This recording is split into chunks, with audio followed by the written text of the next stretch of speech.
on to this, and I'm gonna have to give you props. Oh, thanks. It's pretty great. You told me that you use this when you travel to stay better hydrated, and I started doing the same thing. You know, whenever we go on a road trip, it's like I don't want to drink too much water because then I'll have to pee, and then I find myself so dehydrated. So I use this. Well, I like it for hikes. Here's what it is. You get a little packet and you put it in your water, and then you are going to get 3 times the electrolytes of a leading sports drink plus 8 vitamins and nutrients. It's non-GMO and free from gluten, dairy, and soy.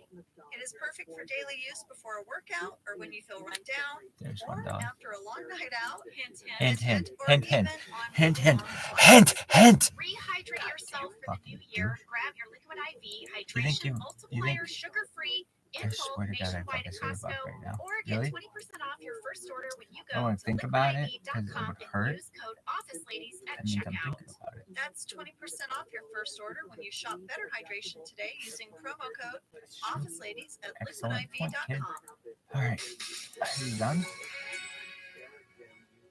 Okay, we are back for a launch party. And Jenna, before we get into this, I just want you to know something.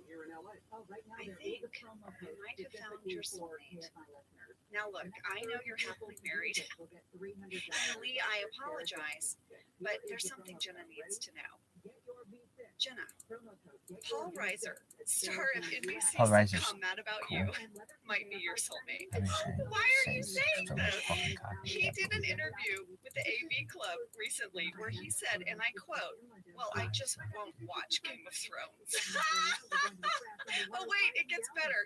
He says, "It doesn't come up that often. Nobody's lobbying for me to watch it, but there are certain things that I have learned that I just am not interested in.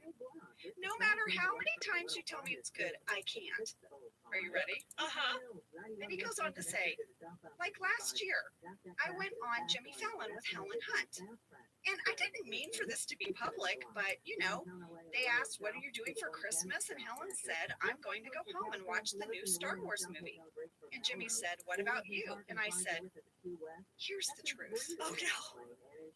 I've never seen one. And the audience gasped like I had said I strangled a puppy. He said, "I've seen pieces. I know what they look like, but it's not for me. I'm not degrading it. They're clearly very good. I'm going to skip it." I love Paul Reiser. My God, soulmate. Okay, I am forming a dinner party for myself.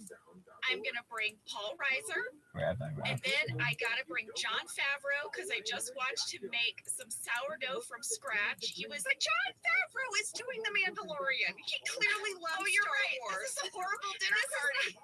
This is gonna. Do you want conflict at dinner? Oh my gosh, you're so right. Invite me. I'll be the buffer. Okay, between think you she and likes Jon her boss Favreau. being mean. But I love that Paul Reiser said, "I'm gonna skip it." Oh my gosh. I got so tickled when I read that. I've been saving that. I couldn't wait to share it with you. I hope that I run into him one day so that we can discuss this. We're part of a very small group of people, but there's more of us out there. I've gotten mail. There's more of us out there who just do not connect to that material. Oh my God. And it's very validating to hear from others. I just bought myself a shirt with Baby Yoda on it. See, I think Baby Yoda is very cute. I just maybe don't want to watch a whole show about it. But I'll hang the ornament on my tree in a hot second, you know? Well, Baby Yoda got a name, and everyone's a buzz about it, but I know you don't care. What is it? Grogu. Grogu. Grogu. Grogu? Grogu is his name. Okay, Paul Reiser, I'm gonna skip it. That's it. You know what? What's that? Serious PR energy. I'm Baby I'm Yoda, gonna babe. skip it. What's PR? Paul Reiser energy.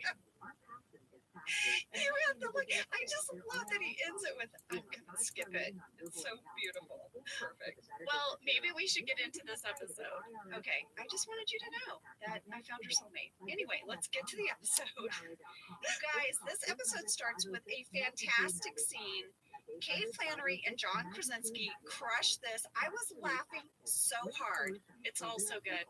John's tiny little moments are amazing. So Meredith kind of is like being flirty with Jim. She's like, hey, thanks for visiting me at the hospital. And he's like, well, we all came to see you. And she's like, yeah. And then she wants him to sign her cast. And she rolls up her skirt and leans her pelvis into him. Yeah. And Jim was like, okay. No one else has signed it. No one. She doesn't ask anybody else to sign it. I know. She wanted one signature, and she wanted it where she could see it when she gets home. Oh, Lord. I have a question. Okay. We got a lot of fan questions about this scene, but I'm going to start with my question. Do you get a cast on the west on your pelvis when you break your pelvis? Is that even a thing? Should I have looked it up? I guess we should have looked it up. I didn't think to question it, but now that you mention it, it looks like cast undies. How do you sit in that? How do you go to the bathroom? I had a lot of questions. Okay. Do we need a real-time deep dive on pelvic casts? Fuck I'm looking it up right now. Hell yeah, do you get a cast? That's what I'm typing in. On your pelvis. Oh, God. What's a good question. You know, I'll tell you what, Angela, I have a lot of weird searches because of this podcast. I think so. Oh, well, I know that. If someone were investigating me, they would be very confused by my search history. That's not a thing. I know. I think that all the time. Okay, so this doctor says it's like a rib. You can't cast ribs. We don't cast pelvic fractures, according to Dr. Rothberg. Is that correct, Internet? That's what Dr. Rothberg says. Well, Cody is messaging us that she's seeing the same thing, that you cannot cast a pelvis.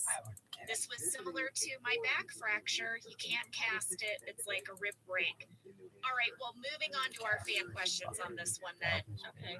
Hannah Baumgartner, Megan Robinson, Miriam Humphrey, Miranda Dunham, Allison Ellis, and many others said, first of all, how many casts did they make for Meredith? And did John Krasinski sign his real name on this cast? Because it really looks like he wrote John Krasinski instead of Jim Halpert. And Charmaine Marshall asked, did anyone keep Meredith's cast? Oh, we know the answers to all of that. We reached out to Kate Flannery, the wearer of the cast undies, and here's what she had to say. Kate Flannery here to clear up any mystery around Meredith's pelvis cast. First question, did they have more than one cast? Yes, I actually had to come in especially. We did about 8 casts. I literally had to lie down on my back wearing a pair of tighty whities over my clothes, and then they did these like cast strips that they got wet with like plaster Paris, and they built the front of it. So it had an elastic waistband, and I had to pull it off before it got too hard. That's what she said. And I remember doing a MySpace post about it because I had a blog as Meredith, and I wrote a whole thing that said Meredith gets plastered. It just writes itself, doesn't it? I do remember doing multiple takes, although we did get it on the first one, except for the fact that John accidentally signed his real name instead of Jim Halpert. And that is the one that I kept. I still have my pelvis cast. I made a coffee table out of it. Now, I don't know what to do with it. It's in my closet right now. But should I hang it on the wall? I don't know what to do. It's so good. Maybe it should be a coffee table. Maybe a loose-side box. For real? Like an art piece in the shrine that is the office in my house. Anyway, I hope I answered your questions. Bye. I vote for Lucite box. I would so want that as a coffee table. I mean, it's a conversation starter. It really is. Well, you know, when Kate stopped by our little Zoom chat, she showed us, she held up the cast, and there it is. She's got it, and John signed it. And if you're re-watching the episode at 2 minutes, 42 seconds, you can see John's signature plain as day. Well, I love knowing that that was the first take and that they used it anyway. They nailed it on the first take. Their performance was so good that when they got in the editing room, they were like, we don't care that he signed John Krasinski. We need this performance. It's too good. Yeah, I also think that was the first time, you know, because in rehearsal, Kate would not have lifted her skirt or any of that, right? Yeah. So that was the first time John as Jim like had to see all of it, and his reactions were so honest of like, oh God, oh, she's lifting her skirt. Here we go. Well, we got another fan question, Angela, from Caitlin Oliver, who noticed Meredith is wearing a purplish eyeshadow. Oh, she looks kind of cute today. Is this because she's back in the office, or did she dress up specifically for Jim because she planned on hitting on him?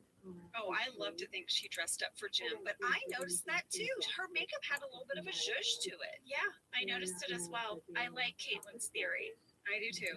Well, Caitlin, you'd probably love to know that at 2 minutes 55 seconds, there is a fabulous shot of the plant at front reception. Tell me more. Well, there's a stripy pot. Stripy pot is back. Multicolored stripy pot. I remember it. So we are recycling pots. And this is a big leafy plant. We'll see how long it lasts.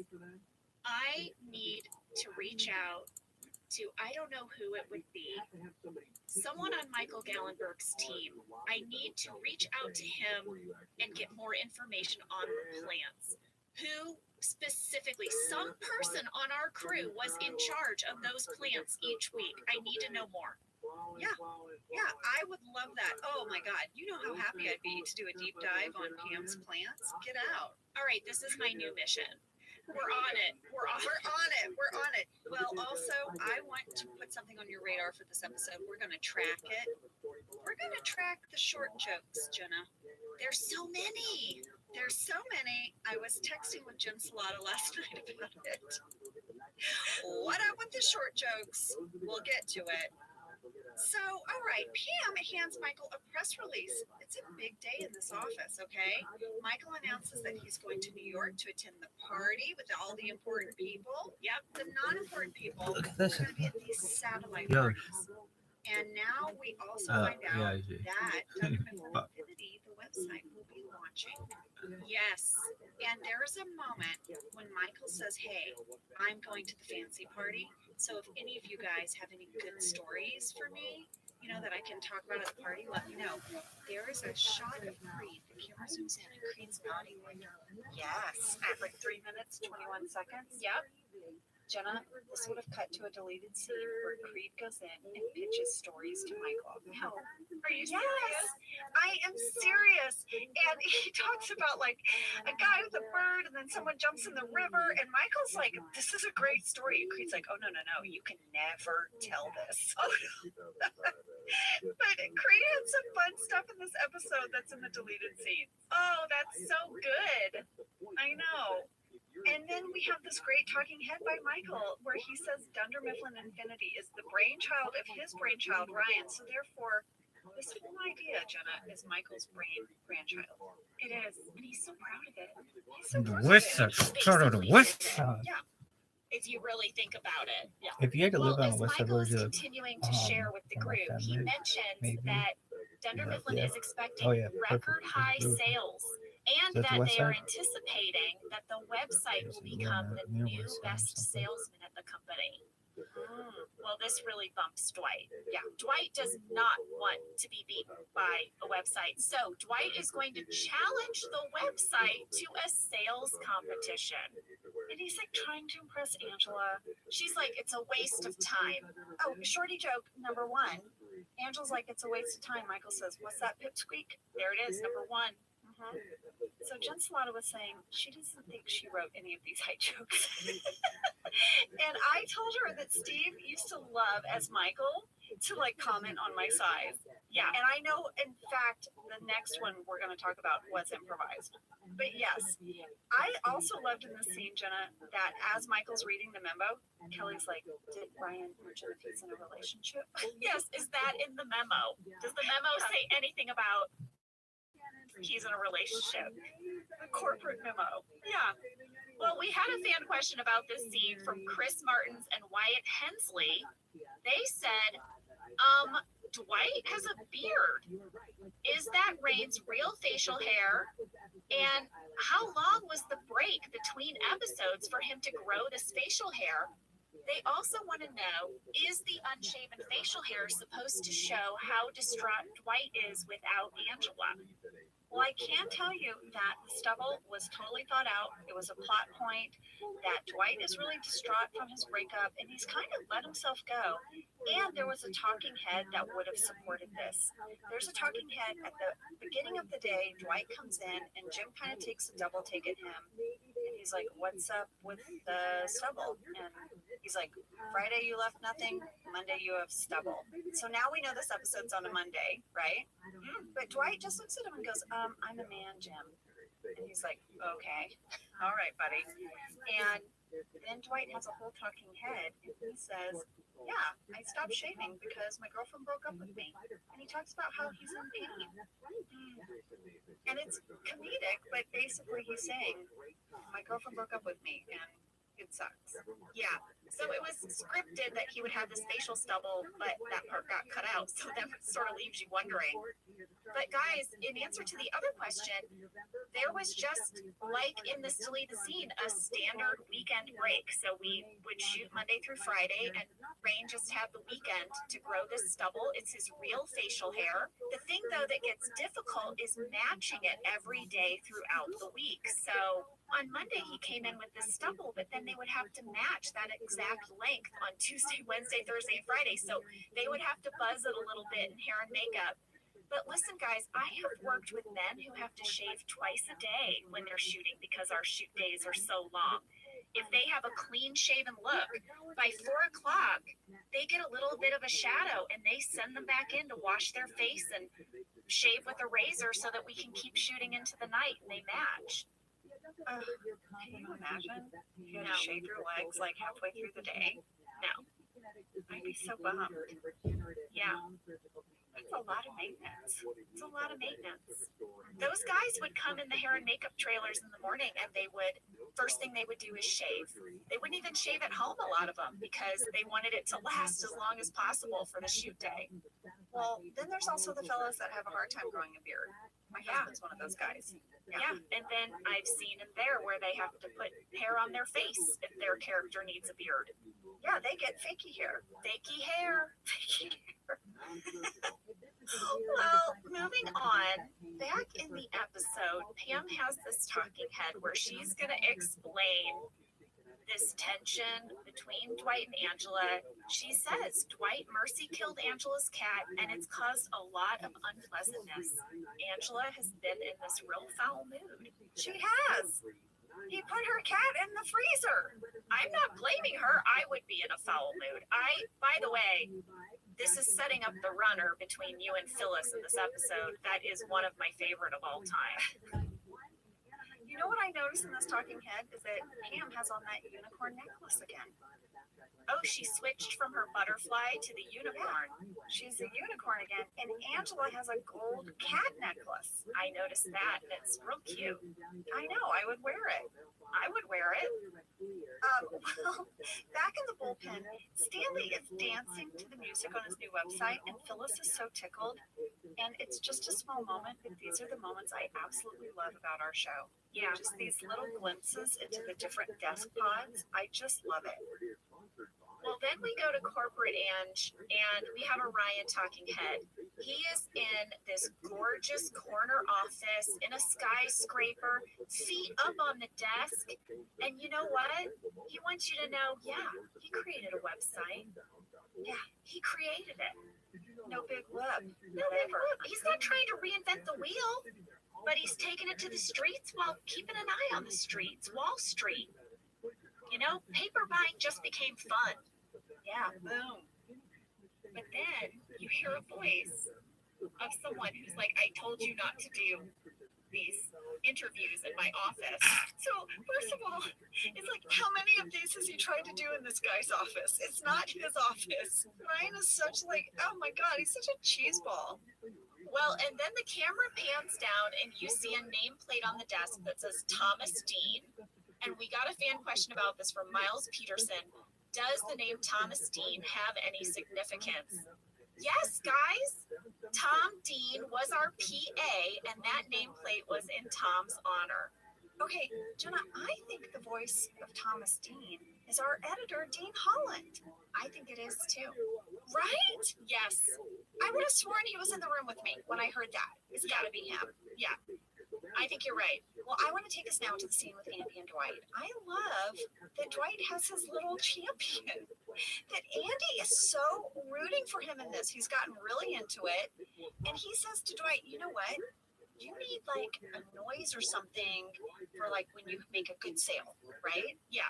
He's got his dry erase board, it's dried against the computer, and now they're brainstorming what's the noise that goes off whenever Dwight makes a sale, right? We think we need a noise. Yeah, here's Andy's suggestion. He could say, kudos, job well done, a chime, a bell, and Jim is peppering in these little smart-ass comments. He's saying, how about zippity-doo-dah, a gong? And Dwight's like, ignore him. Here's what we're going to do. Here are the keys to my car. Go out under a whole bunch of pelts. Amazing. There's a bear horn. Get that. And he does. Yeah, he does. Andy is going to blow a bear horn every time Dwight makes a sale. Well, now we go to a scene that I've been waiting for. Angela and Phyllis, they're unrolling a banner for the launch party. But Phyllis has printed a banner that says lunch party. Angela is furious. She is so pissed off. She actually looks at Phyllis and says, what is wrong with you? Oh, Angela is in rare form. She's in rare form, and there was a deleted scene that might give us a window. Okay, about this. First of all, we know the breakup, right? She's still mad about Sprinkles. She's ticked off. Well, there's another layer to it. There's a talking head where she says, tonight, my party will be broadcast out to 5 other states, which means it will be compared to Denise Stim's party in Buffalo. Oh my God. There is a party planning committee rival. Denise Stims in Buffalo? Yeah. And Angela hates her. And they get their parties compared. What is the backstory between Angela and Denise? Oh, it goes on from there. She throws major shade at her. She's like, Denise, you know what? We can all defrost hors d'oeuvres in a microwave. All right, that's what she does every party. And also, Denise, you're not fooling anyone with those curls. We know you get a perm, okay? Like, it goes, oh my God, Denise Stims. So she's got her breakup. She has our cat in the freezer. Phyllis cannot handle one simple task, and her party will be compared to Denise Stims. So Angela is not having it. The stakes are high for Angela. Yeah. Well, this cuts to a Phyllis talking head where she explains that basically she's going to keep her cool and she's going to try out some new tactics for dealing with Angela. She has printed out all of this advice on how to deal with difficult people. She actually says she Googled how to deal with difficult people. Well, you know what, Ange? What? Obviously, I had to Google how to deal with difficult people. I wondered if you would. What'd you find out? Well, what I found out is that a lot of the tactics that Phyllis uses in this episode are the advice for dealing with difficult people. Asking the difficult person how they're feeling, like saying affirmative things like, I could see why you might be upset, like things like that. Well, I'll tell you something. If someone had made a banner that said lunch party and then turned to me and said, how do you feel about the fact that the banner says lunch? I would probably say, I feel like you're a dumbass. That's how I feel. Like, that is not something you say to someone who's already annoyed with you. So that cracked me up when Phyllis said that. I was like, if I was Angela, I would still be pissed off. That would not have helped my situation. And, you know, it's not helping Phyllis that Kevin is now involved in this discussion. And then Michael walks up and says, nobody cares about this party anyway, booster seat. Shorty joke number 2.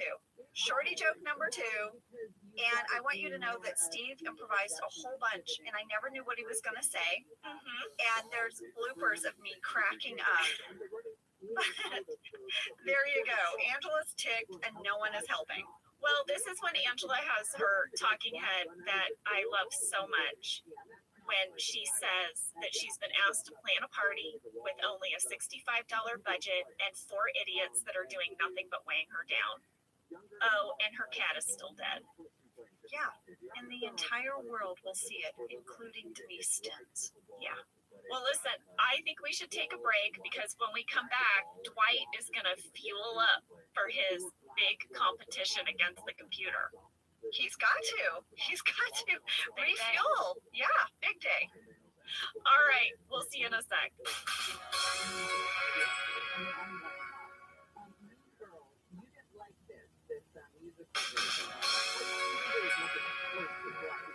All right, we are back, and like we said, Dwight is fueling up. Literally, he's squeezing some kind of power protein gunk in his mouth. Yeah, it's a power gel. Of course, I had to look it up, Jenna. Oh, it's called power gel? Well, their power gels are energy gels, right? Okay, yeah. And I looked them up. Here's what they are. They're like a liquid carbohydrate, and they're used by endurance athletes to fuel their training. Like when you see guys running marathons or, you know, the triathletes or these people who do the whole like Tour de France, you know? Yeah.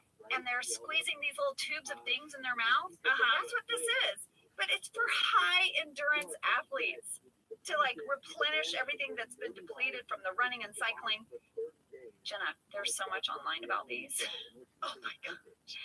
There are multiple YouTube videos about how to eat one, when to eat them. Are you supposed to eat them before doing the endurance activity, while doing it, or after? While doing it, like when you get depleted, you know? Okay. And talk about your random history in your search engine. Yeah. Jenna, I was watching a video of these two guys cycling in England who were talking about their energy gels. I'm like, what am I doing watching these two guys in England? Oh my God. Also, there's a ton of like options for you if you want energy gels. And I found one that I really feel like Dwight inspired. What is it? It's called Beat Elite. No! Yes! Beat Elite Energy Gel. You know, this is what Michael needed during Fun Run. Yes! Not fettuccine Alfredo. No. He needed a Beat Elite. Well, Dwight is being very annoying. He's annoying Jim. He throws his gel packet onto Jim's desk. Yeah. Jim has to get rid of it. So Jim goes up to Pam and says, do you want to pull a prank on Dwight because he's being super annoying? And Pam she's torn. She's like, well, I mean, he's going through a breakup. But then the bear horn. Yeah, so then Dwight like fires off the bear horn. It's really loud. And Pam's like, you know what? I'm in. What are we doing? So Jim hatches this plan where they are going to direct message Dwight as the computer system. They're going to send him messages as if the computer has come alive. Yes. And you know, this is perfect for Dwight. Yeah. This is the perfect prank because, of course, Dwight would entertain this.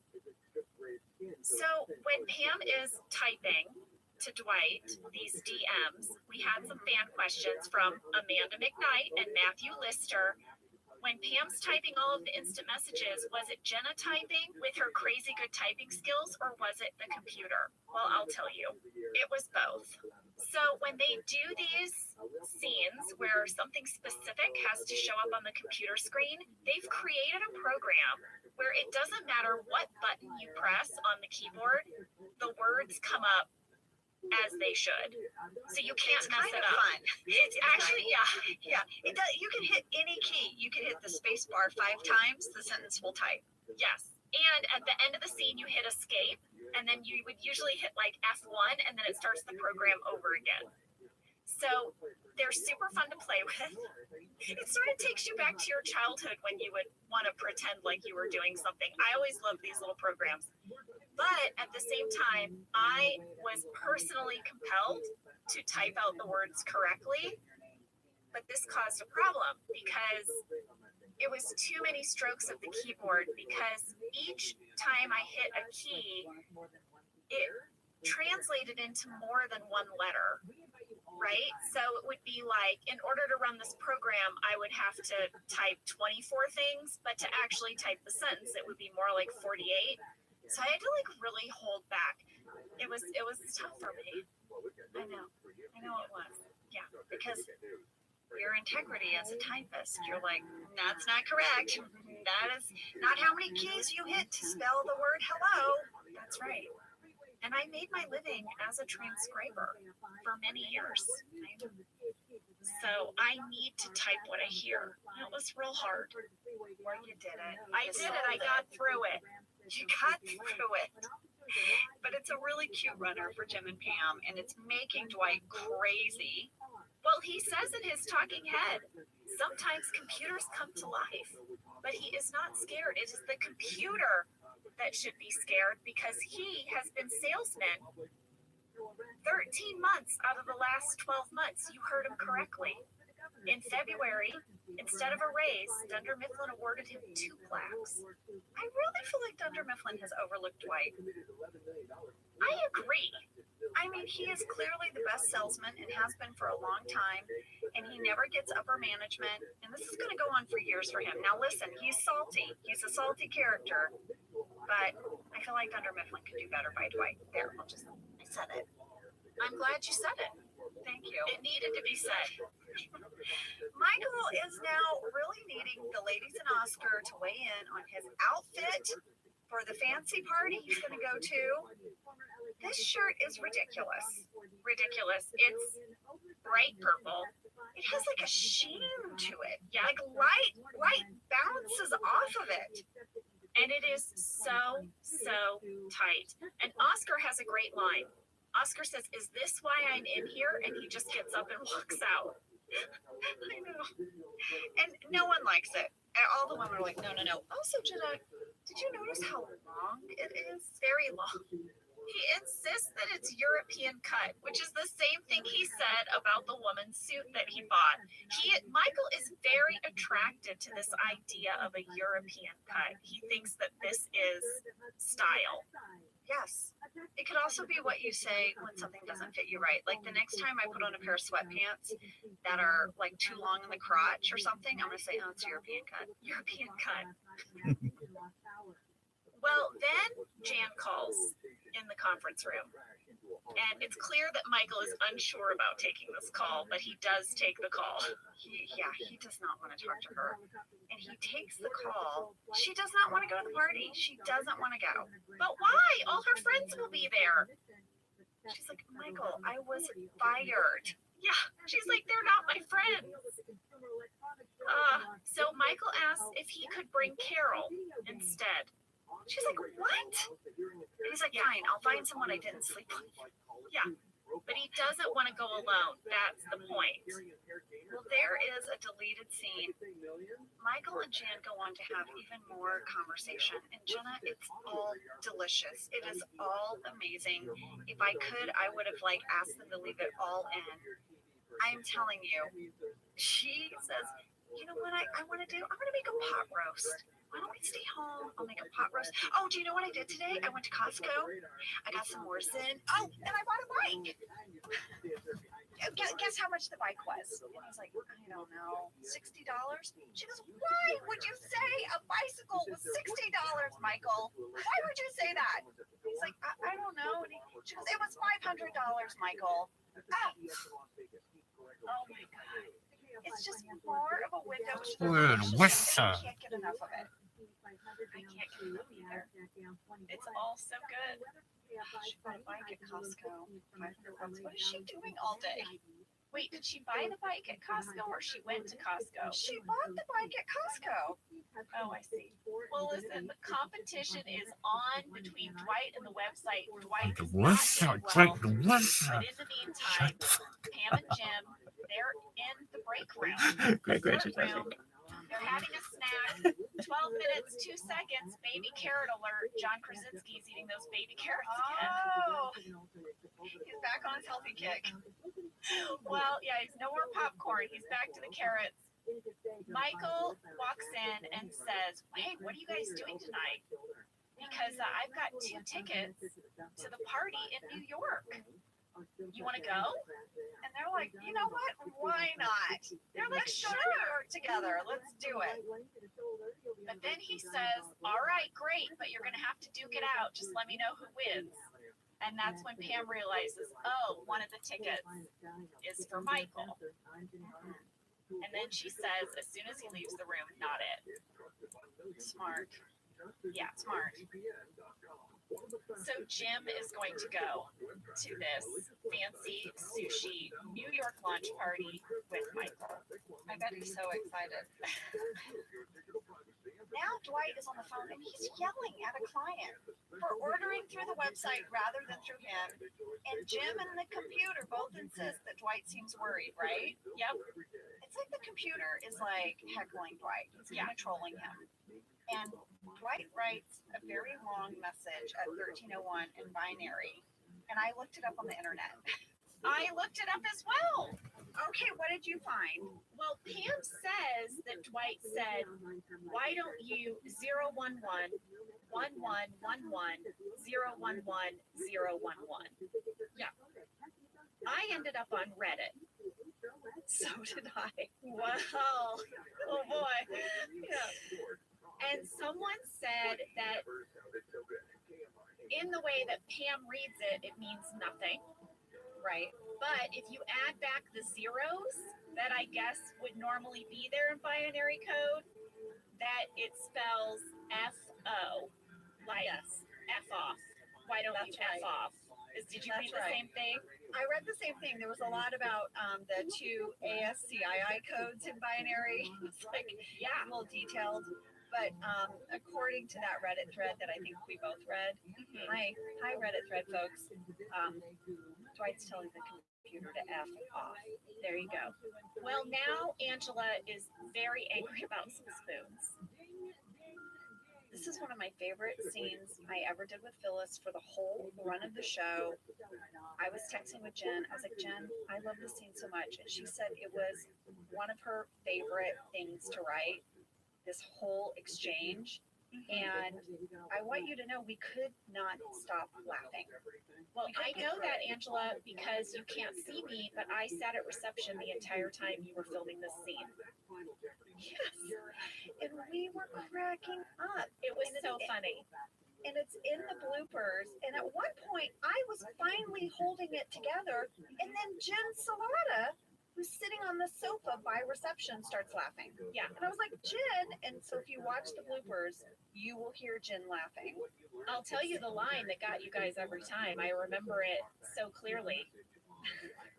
It was when Phyllis says the word tone. She couldn't get through that word. Couldn't say tone. She couldn't say tone without laughing. And then I started anticipating her little mouth saying tune. And then I couldn't keep it together. Sam, will you play this scene? It's at 13 minutes, 32 seconds. I asked for assorted cutlery and I got back spoons. These are worthless. I want to understand what you're saying, but it's difficult for me when you use that tone. Phyllis, these are spoons. Spoons have rounded tops and are used to scoop things. What we need are forks, which have prongs or tiny spears on top. And we need knives, which have blades. Do you understand me now? I have to say, you can't see it when you listen to that clip, but one of my favorite moments is the hand gesture you make when you say blades. You do this little squeaky thing with your hand. You're like, blades. We did a few takes, and in one take I did forks like this, like I did like prongs with my fingers. But that looked too weird. So then I thought I'll only do one hand gesture and I'll save it for the knife. So good. And my cheerleaders out there, you know that. You know blades, candlesticks. Come on. Wait, that's actually a hand gesture in cheerleading for a blade? That's blade. Okay. Yeah, candlesticks. Candlestick is a fist. Why did these need special names? I don't know. It was cheerleading camp, and who even knows if it's universal? Maybe it was just my cheerleading camp. Are there any more? I'm dying to know. Well, you know, jazz hands. Jazz hands I get. That's a whole thing. I mean, you have to like put all your fingers out and kind of like flutter your hands. I mean, that makes sense to me. And then this is candlesticks. Candlesticks is fist. And then blades. Blades is just your palms up. Yeah, like what I did in the scene. Yeah. All right. Okay.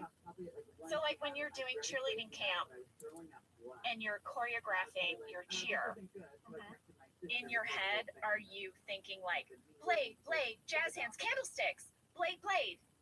Yes. And you're like, ready. Okay. Blade, Candlestick. candlestick. Okay, blade. Got it. Doing this and no one can see us. No one can see us, but I am enjoying it immensely. Okay. Okay. This is another thing Angela did in high school, everyone. Also a cheerleader, in addition to all of the musical instruments and sports that she played. Well, I was the mascot for football. And the mascot. I was the mascot for Did you football, and then I sleep? cheered for basketball. No, but I told you my mom's theory is keep them busy, they stay out of trouble. Yeah, and also nothing good happens after midnight. Nothing good happens after midnight. Well, listen, Daryl is about to deliver some paper to Kelly. And there's some flirty flirt that happens in that annex. Well, Dwight is so furious that Kelly ordered off the website. He's like, do you know what this means? And he's yelling at her, and Daryl's like, step off. Well, listen, she explains. It's really cute. You take the paper and you put it in a little shopping basket, and it makes a cute little sound. This is all Kelly could ever hope for. Yeah. Online shopping. Like she has arrived. But Daryl comes to her defense, like you said, and suddenly she's not missing Ryan so much as she. There's a little moment here. Yeah. Mm-hmm. So now we're gonna move into some sabotage. Did you say sandwich? Dwight gets out this little red box. He unlocks a lot of things, and then he unlocks this little box. And he explains that when he left Staples, he took some of the Staples leads as a souvenir. He doesn't know why he did it, but maybe it was to use them one day, and he's going to use them today. Yeah, he has got to beat the computer. In his mind, if he beats the computer, he wins Angela back. I think that's where his rationale is. Yes, exactly. And it's working. Yeah. Calls up and they're like, how did you get this number? And he's like, it's not important. The team want to save money on paper. And they clearly say yes because he starts logging all of these sales, and it's a very big deal. It's a big, big deal. And while this is happening, Michael and Jim are getting ready to leave for the party. Michael sort of does this sing-songy and tells everyone that he'll be back tomorrow, you know, the way he does his little sing-talky thing. Yep. And He's leaving in Jim's car. in Jim's car, and he tells everyone they can leave early. And Angela's like, no, they can't. I've been planning a party for weeks. Yeah. I can't leave early. And then he makes fun of her, and he's like, you must be this tall, or you may not ride the roller coaster. Shorty joke number 3. That's my favorite one. That was my favorite. Jen is like, Ange, I do not remember writing those. I don't think they were in the script, and I think Steve was just having fun. Well, after Michael and Jim leave, the competition is over and Dwight wins. He beats the computer. Like you said, Angela, he really does not get the attention he deserves from this company. He beat a computer. Yeah. I mean, yes, he had to use the stolen leads, but he beats a computer. He beat the computer. Andy starts blowing this bear horn like crazy, and Angela is not having it. She's just like, just stop it. Well, when I watched this episode with Lee, at the end of it, he said, I have one question. Did that bear horn really make a sound? Or did they put that in post? Okay, well, here is my memory of this particular moment. Now, I don't know about the other moments where it went off, but in this moment where I walked by, I was just supposed to walk by and sort of like glare at them and cruise on past. And that whole thing where I'm like, give me that, give it. That was all improvised because Andy, well, Ed is Andy, is just kind of having fun with that thing. He's like, bray, bray. He's doing a dance, bray, bray, bray. And so I had to grab at it a few times to get it. So I just sort of improvised all of that, and I can tell you he was really shooting it off in that moment. I told Lee my memory is that they gave Ed a bear horn, and Ed had a great time with it. I remember it going off constantly. This reminded me of when they gave Rain the keyboard in the Dundies. Yes. Do not give these guys things that make sounds. No props that make noises. They cannot stop using them. It was really funny. So yeah, I was just supposed to walk by and just kind of grab it, give him a look, and that's like me legitimately trying to grab it out of Ed's hand. Like, give it here. Well, now we cut to the car where Michael and Jim are driving to New York City, and I noted something in this scene. Was it when Michael blew a kiss to Pennsylvania? Well, he blew a kiss, one for him and one for Jan. I know, I thought it was the cutest thing. My kids, whenever we leave a city, say goodbye to the city. We're driving. Yeah, we wave goodbye. Like if we're driving to the beach or up to the mountains, we're like, goodbye, Los Angeles. Goodbye, beach. And to me, it was this very sweet, childlike moment of Michael. Well, I'll say the moment that struck me in the car was when Michael says to Jim, you should come over for dinner on Friday night. Oh, girl. I was like, ding, ding, ding, it's coming. Dinner party is coming. And also that deleted scene you talked about where Michael and Jan were on the phone, and she's like, we should make a roast this Friday. All of these things. I feel like that's planting a seed for her osobuco. Is that how you say it? Osobuco? Her 5-hour? Yeah. With no sex out. Who does that? Who doesn't offer a cheese plate? We'll discuss later. Get there. Yeah. Well, we will have a lot of discussion about it. But I felt like this planted the seed, this idea that Michael was going to want Jim and Pam to come over for dinner. Michael has also purchased a gift for Ryan.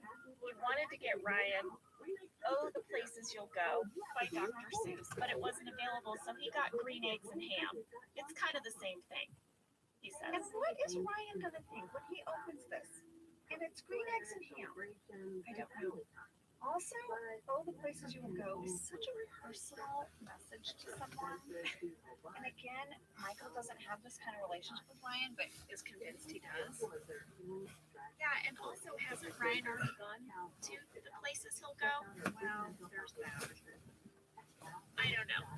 Well, finally on this drive, Jim asks Michael for the exact address of the party. And Michael says it's at a bar called Chat Room.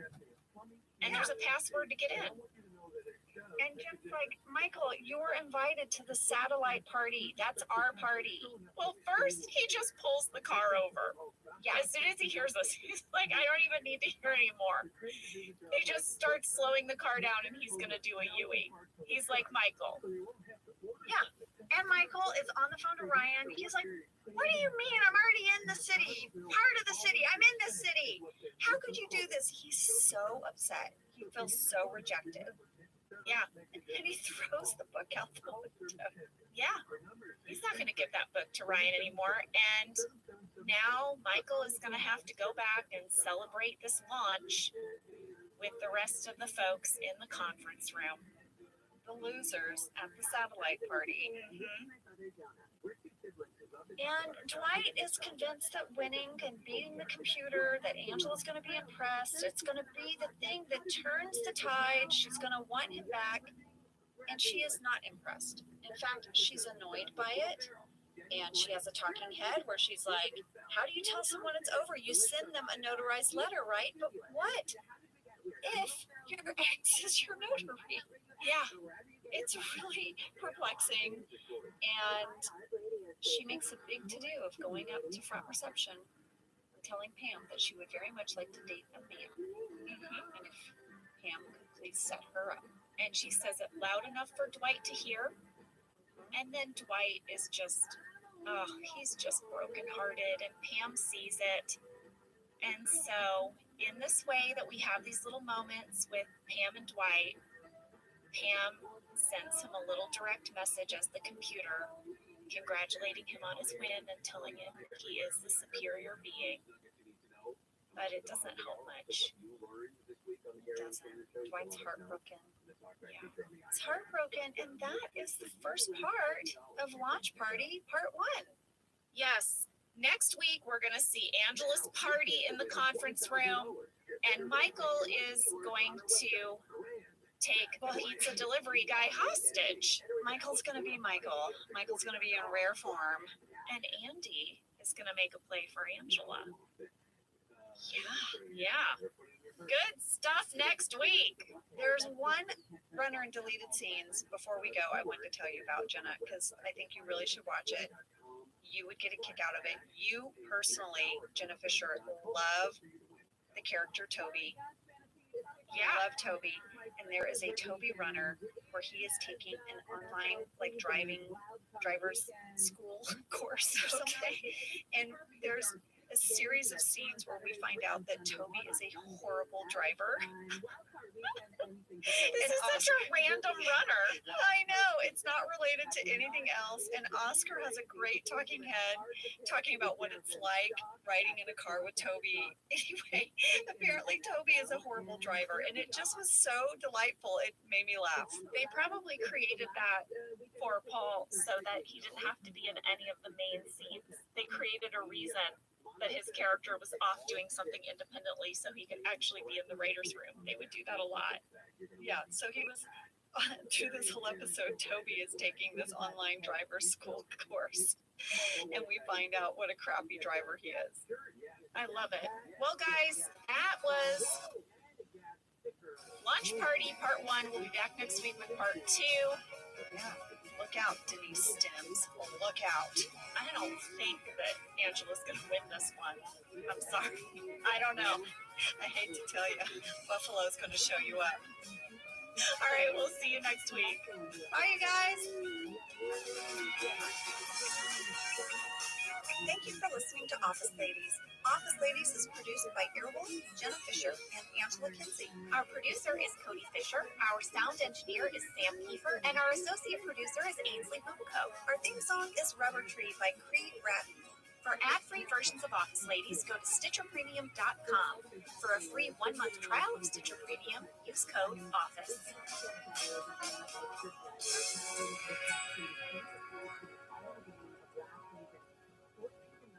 In the draft with the second choice, drafting CJ Stroud at second, and then using him to go on the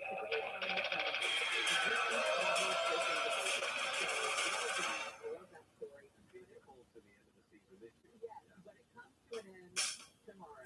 I believe in the Joe Flacco. I'm Jenna Fisher. And I'm Angela Kinsey. We were on The Office together. And we're best friends. And now we're doing the Ultimate Office Rewatch podcast just for you. Each week, we will break down an episode of The Office and give exclusive behind-the-scenes stories that only 2 people who were there can tell you. We're the Office Ladies. Hey, gang. Hey, everybody. We are here this week to finish talking about Launch Party. It's Launch Party Part 2, and it is a launch party of the Dunder Mifflin Infinity website. It's a big deal. Jinx, buy me a Coke. It's season 4, episode 6, written by Jen Salata and directed by Ken Whittingham. Here is a summary. Do it. This week, Michael returns to Scranton after realizing he was not invited to the big New York launch party for Dunder Mifflin Infinity, but instead he has to celebrate via webcam.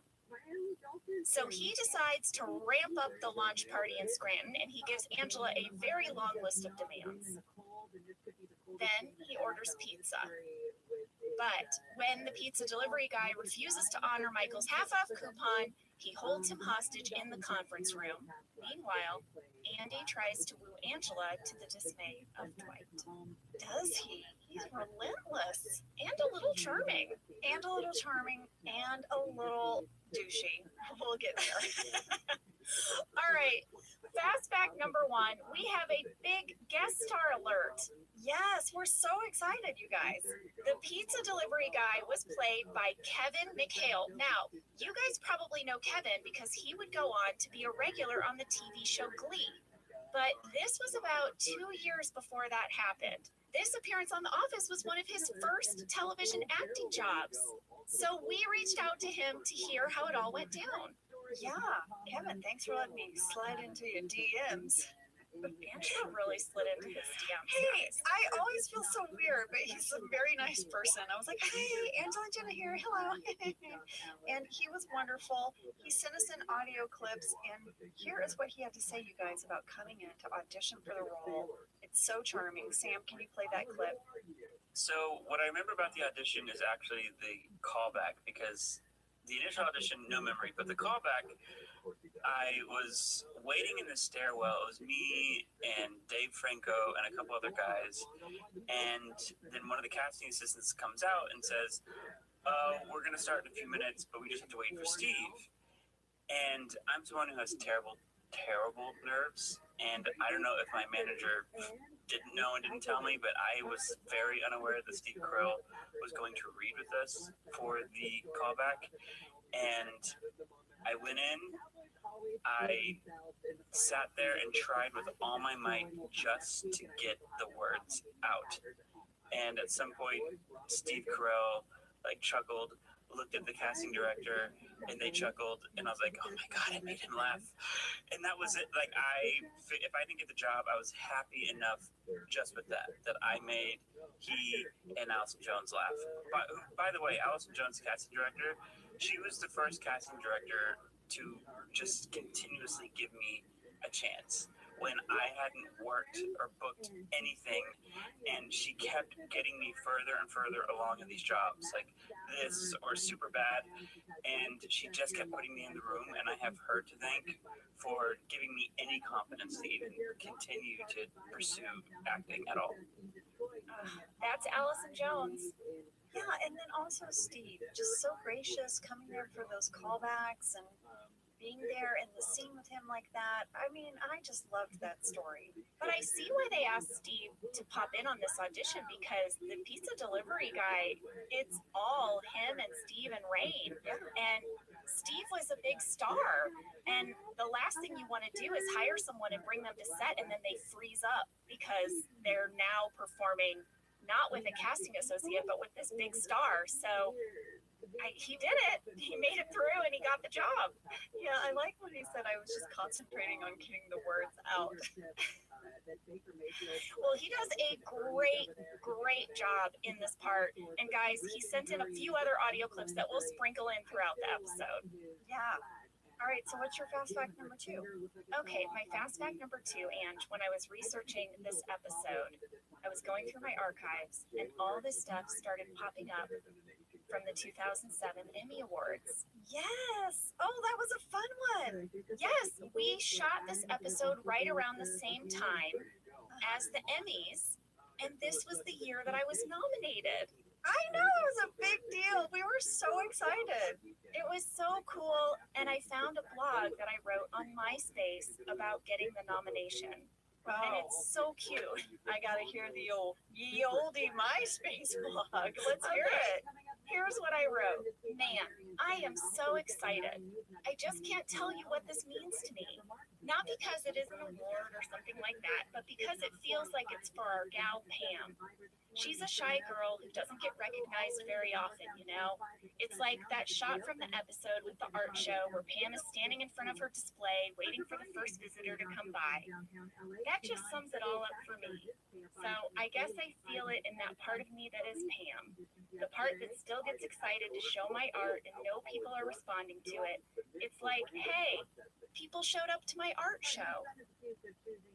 Aw, that is so sweet. And you know what? I remember I did not win the Emmy. And I remember thinking, like, damn it, I wanted Pam to go up there and get her trophy. It was like her Dundies moment. I really wanted to say, I feel God in this Emmys tonight. I know, you were so excited. You had your opening line. It was gonna crush. You would have crushed it. I would have crushed it. But lady, you were my +1. I know, I was about to say, I remember this year because you had a really hot date.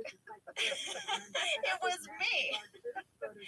We got to go together and it was a blast. But it was also, if you remember, Angela, it was in the round, I will never forget it. It was so bizarre. So, normally the Emmys is like in a traditional type theater where you sit in theater style seating, right? One row in front of the other. Well, this year, it's like the Television Academy decided to mix it up. And they put the seats in a circle, and the stage in the middle, a big circle. So it was like theater in the round. And Jenna, I remember where we were seated.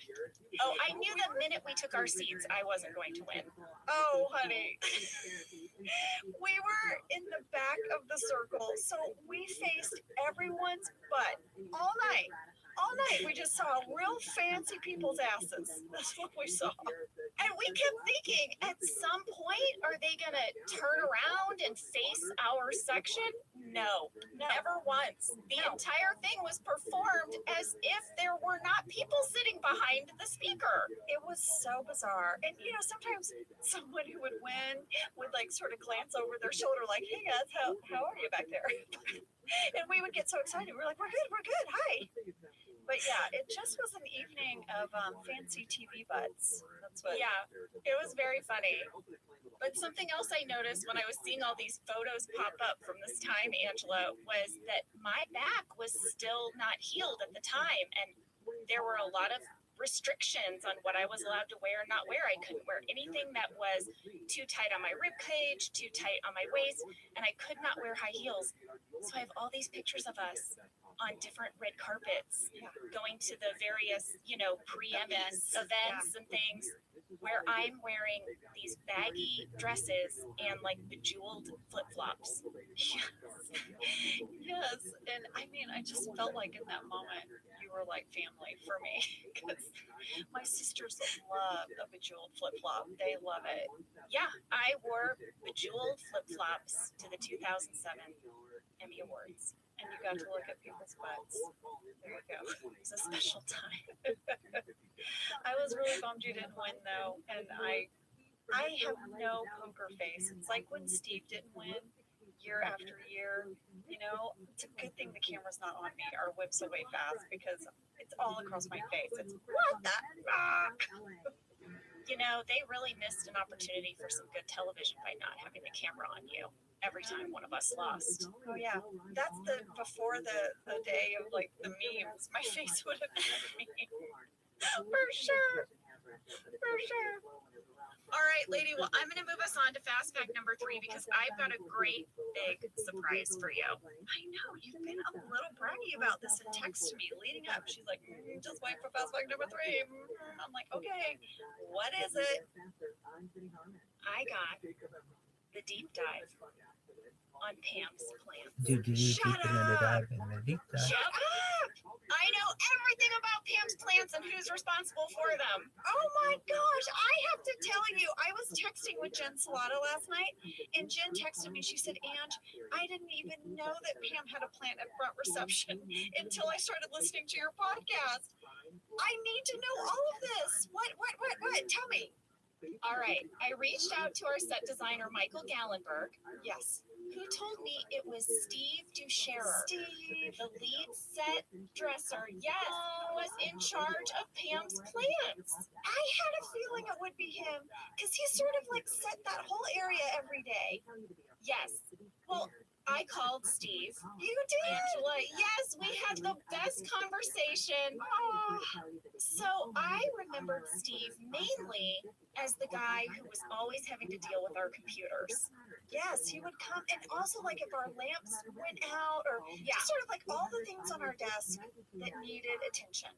Yeah. Well, I told Steve that because he said, Jenna, do you remember me? And I said, yes, Steve, my memory of you is that you were always crouching under my desk dealing with my computer. And he laughed so hard. He said, well, that was probably 80% of my job. Was just dealing with all of the computers at your desk. He said he was the one that was in charge of finally setting up the speaker on Oscar's desk.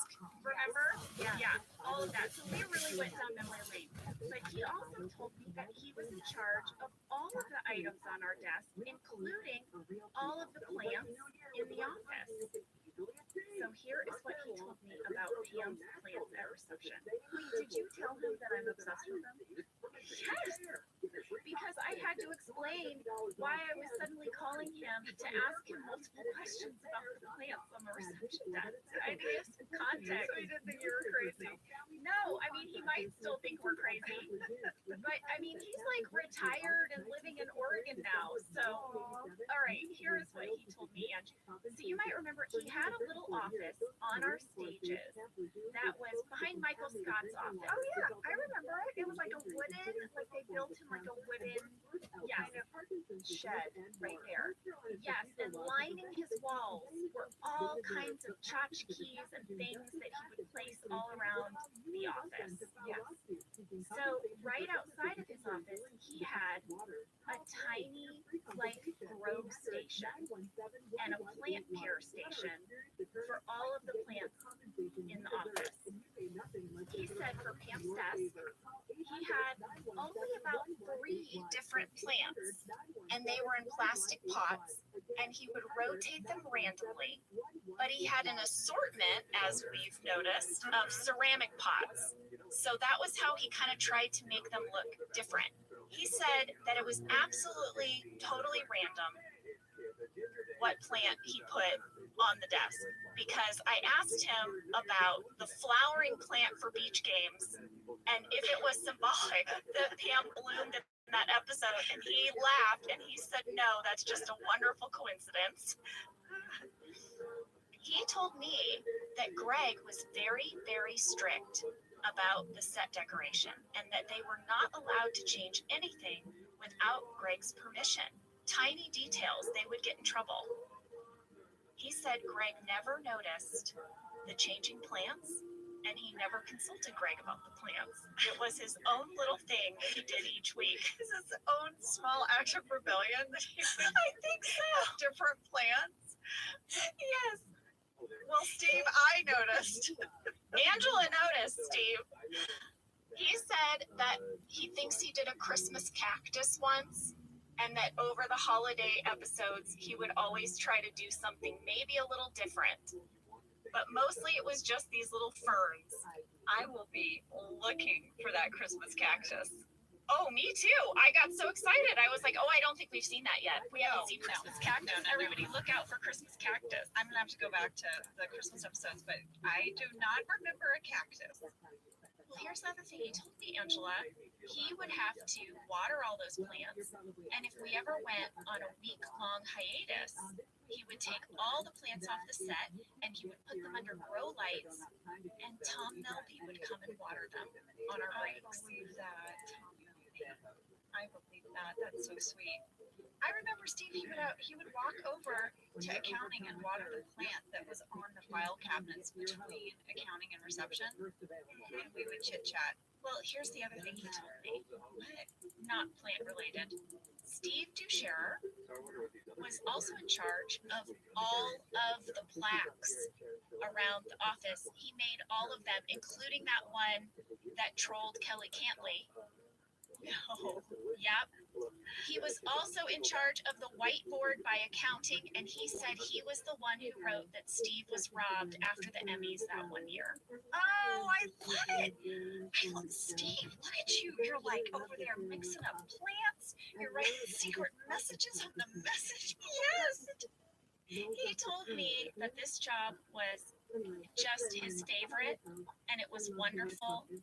And we just talked about what a special thing we had. And he retired when the show ended.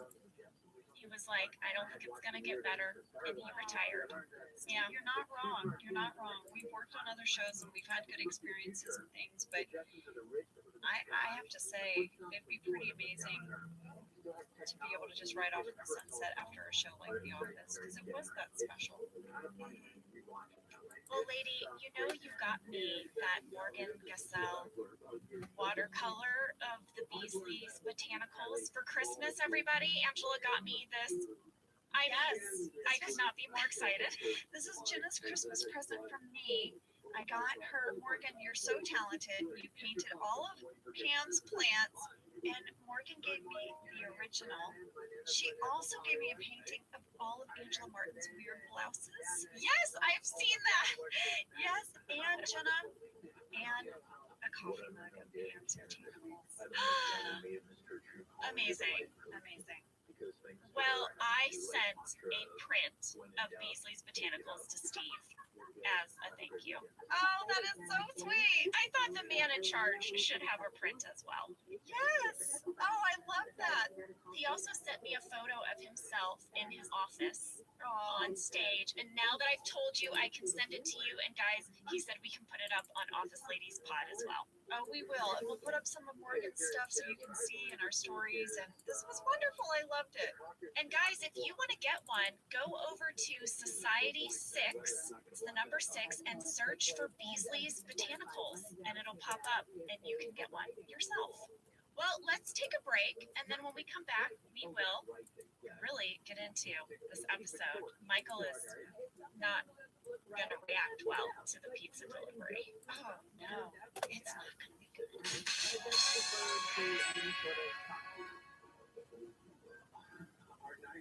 Whether your resolution is to save money, eat better, or stress less, HelloFresh is here to help you do all three. Yes, you guys, I love HelloFresh. Jen and I both love it. You know why we love it. And guess what I made the other night? What? It was so delicious. I made their pub-style shepherd's pie. I made it! Yes, it's so good! White cheddar and then thyme mashed potatoes. I know it very well. It's a family favorite. Well, you know, Josh normally makes dinner, so this was my turn, and I made this, and he loved it. And I was so happy. I was like, I made a shepherd's pie. I'd never made one before. It's so good. Everyone, you can say hello to your most delicious year yet with fresh ingredients, chef-crafted recipes, all at a price you'll like, delivered right to your door. Go to hellofresh.com/officeladiesfree and use code officeladiesfree for free breakfast for life. One breakfast item per box while subscription is active. That's free breakfast for life at hellofresh.com/officeladiesfree with code officeladiesfree. HelloFresh, America's #1 meal kit. This show is sponsored by BetterHelp. You know, around New Year's, we all reflect, and people really start making lists of what they can do to be their best self for the next year. Yes, I think, the new year definitely makes you think New Year's resolution. What do I want to change? New year, new me, that kind of thing. Yes, but perhaps this year we could be reflecting on what we're already doing right. Yeah. And therapy can help you figure out your strengths so that you can ditch this idea that you need some extreme change or this extreme New Year's resolution and just, you can make changes that really stick because they're based on your strengths. I like that. If you're thinking of starting therapy, give BetterHelp a try. It's entirely online, designed to be convenient, flexible, and suited to your schedule. Just fill out a brief questionnaire to get matched with a licensed therapist and switch therapists at any time for no additional charge. Celebrate the progress you've already made. Visit betterhelp.com/officeladies today to get 10% off your first month. That's BetterHelp, HELP.com/officeladies. Let's talk a little bit about hydration in the new year, particularly about Liquid IV. Angela, you turned me on to this, and I'm going to have to give you props. Oh, thanks. It's pretty great. You told me that you use this when you travel to stay better hydrated, and I started doing the same thing. Whenever we go on a road trip, it's like I don't want to drink too much water because then I'll have to pee. And then I find myself so dehydrated. So I use this. Well, I like it for You're gonna ice. need this shit. Here's what it is. And barrels You get a little outside some packet and you here. put it in your water. What up, West And Side then gang? you are going to get 3 times the electrolytes of a leading sports drink plus 8 vitamins and nutrients. It's non-GMO and free from gluten, dairy, and soy. It is perfect for daily use before a workout or when you feel run down or after a long night out, Hint, hint, hint. hint, or even on really long flights. Rehydrate yourself for the new year. Grab your Liquid IV Hydration Multiplier sugar-free in bulk nationwide at Costco, or get 20% off your first order when you go to liquidiv.com and use code OfficeLadies at checkout. That's 20% off your first order when you shop Better Hydration today using promo code OfficeLadies at liquidiv.com. All right, we are back, everyone, and we are going to open this episode with Michael and Jim returning from their very short road trip where they got, I don't even think, outside of Scranton before realizing that they're not invited to the big New York party. So they come back and Michael makes a big announcement like he actually wanted to be at the Scranton branch party. He actually didn't want to go to New York, right? Yes, and Stanley's like, wait, so we're not going home early? Yeah. Michael's like, no. In fact, Michael calls Angela into his office and he says to Angela, I want this party to be sexier, cooler, and more important than the one in New York. And he gives her a list of demands. Yeah, let's just talk about this list for a minute, okay? Now, remember, the party starts in 1 hour. Yeah, this is the list. Ready? Beer, light beer, streamers, orchids, better lighting, something made of ice, pizza with mushrooms, pizza without mushrooms, white pizza, steak, chocolates, someone famous, cool music, confetti, go-go dancers, maybe Al Roker. Yeah, guess what? Michael says he'll get the pizza since Angela's going to do all those other things in 1 hour. Yeah, I mean, he wants the people in New York to be jealous that they got Al Roker to attend in Scranton. How is that so hard to understand, Angela? I don't know. Just go get some go-go dancers and some steak. Possibly change the whole lighting scheme of the office. That'd be great. Thanks. But he tells Angela if anyone can do it, it's you. But actually, if there is someone who could do it better, could you let him know? What was it like for you to do that scene with Steve? Were you improvising any of the things on that list as you were reading them off, or was that pretty much scripted? No, that was pretty much scripted, and it was really fun because Steve has to interrupt me, and I just loved doing scenes with him. It felt like I got to be like in this comedic dance, you know, and except I'm dancing with like the best comedian in town. It just was so fun. I was like, you know how you have like a body buzz, you know? Yeah. Like I had that kind of feeling going in there to get to do scenes with him, and I loved every single second. And he would be so generous. We've talked about this, but he'd let me have a moment, like when I say steak and I look at him, you know, like he just let all of that breathe. I know exactly that body buzz you're talking about because I would get that feeling every time I'd get a script and be like, oh, there's a Pam Michael scene. I get Steve all to myself. Yeah, and he's just so good. I mean, I feel like every person in a scene with Steve makes that person better. Oh, yeah. Well, I love that scene. I watched it, I rewound it and watched it a second time just because it was so delightful. Yes, and I had to memorize that list, guys. I'm not reading off. Oh my gosh, that wasn't written on the piece of paper for you? No, I mean, you know, like maybe the prop department had a list, but I had to learn that. Well, and it's important because some of those elements are going to come up later, right? So you had to make sure you said certain things. Yeah. Well, next up, Andy is trying to talk to Dwight to see what does he think about Angela. Does he think that Andy should go after Angela? And Dwight is like, no. The first thing he says, which if you speak Dwight, you know is one of the highest compliments he could give anyone. He says, she's efficient. Well, that's like stabbing Dwight in the heart right there. Yeah, that he's lost such an efficient woman. Yeah, and you know, Dwight does not obviously want Andy to make a play for Angela, so he tells her it's inappropriate to date someone at work, and he could actually date Kelly because she's in the annex. Like he can date Kelly or Toby, but not anyone in their immediate bullpen. Yeah. Well, now Michael triumphantly announces that he has ordered pizza from everybody's favorite place. Everyone gets kind of excited until they learn that Michael ordered pizza from the wrong place. Well, you know, clearly the favorite of Dunder Mifflin is Alfredo's Pizza Cafe. And Michael has ordered from Pizza by Alfredo's, which Kevin describes as like eating a hot circle of garbage. Well, Michael asks, what's better, a medium amount of good pizza or all you can eat of pretty good pizza? And everyone is like, a medium amount of good pizza. Yes. Jenna, this sent me on one of the craziest deep dives I have done in the year that we've been podcasting together.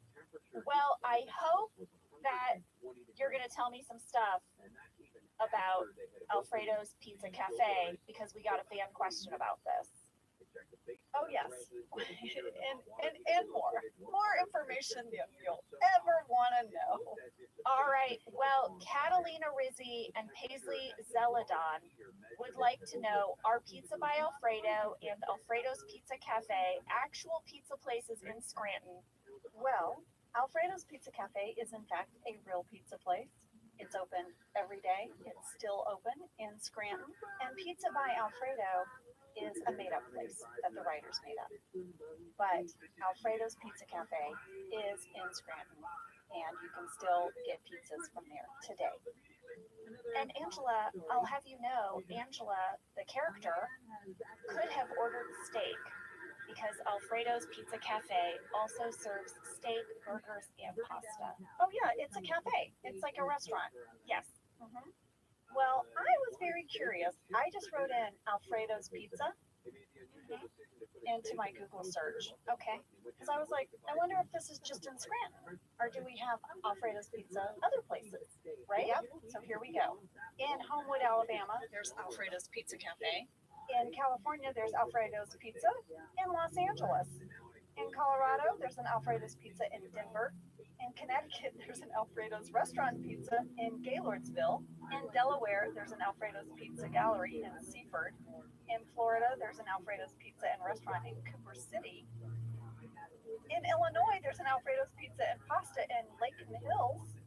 In Iowa, there's an Alfredo Pizza. We'll let it slide, Iowa. That's in Sioux City. In Maine, there's Alfredo's Italian Pizzeria in Wells. In Maryland, there's Osteria Alfredo in Easton. In Massachusetts, there's Alfredo's Italian Kitchen in Boston, Somerville, and Medford. In New Jersey, there's an Alfredo's in Carteret. There's an Alfredo's Restaurant Pizzeria in Point Pleasant. There's a Cafe Alfredo's in Somerset. In New York, there's an Alfredo's Pizza Cafe in New Rochelle. In North Carolina, there's an Alfredo's Pizza Villa in Chapel Hill. Alfredo's Ristorante Italiano in Clinton. Wait for it. In Ohio, there's Alfredo's Pizzeria in Salem. In Pennsylvania, there's Alfredo's Pizza and Restaurant in Scranton. And Alfredo's Pizza and Grill in Swiftwater. In South Dakota, there's an Alfredo Pizza in Vermilion. We'll let it slide, South Dakota. In Texas, there's Alfredo's Pizza and Pasta in Dallas, Alfredo's in Plano, and Alfredo's in Louisville. Utah has Chef Alfredo's in St. George and Cedar City. Virginia has Alfredo's in Bristol. Now, are you ready for this? Who has the most that comes up in a Google search? West Virginia. West Virginia has Alfredo's in Somerville, Alfredo's Italian Pizzeria in Petersburg, Alfredo's Pizza of Rainville, Lewisburg, White Silver Springs, Buckhannon, Alfredo's Italian and Greek, because, okay, in Marlinton, and Alfredo's in the Crossroads Mall in Mount Hope. I love you. There's Alfredo's everywhere. I love you. There's Alfredo's everywhere. Guys, I watched Angela as she listed all of the Alfredos, and it was 3 pages long. Well, if I didn't say your state, it's because there was no Alfredos that came up in the Google search, but I looked up every single state. Well, you know, the one in Scranton is not actually called Alfredo's Pizza Cafe. It's just called Alfredo's Cafe. That's right.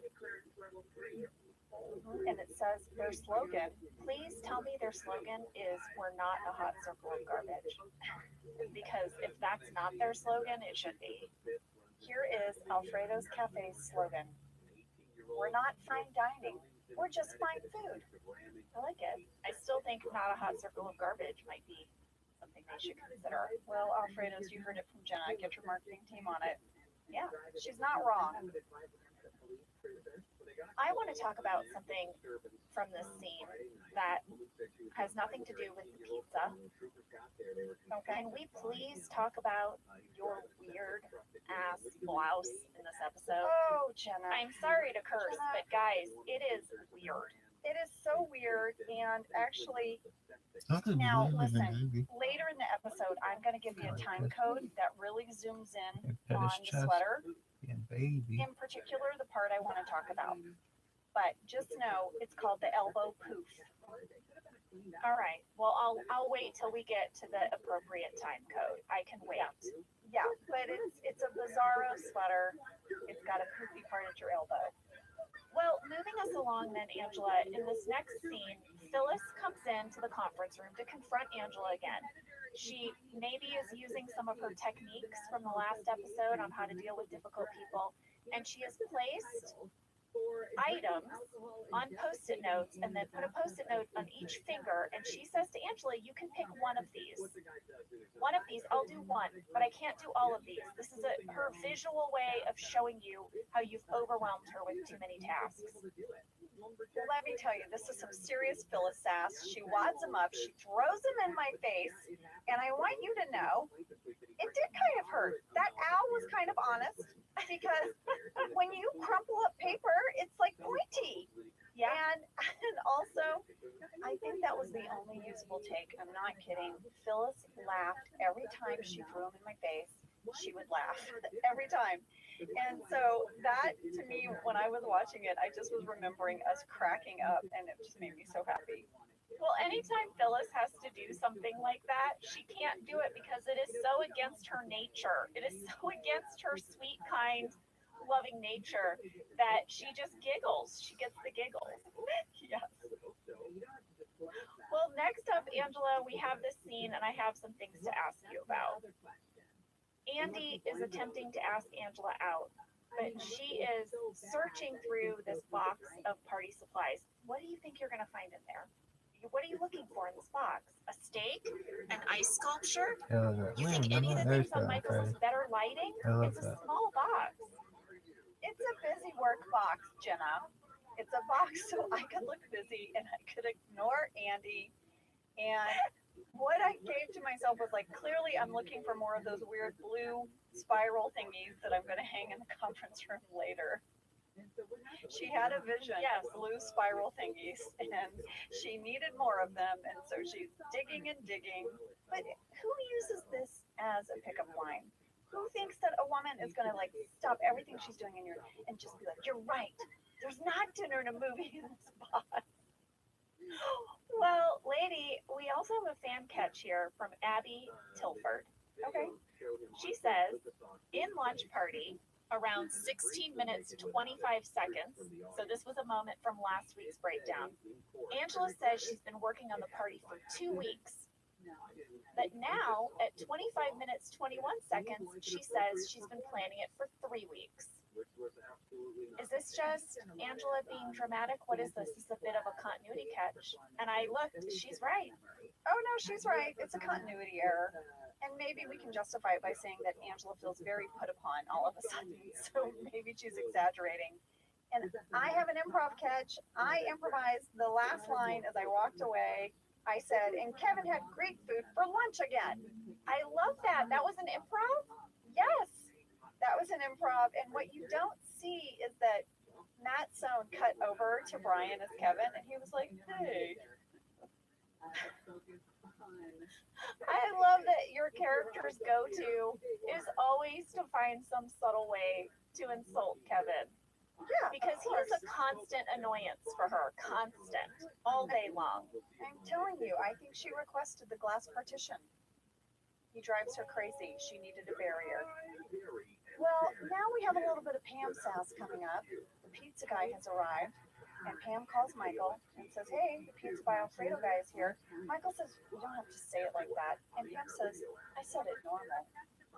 I did say it normal. I know, but I just love that Pam, this is this new, I'm in love Pam, I give 0 Fs, I say what I think, and I loved it. But yes, the pizza guy is here, and oh man, this starts a whole Michael spiral.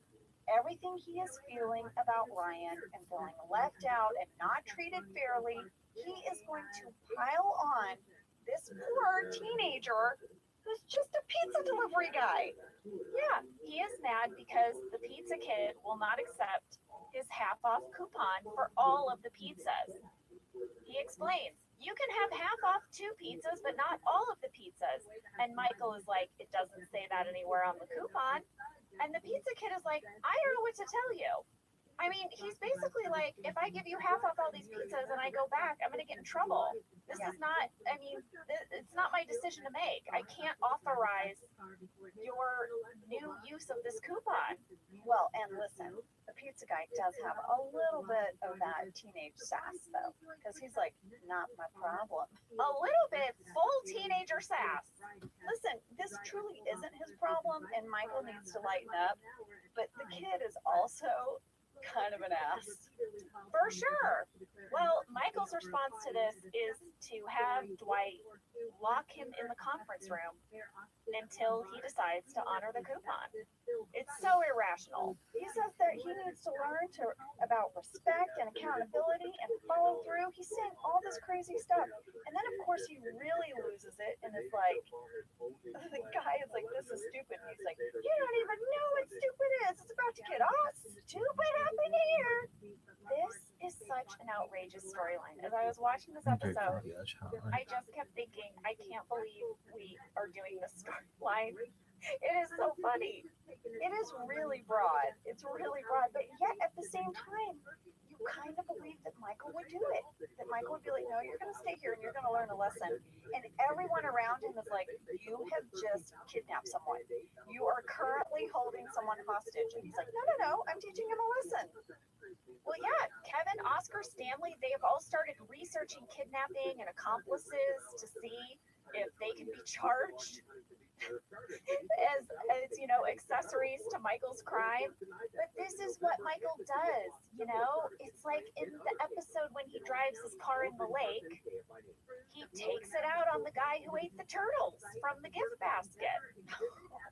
He always shifts the blame and responsibility. If Michael is embarrassed or if Michael is upset about something, he takes it out on a very ordinary moment, and it's so funny. And we've all sort of been there, right? We've all had that displaced anger. Like, I'll never forget one time my dad had ordered this new barbecue grill, and Jenna, this guy in my hometown makes them, like a smoker, and he's a welder, and he made my dad this smoker. And it took him a while because he makes it, by hand, and he's out there welding. And my dad went to get it, and he got a flatbed trailer to put it on and pull it behind our truck. He was so excited. We waited so long, and he's driving down the driveway with it, and he didn't factor in the overhang of the carport and dented in the new smoker. Oh no, yeah. And for whatever reason, we were all like, don't say anything. He got out of the car and he was like, if that tree hadn't been there, then he was gonna cut down the tree. And my mom was like, it's not the tree's fault.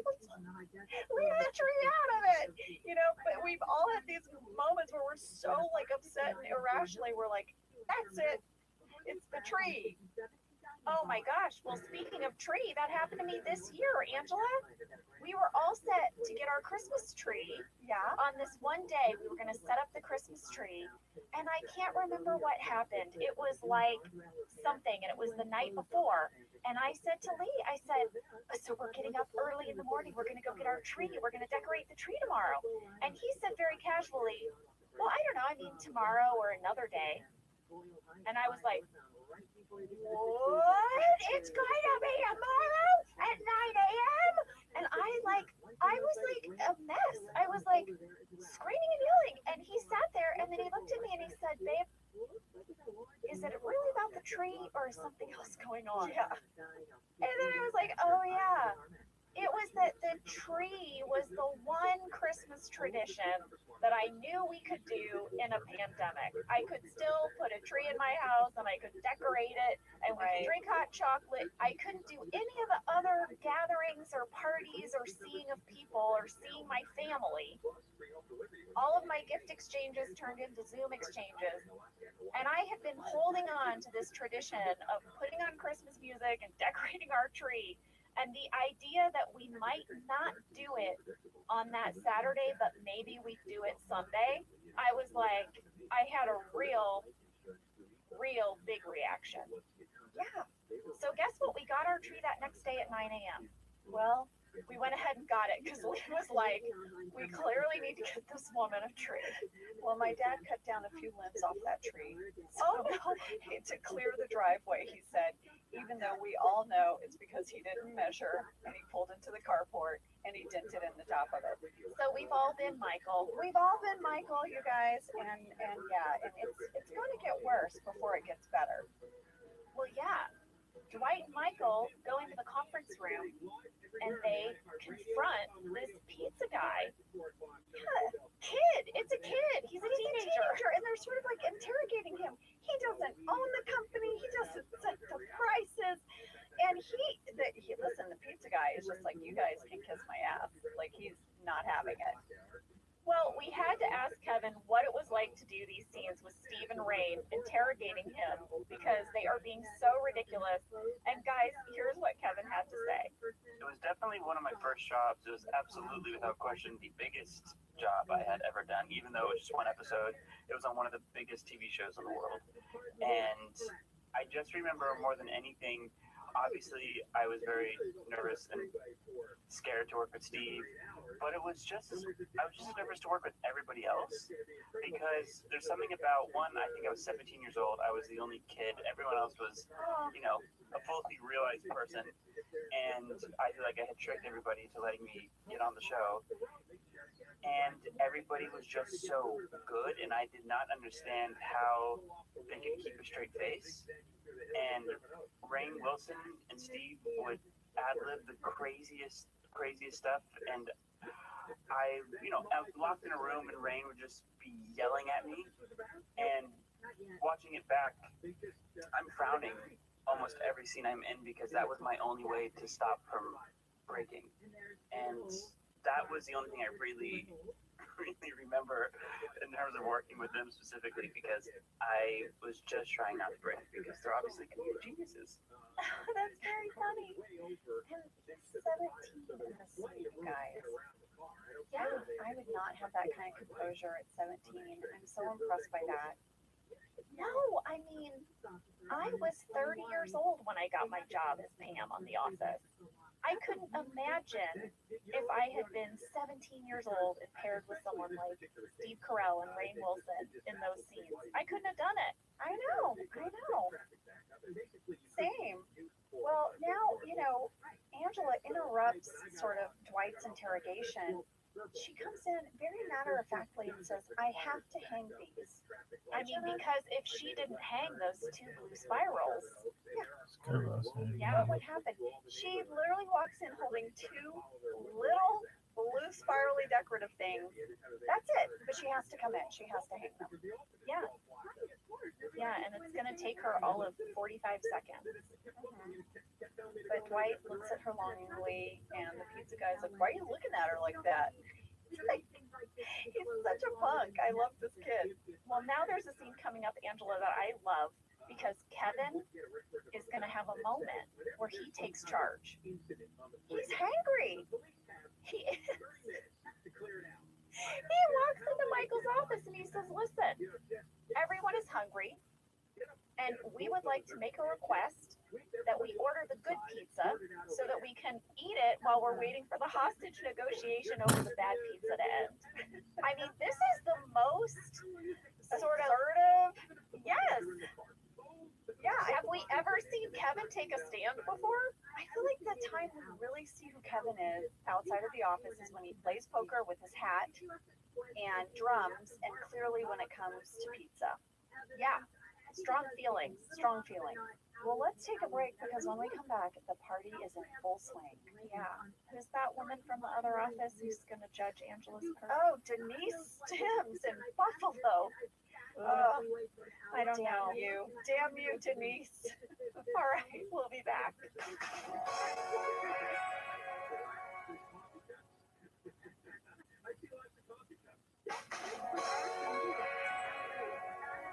Well, we're back in the conference room. The party is underway. Angela really wishes she had just had one more hour to hang more blue thingies. Yeah, and possibly get, some dancers or something. Meredith says she thinks it looks good. Meredith is so nice to Angela in this moment. Yeah, She's trying to build her up. She's like, I think it looks great. And Angela just is like, well, that describes a lot. I don't know what she says. Angela says, well, that's why you're never in charge of these things. So snarky. So sassy and snarky. So uncalled for. This is why no one is nice to Angela, by the way. You have given me grief. Why doesn't Pam help Angela? Why isn't Pam nicer to Angela? Because anytime anyone tries to be nice to Angela, Angela sasses them. Well, isn't Angela just having her moment here? Her moment of cutting down the tree branches? She is upset and she's going to take it out on Meredith. But then Andy's got a surprise. Andy walks in, rolls in, I should say, this humongous ice sculpture. And you guys, it was huge in real life. In real life, it was enormous. I don't know if it really does it justice, like on TV watching it. It was so big. It was two swans kissing in the shape of a heart. Yeah. I remember they had a bunch of them, and they had them in this big walk-in freezer on these carts, and they would have to wheel them in because they would sit there then in the background for a while, and they'd have to change them out. Yes. So Phil Shea had to place an order for multiple swan heart giant ice sculptures. And you have to know that there was probably a meeting between Phil and Greg where there was a flip book of all the different ice sculptures he could order. Yes, the one they settled on. 100%.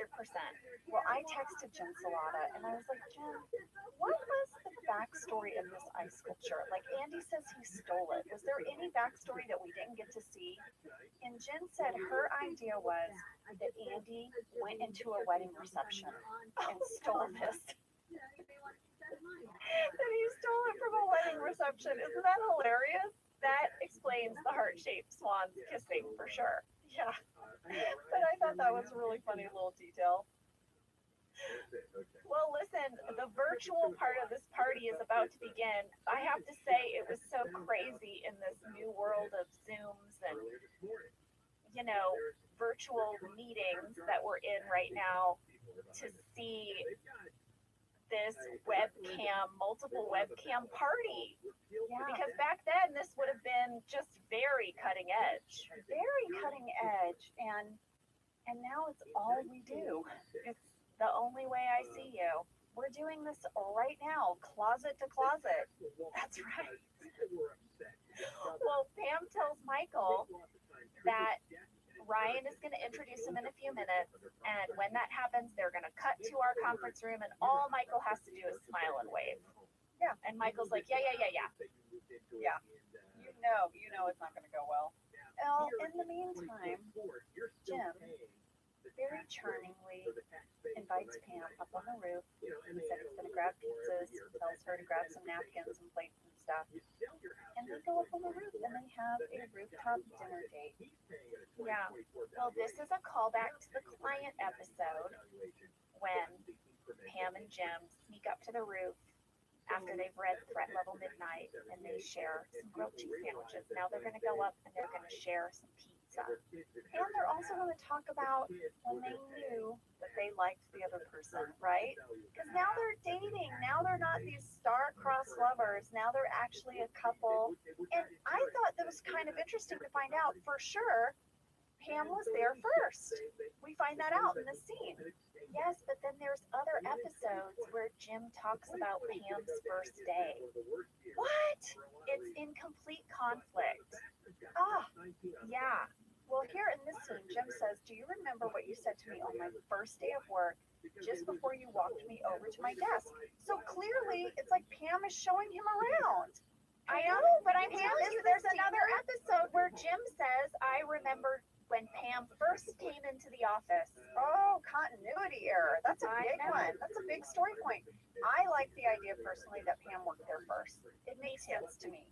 And I love this moment when Pam goes, yeah, I said to you, enjoy this moment because you're never going to go back to this time before you met your destiny twice. And then Pam says that she knew that she liked Jim when he warned her that her mixed berry yogurt that she was about to eat was expired. And you know what? I get it. Me too. I get it because he had so just observed her, seen her, knew her. Just such a window into how much attention paid to her. Well, listen, when Lee and I first started dating, there was this moment where I had moved into a new place and I wanted a grill. Speaking of grills, you were talking about your dad getting his big grill. His big, yeah. So I got this grill and it needed to be assembled. And I was a little bit like, oh, but I guess I'd been talking to Lee all about how excited I was to barbecue because it reminds me of home. My dad grilled a lot, you know, and he taught me how to grill. So he said, hey, how about I go over to your place while you're at work and I'll put together that grill for you and we could grill some food when you get home from work. And I was like, really? When I got home from work that day, there he was in my backyard. He had put together the grill. He had broken down the box. Oh, that's gotten rid of the breaking down the box is everything. Come on, getting rid of the mess. I mean, Giant box. The box was as big as me. Yeah. And then he had marinated some chicken for us to grill. That is the moment I knew I am probably going to marry this man.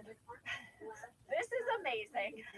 And I'm sure that Lee, if he asked me and was like, what was the moment you knew? And I was like, it was that day that you broke down the box for the grill. And he was like, that was the moment? Well, listen, building a grill is no joke. I have done that. I've assisted, and it's like building a small Cessna. It's so many parts. And then to break down all the mess, come on. Of course you're like, I think this one's a keeper. Yes. Listen, so I get where Pam is coming from. That is a sweet, wonderful detail of everyday life. That's intimacy. It really is. That he tracks her yogurt. It's adorable. Well, I had a really long drive for work. I had a long commute coming up. And Josh dropped off a mixed CD of music because I was saying I didn't have a lot in my music library. I'm really bad about that, you guys. Like, I'll hear a song and like it, but I don't ever put it in a playlist, and then music's all over the place. And probably, actually, as I say it, you're probably like, Angela, this sounds very on brand. Like, yes, if I could write all the songs I like on 100 different Post-it notes. But Josh made me this driving playlist for my long commute, and I was like, that is so stinking thoughtful. Yeah, guys out there, it's the little things. Yeah, we like that stuff. Break down a box and make a playlist. You're in. If you want to really get your wife turned on, oh Lord, here we go. Take out the trash without being asked. Take it out before it's overflowing. Do you know what I mean? Take it out before you've tried to cram it back in. That's right. And then pour her a glass of wine. And subtly walk her past the empty trash can. And you're in. I'm telling you. If you want to land a lady like me or Angela, take out the trash without being asked. And you got us. Or notice the new bath mat that I bought and be like, oh my gosh, babe, did you get a new bath mat? I love it. It's fantastic. I'm like, bow, chicka, bow, bow. Or how about this? You know what? Those extra Christmas seasonal pillows that you had to have really made the place feel homey. Oh my gosh. Yes, you notice my seasonal pillows. Guys, we're telling you. Write us. Try one of these things and then you write us about the night you had because it's on. Well, give us the overview of the night you had. Just tell us. It works. I don't need all the details, Jenna. No, I don't want the details. Please, no unsolicited pics. Oh my God, who's asking for pictures? Now you put that in their brain. Pictures of what? Their night. That's inappropriate. That's why I'm saying don't send them. I don't want photos. I don't want details. Just tell me, oh my God, you guys, it worked. Okay. So now the party is really underway, and we see a little bit of a callback to a character at 32 minutes 58 seconds. We see Dan Gore the regional manager, he's back. And now we're coming up to the point where Scranton's going to get its shout out, right? And this is what Michael says.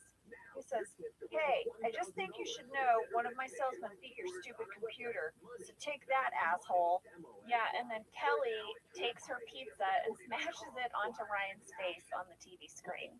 That's Scranton's moment in this corporate event. But wait, then the pizza kid runs up to the webcam and says that he's a minor being held against his will. Yes. How does anyone in this branch still have a job? I don't know.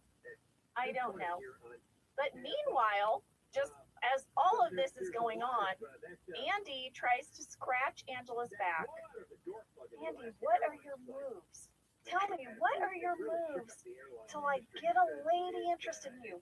First, you have ridiculous pickup lines, like the movie in the box, and then you go up to someone you don't really know and scratch their back. Are you crazy? Well, she said she had an itch she couldn't reach. She did, but I don't think that was an invitation. No. Yeah, that wasn't an invitation, Andy. Don't go scratching people's backs unless you're invited to scratch their back. And Angela definitely does not seem interested. And then there's a scene, Jenna, that I love. It's something our show does that I love. It's never explained. It's just Dwight and Andy standing outside the men's room. Mm-hmm. Dwight is clearly on guard by his whole physical posture. So we're just left to assume pizza guy's in there on his bathroom break. He's been let in there. And Andy and Dwight have this whole conversation outside the men's room. And at one point, Dwight kicks open the door and says, unless you're going number 2, you've got about 15 seconds left, or something to that effect. And I just have to say, I really loved Rain's choice here. Like the way he kicked the door, he looked very official. He did. And Rain, I feel like his performance in the scene is so great.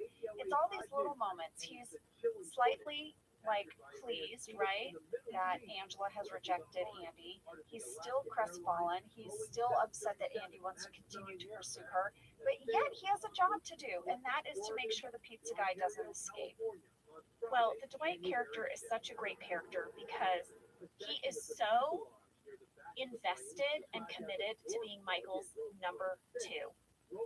So much so that in a minute, he's going to be interrogating this pizza kid, and Michael is now going to suddenly realize what they've done, that they have kidnapped someone, and he starts freaking out, and it takes Dwight a second because he was so committed to the other choice, but then he becomes just as committed to the new choice, and he pays for all the pizza. Yeah, he's so loyal to Michael. And it is a little bit creepy. It reminded me a little bit of Lord of the Flies. It's all of a sudden, when people follow someone who they shouldn't be following, and then where does that lead them, and what are they capable of? What was Dwight going to continue to do to this pizza guy? Well, it's such a crazy storyline. We talked about it, and I feel like so much of it really hinges on Kevin's great performance. Yes, I absolutely agree. He was perfect. And we just asked him if he had any memories from his time on the show, and here's what he had to say. My biggest memory or takeaway from the entire experience, period, was honestly the generosity and the kindness from everybody. Everybody went out of their way to accept me, to welcome me with open arms. I sat with a lot of the cast for lunch every day. I think I was totally a fish out of water, and I think everybody could see that. And it's one of those things where you come on set, they welcome you to set in rehearsal, and everybody cheers. And that is something that I've taken with me, and I remember going into Glee, how it hit me at some point of I'm now in their position as a person who's on this show every week.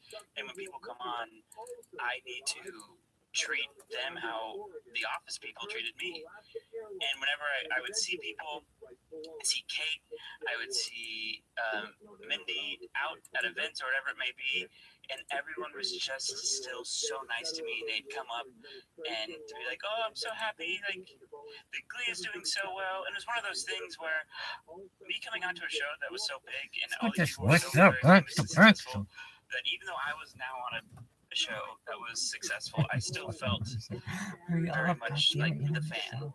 And the fact that they could come up to me and Fuck is this? they just always treated me with kindness and as an equal, and that's something I will never ever forget. That was And I say they, but I realize it's you guys. So thanks for being so nice. Our dog, Lady, it's so sweet for him to say that, and it really takes me back because when I was an aspiring actor and I would get those guest star roles on shows, it would be such a big deal to me. But I would go on the set and I would feel just so alone. And most of the time, people didn't invite me to eat lunch with them. And they were in their own world because they had that job every day, so it wasn't particularly special to them. And I would just feel, you know, like I was really like a kid in a new school on the first day of school. Yeah. With all the pressure of like the new day and the new place and the new work and all of it. Yeah, and people did not generally go out of their way to try to make me feel better. And that was fine. But I think all of us on The Office had been knocking around for so long and had experienced that feeling so many times that whenever we did have a guest star, I would watch as everyone would go out of their way to introduce themselves, say hello, shake hands, invite that person to eat lunch with them, show them where the craft services was. I do have this memory of us just being so hospitable. It was like, welcome to our house. Let's show you around. What up, Trump? No, just doing all kinds of fucking inside hand shit. What up? Just punching. That we wanted our show to be different. And we just did it. We never talked about it. It was just this collective thing that we all did. Yeah. And you definitely remember with each job, especially when you're starting out. Saying West Side to each other, West Side. You just like remember it, you hold on to it. And I'm so glad that our show was like that for Kevin, you know, and that he took that same philosophy to Glee with him. Look at this. Well, it says right here. Really cool. This is what was so impressive. Asked him if he, after all this time, still gets recognized as the pizza guy from The Office, even though he's gone on to all these other amazing projects. And here's what he had to say about that. The amount of times I get recognized for The Office is mind-boggling. Truly. Like, even in the midst of Glee, even after Glee, I get recognized a solid quarter of the time from The Office, from one single episode. I did 120-something episodes of Glee, but the one episode I did of The Office, I get recognized that much. And it's absolutely a different demographic than you can always tell, but it's still just surprising because I think I look pretty different. That was almost 15 years ago. So I'm always baffled, and it sort of makes me feel very proud every time. Like, yeah, that's right. I was on that show once. Well, 4 days. I love it. Well, I'm glad he had such a great experience on the show, and I like that the legacy has endured for him. Let us tell you where you can find Kevin. On Instagram, he is just his full name, Kevin McHale. That's Kevin, MCHALE. And on Twitter, he is Druid Dude. In the West Side. I'm the West Side. Well, now, Angela, we have my other favorite scene from this episode coming up with you in it again. I love that scene with you and Michael where he's giving you all the instructions. And I love when Andy comes over to serenade Angela over speakerphone with his acapella pals. This was so, did you say acapella pals? Acapella pals. Acapella pals. His acapella pals. His acapella pals. Aca what? My acapella pals. Yeah, this scene was so much fun to do. And oh my gosh, more went into it than you'll know. I mean, it was pretty like a tech heavy moment. Oh, for sure. Well, we actually asked Jen, how did she come up with this idea for the serenade, or how did she pitch this idea? Because this was brilliant and so charming. And here's what she had to say. I remember pitching to Greg that Andy could sing Take a Chance on Me to Angela with speakerphone backup singers. And Greg was like, cool, go tell Ed so we can start thinking about how we'd want to sing it. And I walked down to Ed's trailer, and I'm just awkward in general, but then also I had a bit of a fangirl thing because I loved Ed on The Daily Show, and I was still so excited that he was on The Office. So I just awkwardly knocked on his trailer door and told him, hey, we're thinking about having Andy sing Take a Chance on Me to Angela, and we just wanted to start thinking about the song. He's like, what song? I said, Take a Chance on Me, Mamma Mia, ABBA, and he didn't know the song, and I'm thinking, oh God, how can you not know the song? Maybe slightly predicting the horror that was about to come. And he's like, how does it go? And I am a terrible singer. I cannot sing at all. And so yeah, I was like, oh, it's like, remember Mamma Mia? And did you know the song? And I just tried to figure out how to say it without singing it. And then we ended up walking around the parking lot, and I had to sing Take a Chance on Me to Ed. And it was so embarrassing, but so lovely. He was so wonderful about it. And I love that scene so much. I just thought he killed it and was so excited that he was able to do such a fantastic job with it. It was just exciting. That would be me. I'd be so nervous if all of a sudden I had to sing something to someone, because I hate singing in front of people. I love to belt it out, at home, in the shower, or like just in the kitchen with the kids. But if I had to oh my God, like have someone like Ed or like Steve or someone be like, okay, how does that go? I'd be so nervous and embarrassed. Well, we also got a lot of fan questions from Jen Reynolds, Sarah Thorup, Stephen Jackson, Roxanne Hoffman, and Becca Harrington. They wanted to know who sang the backup on the telephone for Andy. How was that accomplished? Were they actually on the line, or was it pre-recorded? Oh, Jenna, my memory is we did that in real time. And I'll tell you why, because I had to be there reacting, and I thought, whatever you do, Angela, you cannot mess this up for these guys, because they had it all timed out. And we actually asked Jen Salata about it, and this is what she had to say. One of the singers we were so lucky to get for the acapella Take a Chance on Me was John Michael Higgins. You'll know him from Christopher Guest movies. He's just brilliant. And so we were super, super excited.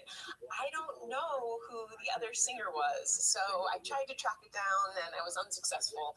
I believe we recorded it on the day in that John and whoever else, maybe besides John, were in the little office that the writers used to hang out on set, and they called in and sang through the speakerphones, and then I'm sure we recorded a clean version too of it, not through the speakerphones, so that we could have it in the mix and then just make sure that we got the sound quality great. But it was a really fun day. I just thought that they killed it. Well, I remember that, Angela, because I remember listening to Ed and those guys practicing before they divided up and went into the sort of speakerphone situation. Right. But it was a big deal, and what a big get for just this voice on the phone that has gone completely uncredited. I know, and I am such a fan of John's. Like, he is such a comedic genius. And he and Ed and how they put this all together and did it was so fantastic. I loved every second of it. It was hard for me not to fully smile because it was so charming and delightful. And Angela's trying not to tip her hand too much. She only has a very slight smile at like one or two parts, right? Yep. But I have such fond memories of this, and I just felt like we had to hear it. If you change your mind, I'll be first in line. Honey, I'm still free. Take a chance on me. If you need me, let me know. Gonna be around. If you got no place to go, if you're feeling down, and you're all alone, when the curtain burns and it goes, honey, I'm still free. Take a chance on me. Gonna do my very best at letting go. But be to the test if you let me try. And you take a chance on me. That's all I ask of you, Angela. I mean, come on, how they harmonized at the end like that? All right, I got goosebumps listening to that. I got a little choked up. I don't know if I just miss Ed a lot and he's so charming in this scene, or if it's just the time we're in. I don't know. I've also just fallen in love with Andy during this rewatch. You know, we've talked about how I have this new appreciation for Ryan, but I also just have been loving the character of Andy and his journey. But I don't know, Angela. I also have to say, I know I mentioned that the way to my heart is to put together a grill and break down the box, but I think that if there was a guy that I actually was not that interested in, if he did this, I would be like, okay, all right. It is so sweet. It's so charming. You know, my husband is a really good singer, and he doesn't really sing around people. But when we first started dating, we went out and there was karaoke, and I didn't really know this side of him. He's like an a cappella guy. And he got up and sang Journey. And he brought down the bar, and I was like, oh my God. That is amazing. But it was just so sweet in this moment. Andy, you know, and Andy will go on to sing to Angela again. But you know he must really like her if he's going to bust out the a cappella group. Yeah, he's all in. I hope one of those guys was Broccoli Rob. Oh, it had to have been. Yeah. And Angela just looks at him and says she has to go clean up the party. And then we reveal that the whole bullpen has watched this. Yeah. Including Dwight. Yeah. And before we move on, Jenna, 38 minutes, 15 seconds. Prime elbow poof. Prime elbow poof of the sweater. I don't even understand this sweater, you guys. It was skinny at the top, then had a big floofy poofy part right at the elbow, then skinny again down to the wrist. And it also had lace sewn in to the V-neck. Yeah, I mean, I think that we have to acknowledge that Andy serenaded Angela while she was wearing this terrible blouse. Yeah. No other man was going to hit on Angela today. Well, I'll tell you that because that blouse is a repellent. I think we have a callback to a flirty shade of beige here. Yes, very flirty shade of beige again. Yes. Well, actually, it's like a Victorian shade of beige with the poofy sleeve, right? Yeah, poofy elbow. Dwight ogles her in this flirty shade of beige, and Andy sings to her. So clearly, something was working. It's a shocker. Well, now we go into Michael's office, and he and Dwight are just both miserable over this day. Yeah, they've had a day. And Michael says, more than anything, he's bummed that he did not get to have authentic New York sushi. Not a thing. Yeah, New York has very good sushi. Yeah, but it is certainly, I don't think, the sushi capital. But whatever, Michael is really, really bummed. Yeah. And he says to Dwight, I think we should go to New York and get that sushi. You're driving. Dwight is so excited. He can't wait. He can't wait to drive all the way to New York to crash the tail end of this corporate party and get the leftover sushi that no one else wanted to eat. That's been sitting out for a while. For a long while. I just want to say. So that's what they do. They get there, they go into the party, they get kicked out pretty much immediately. There's no one there, but they grab a plate of sushi and then they go and they sit on the hood of Dwight's car. And guys, they did not go to New York to shoot this, obviously. This is a little parking lot that they found in downtown LA, I believe. I recognized it because I think I've shot there. They are just eating this sushi and they are making fun of Ryan. And someone leaves the party and says to Michael, hey, that was pretty awesome, you know? when you called Ryan out like that. And it's like all he needed, right? Yeah. He feels seen, and they're having sushi, and they're in New York, and now he can go home. And he sets the tray of sushi and soy sauce on someone else's car, and they go home. It's pretty amazing. And then we have just a little tag at the end. We just see Ryan in full douche mode, winking at the camera from his New York party that's in full swing. Oh yeah, so pleased with himself. Well, I don't know if you thought about it, but this scene had basically 3 couples in it having intimate moments. We have Jim and Pam, dinner on the roof. We have Andy and Angela, serenading and accounting. We have Michael and Dwight having dinner in a parking lot. Yeah. Very sweet. Very sweet. And we had one hostage, but we let him go. Well, guys, that was Launch Party Part 2. And a big thank you to Jen Salata and Kevin McHale and Steve Ducherer for all the behind-the-scenes details. Yeah, guys, thank you so much for always letting us reach out to get those details each week. We really appreciate it, and we're going to be doing it for like 3 more years. So don't get tired of us.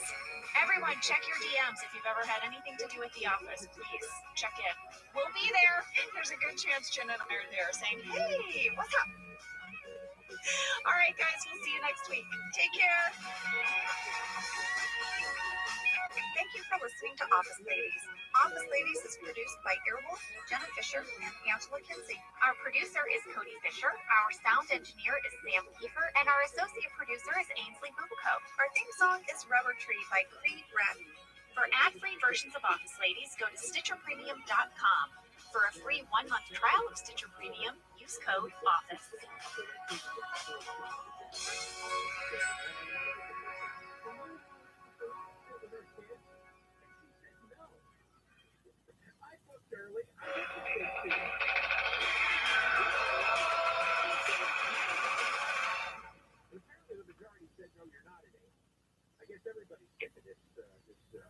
Pam immediately says irrigation. I mean, without thought, she was so positive. Yeah. I'm curious about nighttime, but I think I would have also chosen irrigation. And by the way, it doesn't disappoint. No. When Dwight shows them to their room, the irrigation room has a lot of pipes hanging from the walls. It's a wonderful design. Pipes with no purpose, though. No. They're decorative. Yeah. Decorative pipes. Yes. And 2 twin beds. Mm-hmm. Yeah. Now, I believe, I don't know if there's a deleted scene of it, but there was a scene that we shot where you see that Jim and Pam have pushed the 2 beds together. In the morning, you see into the room, and Jim and Pam have actually made it 1 bed. Yes, and I was like, wait, is there 2 beds or 1 bed? And then I realized what they had done. Yes. But I really like this moment on the 2 beds with Jim and Pam when Jim says 1 and 6. And Pam's like, what? And he's like, oh, I'm sorry. I thought you asked me what are our chances of being murdered tonight. Yeah.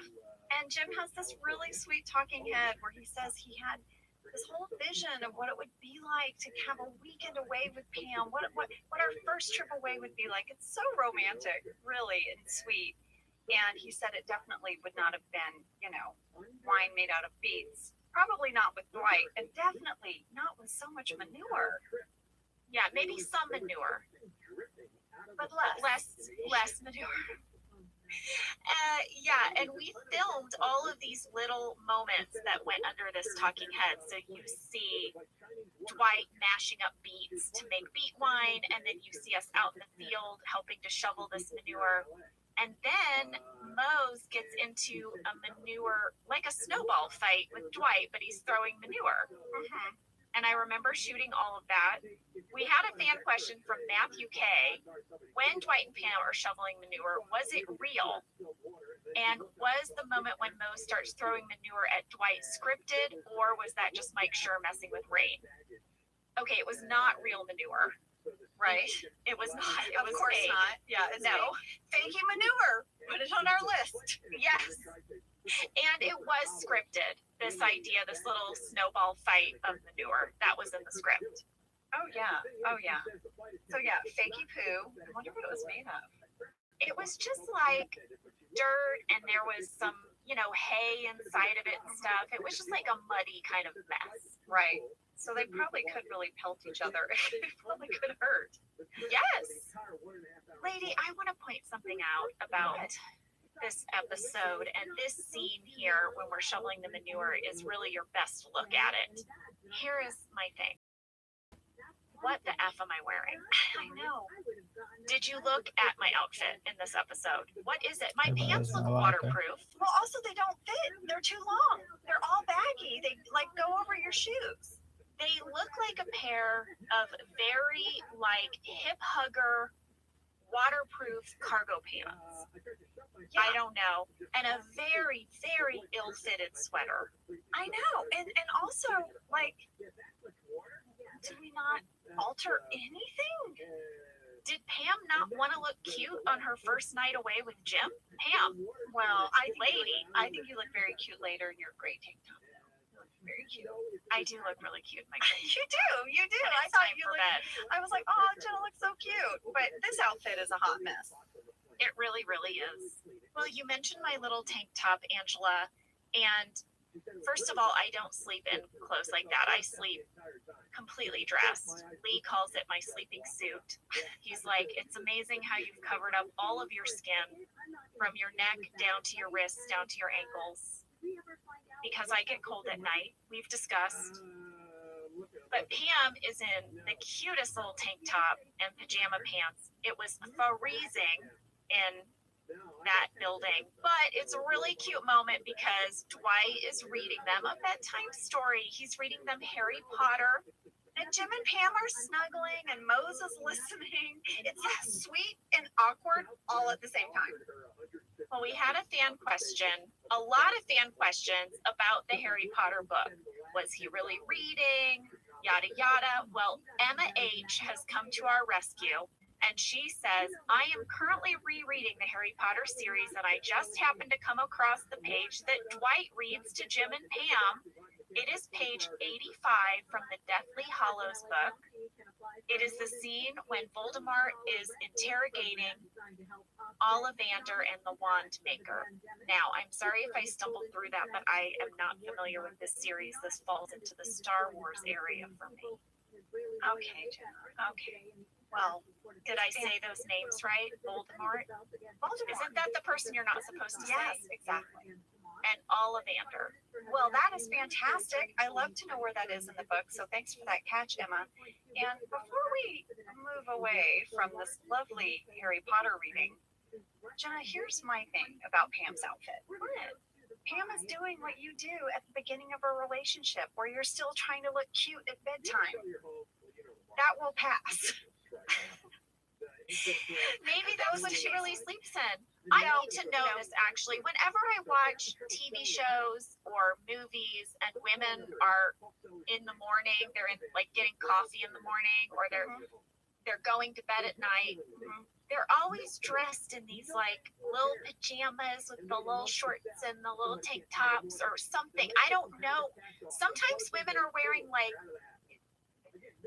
what are those things, silken shift dress things to bed? Lingerie? Not full lingerie, but what are they called? They're like silk or satin. What are they called? I don't know, but I used to have little tank top and short combos. I would get them at Target, like pajamas. And in the summer, I would sleep in shorts. I mean, because I'm always going to have my place nice and warm. Sam just wrote a slip. Yeah, like a slip dress thing. Yes, like a silky, slippy dress pajama thing. In that.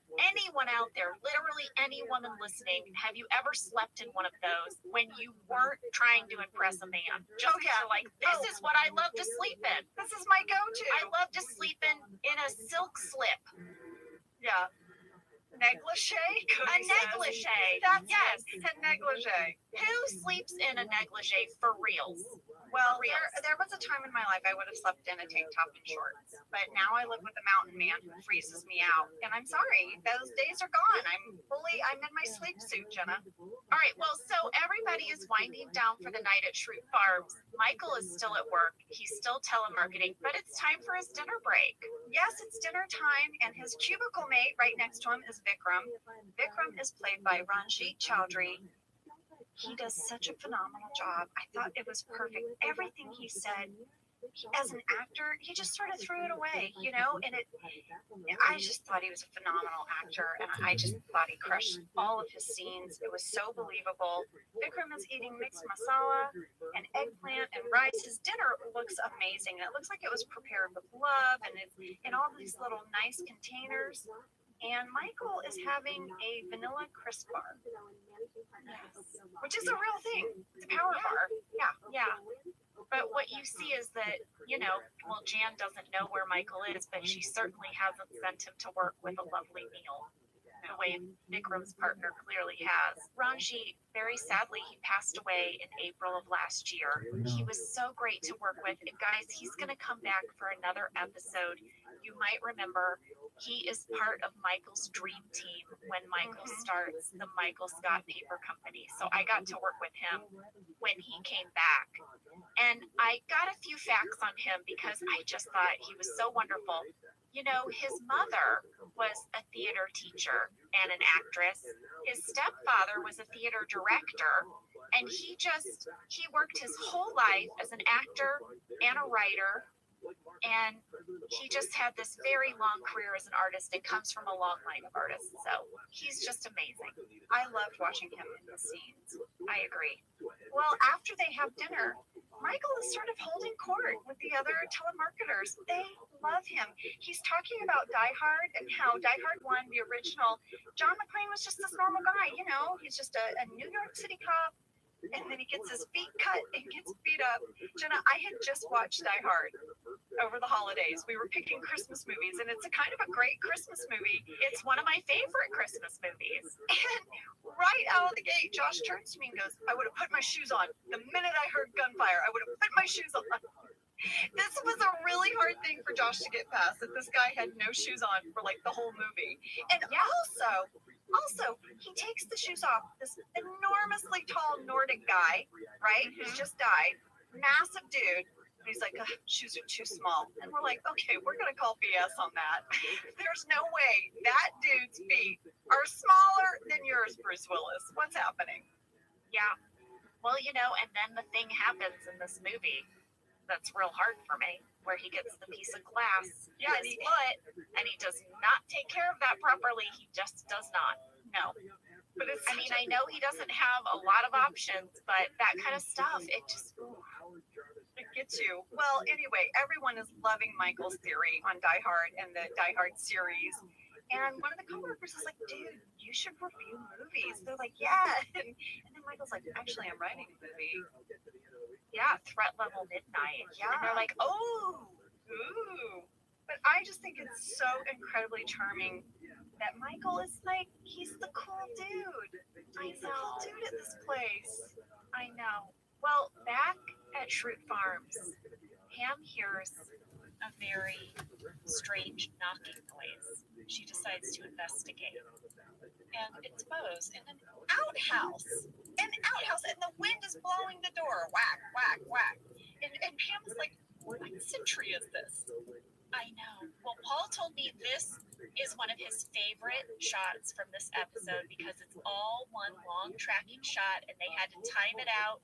They had to, rack focus from Pam out to the outhouse, and poor Mike Schur had to sit out there and just wait for us every time we would reset.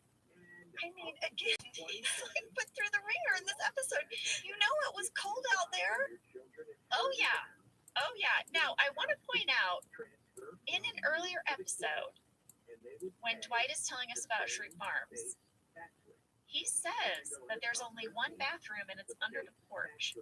Oh, nice touch. I like to think that maybe when he decided to do the B&B, he upgraded to an outhouse, a proper outhouse. Yes, this is my backstory for the Shrew Farms outhouse. So they figure out what that sound is. So now Jim and Pam are going to go back to bed. But now there's like a wailing, like a moaning. Yes. I mean, it's like, what is that noise? And so Jim, it's like his turn. So he's going to check it out. Well, at 15 minutes, 40 seconds, he approaches a door. Did you notice the wooden plaque says private room? Yes. Right? Yes. Goes in, and Dwight is holding the chair figurine and moaning. But very briefly, and I'm talking very briefly, at 15 minutes, 52 seconds, over Jim's shoulder, you can see a little bit of a poster. And I zoomed in on this poster. And the legs, it looks like a rock and roll band, and the legs of the pants are white with gray stripes, like skin tight pants. You can't really make out the face, but I got obsessed with these pants. And I started looking up every Motley Crue poster I could find, because I'm positive it's Motley Crue, right? It's Dwight. Okay. It's got to be Motley Crue. I'm telling you it is. I found a photo of Tommy Lee in the same white skin-tight stripy pants, and there is no doubt in my mind that in the private room, the love sanctuary of Angela and Dwight, that there's a Motley Crue poster. If you remember, on their album Decade of Decadence, 81-91, there's a song called Angela. It's going to come into play later. Sam, hit it.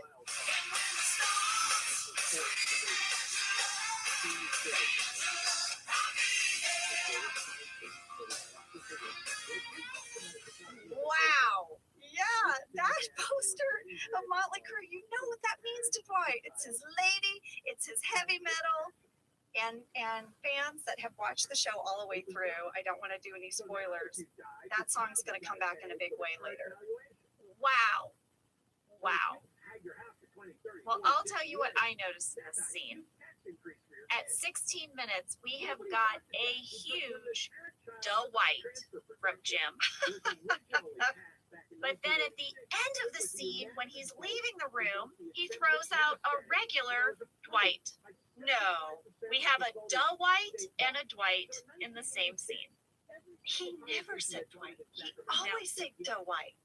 Is this the one time John says Dwight? Well, I listened to it several times. Oh my gosh, because this is our job. You're listening to that over and over. Meanwhile, I'm Google searching like rock and roll band pants. Well, I think he says Dwight, like Dwight.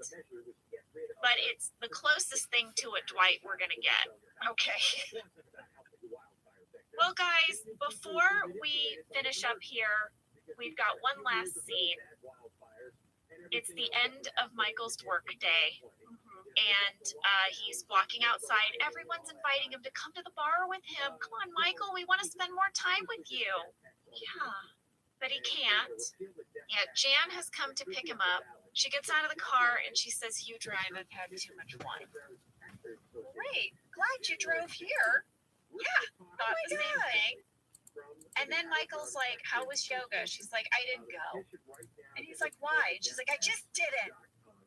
Oh, so sad. The Jan spiral, man. And she's going to take Michael down with her. Yeah. And then Vikram tells Michael, "Listen, man, you might be able to nab that bonus if you just work a little harder." Vikram gives a little pep talk there at the end. He's like, "Just stick to the script." Yeah. Oh, Michael. Well, I love this episode. I love breaking down this first part. I can't wait to get to the next part. And thank you so much, everyone, for sending in your questions. And Jim and I just freaking love doing this. We just love it. We love it. All right. Well, we will see you next week for Money Part 2. Money Part 2. Thank you for listening to Office Ladies. Office Ladies is produced by Earwolf, Jenna Fisher, and Angela Kinsey. Our show is executive produced by Cody Fisher. Our producer is Cassie Jerkins. Our sound And engineer what? is I got the watch. producer is Jesus, kid, calm down. Our theme song is Rubber Tree by Rabbi. For ad-free versions of Office Ladies, go to StitcherPremium.com. For a free 1-month trial of Stitcher Premium, use code OFFICE.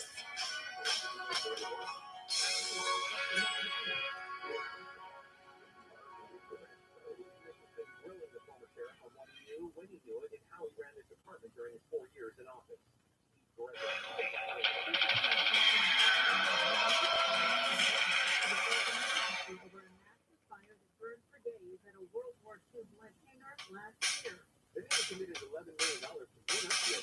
I'm Jenna Fisher. And I'm Angela Kinsey. We were on The Office together. And we're best friends. And now we're doing the Ultimate Office Rewatch podcast just for you. Each week, we will break down an episode of The Office and give exclusive behind-the-scenes stories that only 2 people who were there can tell you.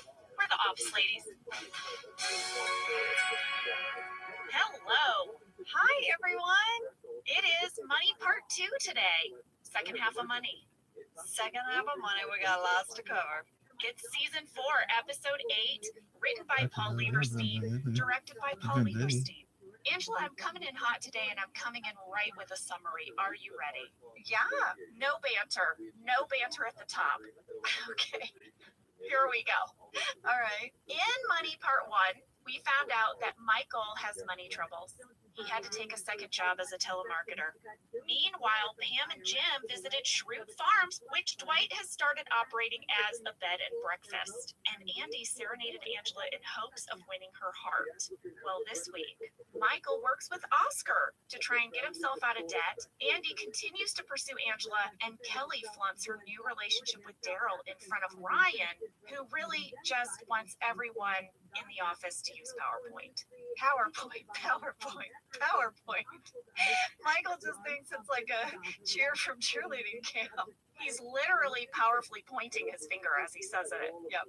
All right, well, fast fact number 1, we mentioned last week that this was the first episode that was directed by Paul Lieberstein.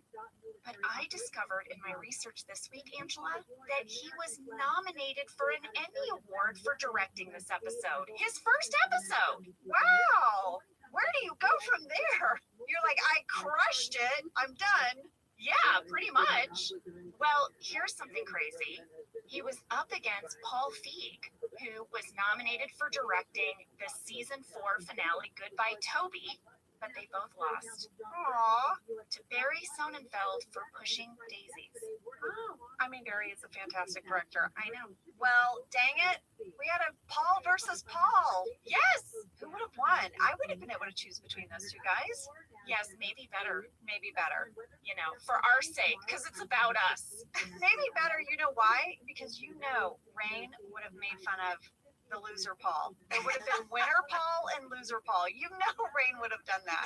You're so right. All right, lady, fast fact number 2. This episode introduces the relationship between Kelly and Daryl. And I have to tell you, this was a very popular storyline with fans. Oh, people loved this. Loved it. I loved it. Me too. I love how no nonsense Daryl is, and it spirals Kelly out. She does not know how to handle his just direct, honest, no game playing. Yeah. Well, it started a number of debates online. There was Kelly and Daryl versus Kelly and Ryan. There was a very short-lived Carol mashup of Kelly and Daryl. Carol with a K. People made jokes. Who will last longer, Carol or Carol? If you remember Michael's girlfriend, Carol. Oh, yes. So this was just really, really fun to see this relationship play out. It was mostly like a revenge date, I think, on Kelly's part. But she also... You think? She literally... Daryl has a whole talking head where he says, I get excited when I see the little dude come in the office because that's when she pays attention to me. But she also does seem like a little taken with him. But guys, the thing about this, and a lot of people pointed this out online, is finally there's a man who's treating her well and she can't deal. She is attracted to the drama. She is attracted to Ryan. Ryan is as well. This is their downfall. We will see it play out over several seasons. Well, we all know couples like this. Come on. You have that friend who was always attracted to the guy that made her a total mess, right? Yeah, and vice versa, right? Dudes as well. Yep. And you'd be like, what about that other person who's so incredibly nice to you? And they're like, no, I want the person that makes me crazy. Yeah, pretty much.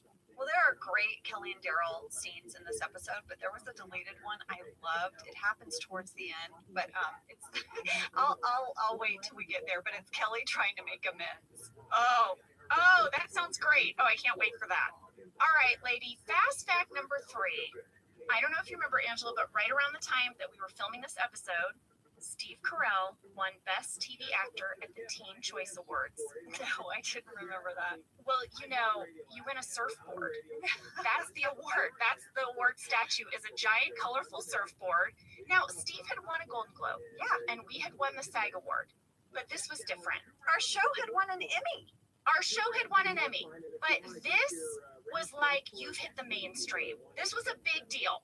To give you some context, here are the previous winners in Steve's category, okay, years prior. Matt LeBlanc for Friends, Ashton Kutcher, Wilmer Valderrama for That 70s Show. Then Steve won. After that, the Jonas Brothers won. I'm telling you, this was like, Steve is a bona fide star. He's a star.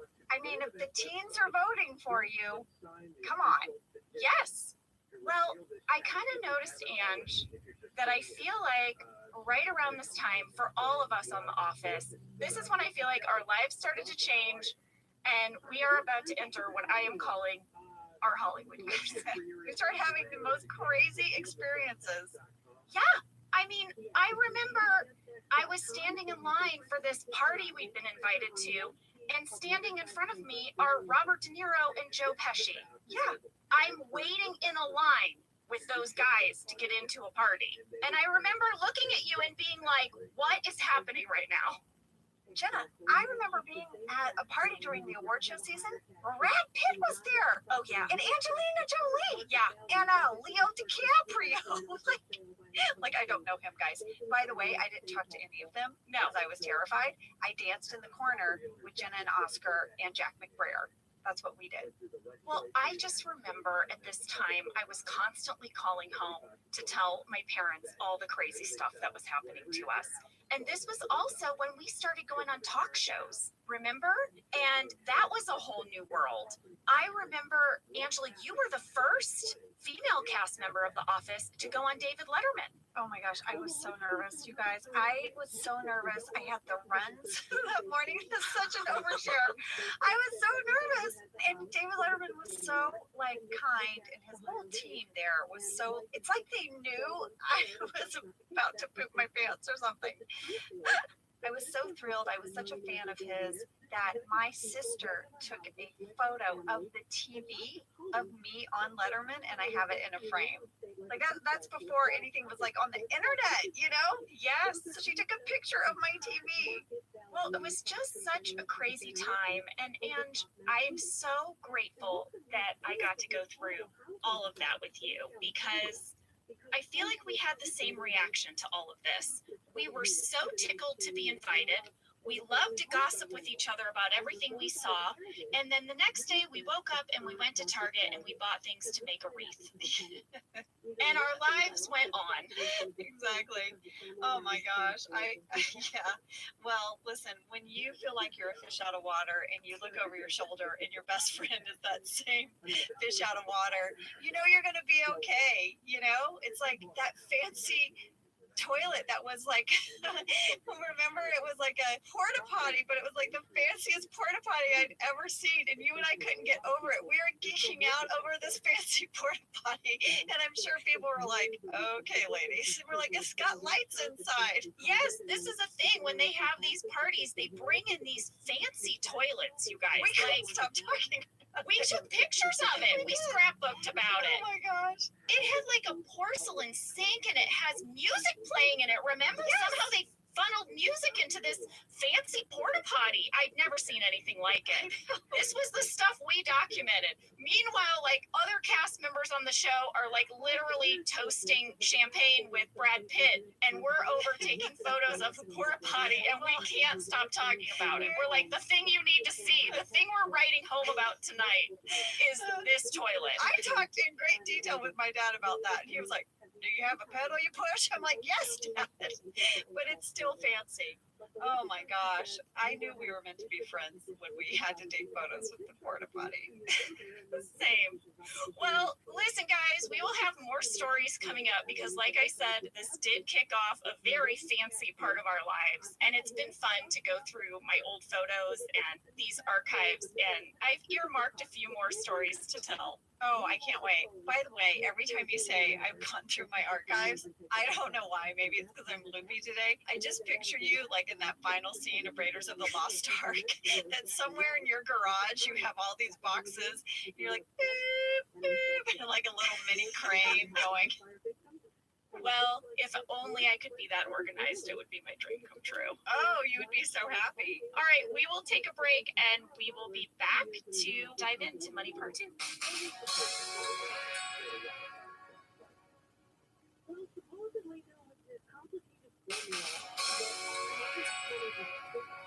All right, we are back. Money Part 2, we are starting with the scene where a very tired Pam is at front reception. She's yawning. Jim is yawning. Dwight walks in yawning. Everyone's kind of had a rough night. And Jim says to Dwight, and I wrote this down because it just goes with that argument of when people try to be nice to Dwight or Angela, it almost always backfires on them.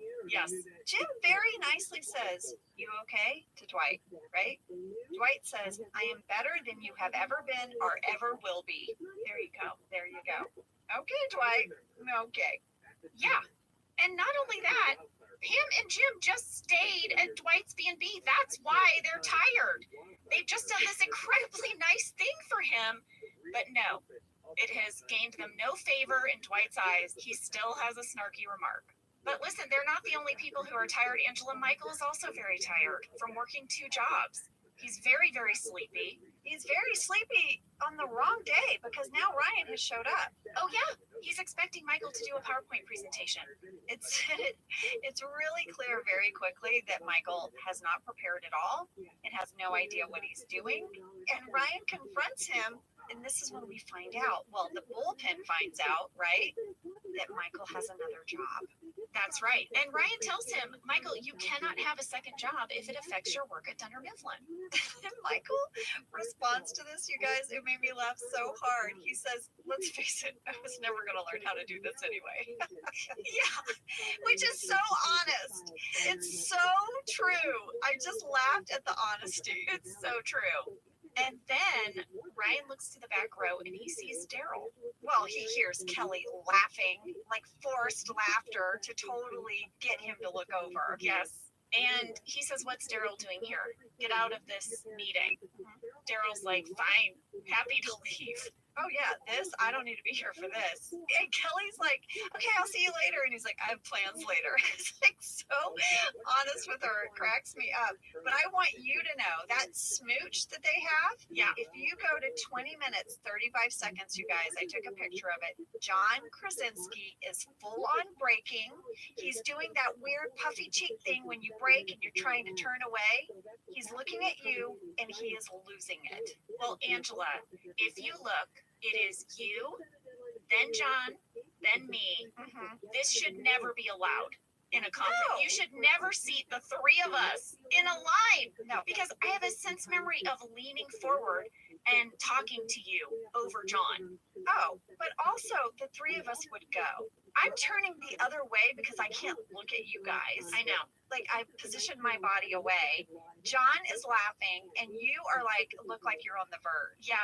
No, I remember we were a mess during this whole scene. We were a mess, but this scene is so brilliant. After I watched the scene, I texted Paul and I said, Paul, this is perfection. You know, he fought for this scene, this whole whoever. Yep. He fought for it. He loved it. And Love you, I Paul. love every beat of this conference room scene. It's so funny, Angela. Did he tell you that I texted him about whomever? No, I didn't even. I just texted him and told him it was perfection. I did the same thing.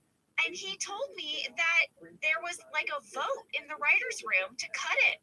There was a lot of pressure on him to cut that runner, and he really felt like it should stay in, and he's really glad he did because that's the clip they ended up playing at the SAG Awards when we were nominated that year.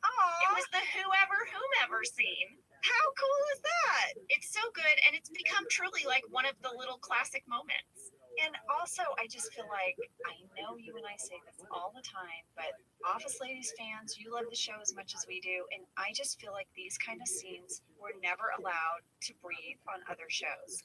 They would succumb to network pressure or whatever, and this huge long scene where we talk about whomever and whoever, it just wouldn't have happened on another show. I believe that.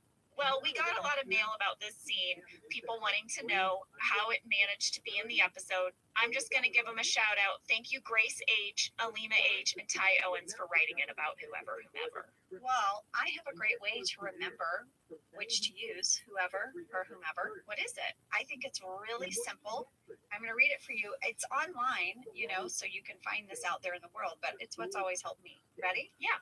Whomever is an object pronoun and works like the pronouns him, her, and them. For example, give the document to whomever in the department. So if you just are thinking in your head, is it whomever or whoever, you would just in your head say, give the document to him in the department, or give the document to her in the department. See? Or whomever. Whereas whoever is a subject pronoun and works like the pronouns he, she, and they. For example, whoever wrote this poem should win a prize. You could substitute, he wrote this poem and should win a prize. She wrote this poem and should win a prize. Oh, do you hear it? So just attach whomever to him, her, and them, and attach whoever to he, she, and they in your head. I thought that was really helpful. I'm feeling a little bit of but I thought it was very helpful. You know what it is? I have to say, this one has just always stumped me. And I just actively avoid having to use either.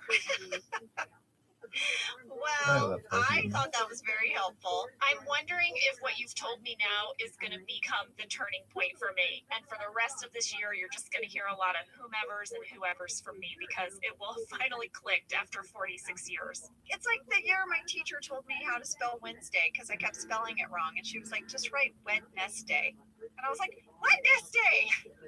You know what word I can't spell ever? And it's a real challenge, especially when you become a new parent, is the word diarrhea.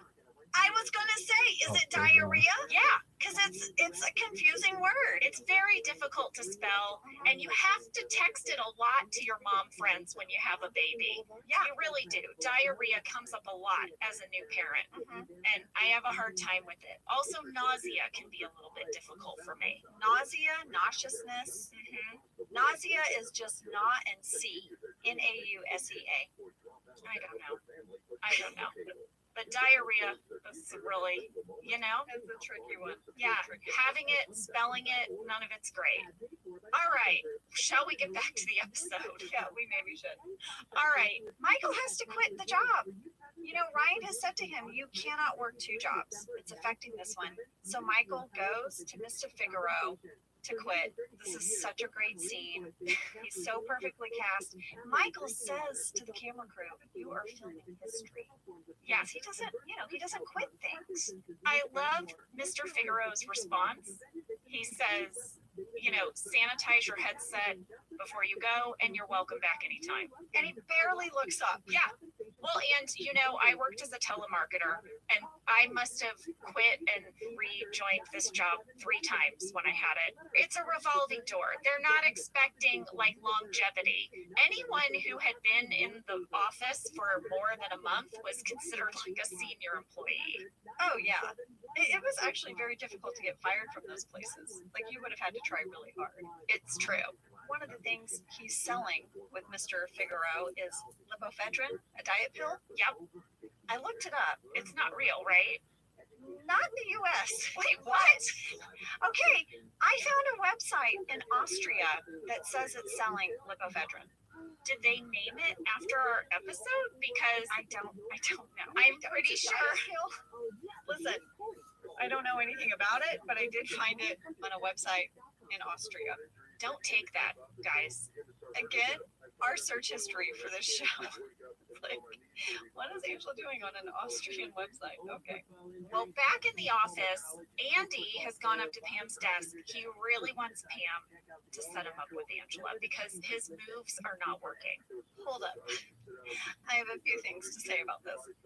First of all, at 23 minutes, 18 seconds, you would have thought, ladies, if I knew a whole bit of a scene with someone checking out my ass, that I would have worn Spanx and not my granny panties, because at 23 minutes, 18 seconds, Andy's checking out my butt, and I sashay by, and you see big old panty lines.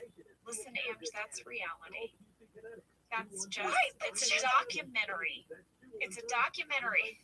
Why didn't I look at the script and say, oh yeah, today's the day they shoot Andy looking at my butt. They're going to zoom in on my butt. Maybe I shouldn't have the bottom of the barrel undies, the laundry day undies. Let me tell you something. What? I wear laundry day undies every day. All right? You know why? Because they're effing comfortable. And you know what I don't need in my day while I'm trying to be a boss lady and get things done? Is a wedgie.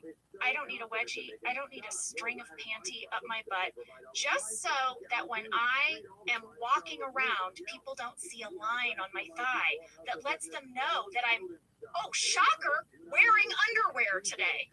Why does women always have to disguise the fact that we wear underwear? Who cares if you see a line on our butt from our underwear that we're wearing every day? Surprise. I am clearly on your side. I clearly wear granny panties. I'm just saying, if I had known forever in time this shot of my ass walking by was going to, be featured, maybe I would have picked a different pair that day. No, that's all I'm saying. I applaud you for your panty line. I think it's boss lady of you and feminist of you. Ladies, display your panty line with pride. Because you are comfortable, your butt is covered, your lady bits are covered, and you are getting done. You know what that panty line says? What? Oh, give it. That panty line says, I have more important things to worry about than your viewing of my ass as I walk by you. That's what it says. Pockets and panty lines are what I stand for. All right? So, moving us along, because we're very passionate about this, but Andy says Angela's not responding to his moves. Guess what his moves are? I know. He moonwalked past accounting 10 times. And what? Would have loved to have seen that. I know. I wish we had B-roll of that. I know. Well, there's a lot of deleted scenes. Andy has a whole runner that's very funny about how he's trying to court Angela. He actually goes over to accounting and invites her to a JV lacrosse tournament like the junior high. Yeah, that's kind of a funny scene. But then he goes around to everyone in the office, not just Pam, and hits them up and is kind of inappropriate with what he's sharing. And I had Sam pull 2 clips. Sam, will you play the first one? Look, you guys are my closest friends in this office. Right back at you. And as such, I come State your business. I'm dying of love sickness and horny sickness. And what? That isn't possible. Unless you mean gonorrhea. I'm talking about Angela. Okay, so he's gone to Jim and Dwight. He doesn't stop there. Now, Phyllis gets involved. Sam, will you play that one? I am itching all over with Angela Parks. Oh my God, I do have gonorrhea. Hey, Andy. Maybe this is one of those situations where you just have to do her to get her out of your system. Stay out of this, you. Phyllis! What the hell, Phyllis says? Oh my gosh! I know. It's all in the deleted scenes. It's a really good batch deleted scenes for this episode on the DVD. Well, I don't know if you noticed, but we had some people write in. Matt C. and Jessica Hernandez says, when Andy is asking Pam for advice about Angela, was Ed Helms directed to stand like that? Do you know what they're talking about? Oh, when he does almost the splits? Yes! Yes. Oh, so gross. No, you guys, that was just Ed Helms. Ed just made that choice and it cracked me up and I broke several times because it was very funny. He's just trying to get to like Pam's eye-to-eye level. And it was a very, very funny choice. In the DVD commentary, Jen Salata and Paul Lieberstein talk about the fact that Jen had written Andy very sweet, like trying to court Angela, and then Paul wrote Andy just trying to get laid. And there's this like kind of mix, but they said it works. It works. It's like Andy can be really nice, but then he's also just such a tool sometimes. Yes. Well, I noticed something in this scene. At 23 minutes, 58 seconds, I'm calling it rope bracelet alert. Oh. Andy is wearing one of those nautical rope bracelets on his wrist. Yeah. They were very popular in the 80s. I remember people wearing them. Do you remember that? Yeah. Well, I had to know more, so I did a tiny deep dive on these rope bracelets, and here's what I found out. What'd you find out? It's called a Turk's head bracelet. It is a sailor's knot. And according to the website Mystic Knotwork, it is traditionally made of a single strand of cord that is then doubled up upon itself. And captains in Newport would often have their crew wear matching bracelets to help the dockmaster recognize them as they approached the dock. It's also said that sailors wore these bracelets so they could wipe sweat from their brow, and they sometimes made them as good luck gifts for their loved ones back home. But I thought it was such an appropriate choice for Andy, since he is a sailor, for him to be wearing, but we don't really talk about it much. It's just been hinted at. I mean, it's going to come out much more in later seasons, but I thought this was a very well-placed detail. Yes. One of the things they talked about, I can't remember which DVD commentary it was, but Ed and Mike Schur talked about how much thought they put into Andy's look, because he is sort of that East Coast prep school, goes sailing, kind of crowd, and that they really dressed him. His ties are different from the other guys, and his accessories. He has that sailor's bracelet. Yeah. Is that what you call it? Sailor's knot. Sailor's knot. Yeah. So now Michael is going to approach Kevin because he needs money. And he's like, he knows Kevin gambles, and he's wondering if Kevin has like any in on a fixed fight. Michael basically describes a movie, right? Yes. He goes into way more detail about why someone would like throw a fight.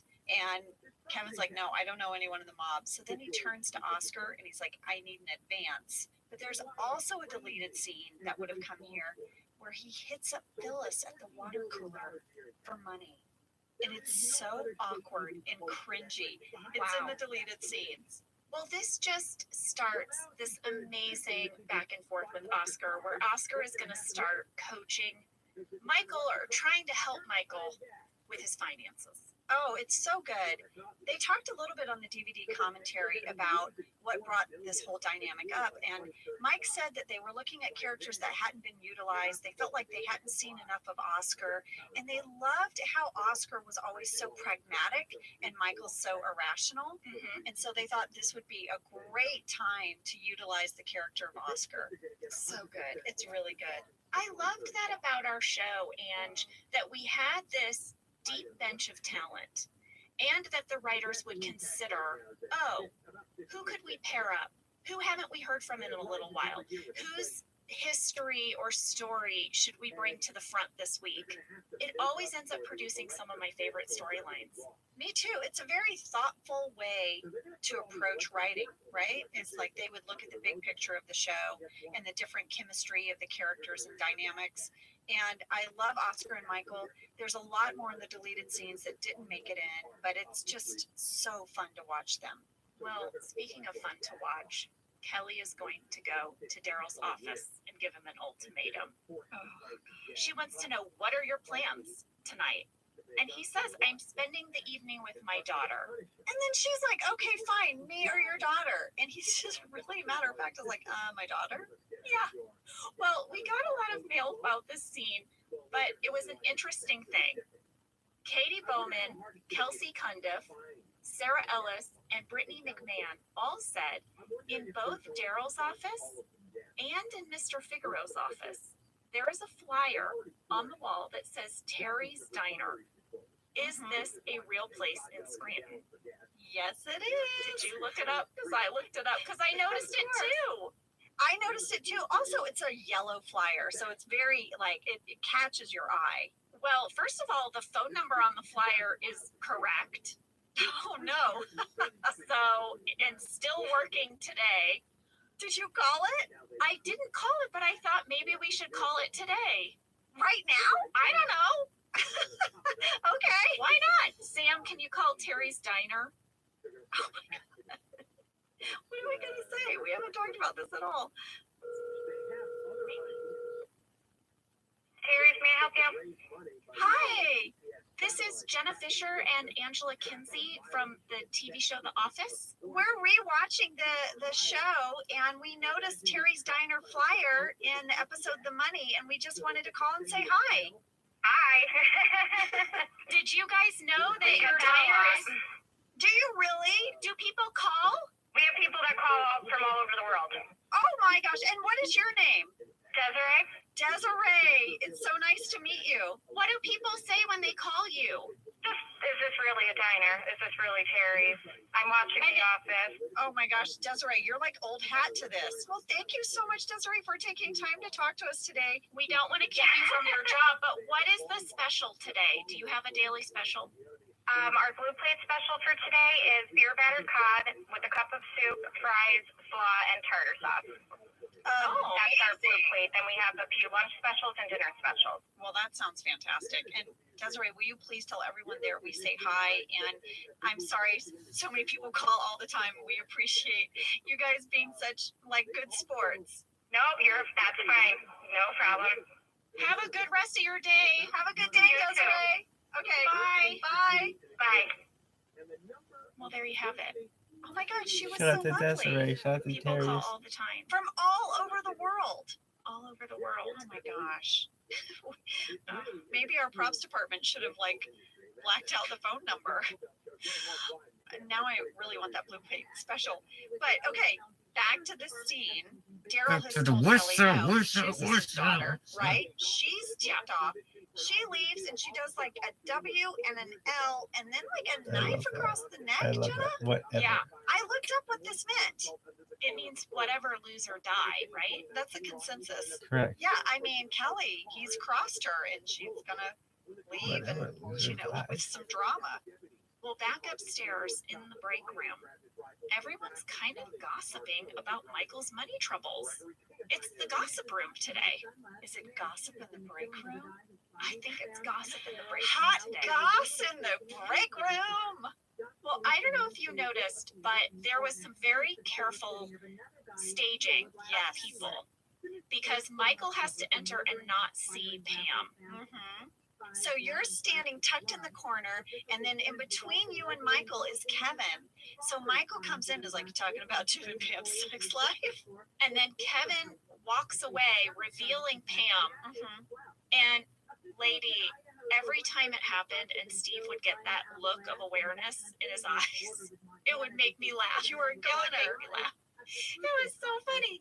And then Michael denies that he's having any money problems, and to prove it, he gets out a $1 bill and he just crumples it up and puts it in his pocket. Would you do that if you were having money problems? Would you?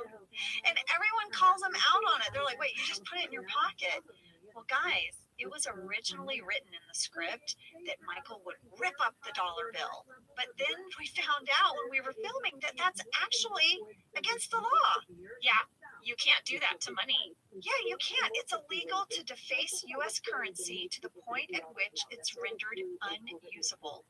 And by the way, we wouldn't have just done it once. We would have had to do multiple takes.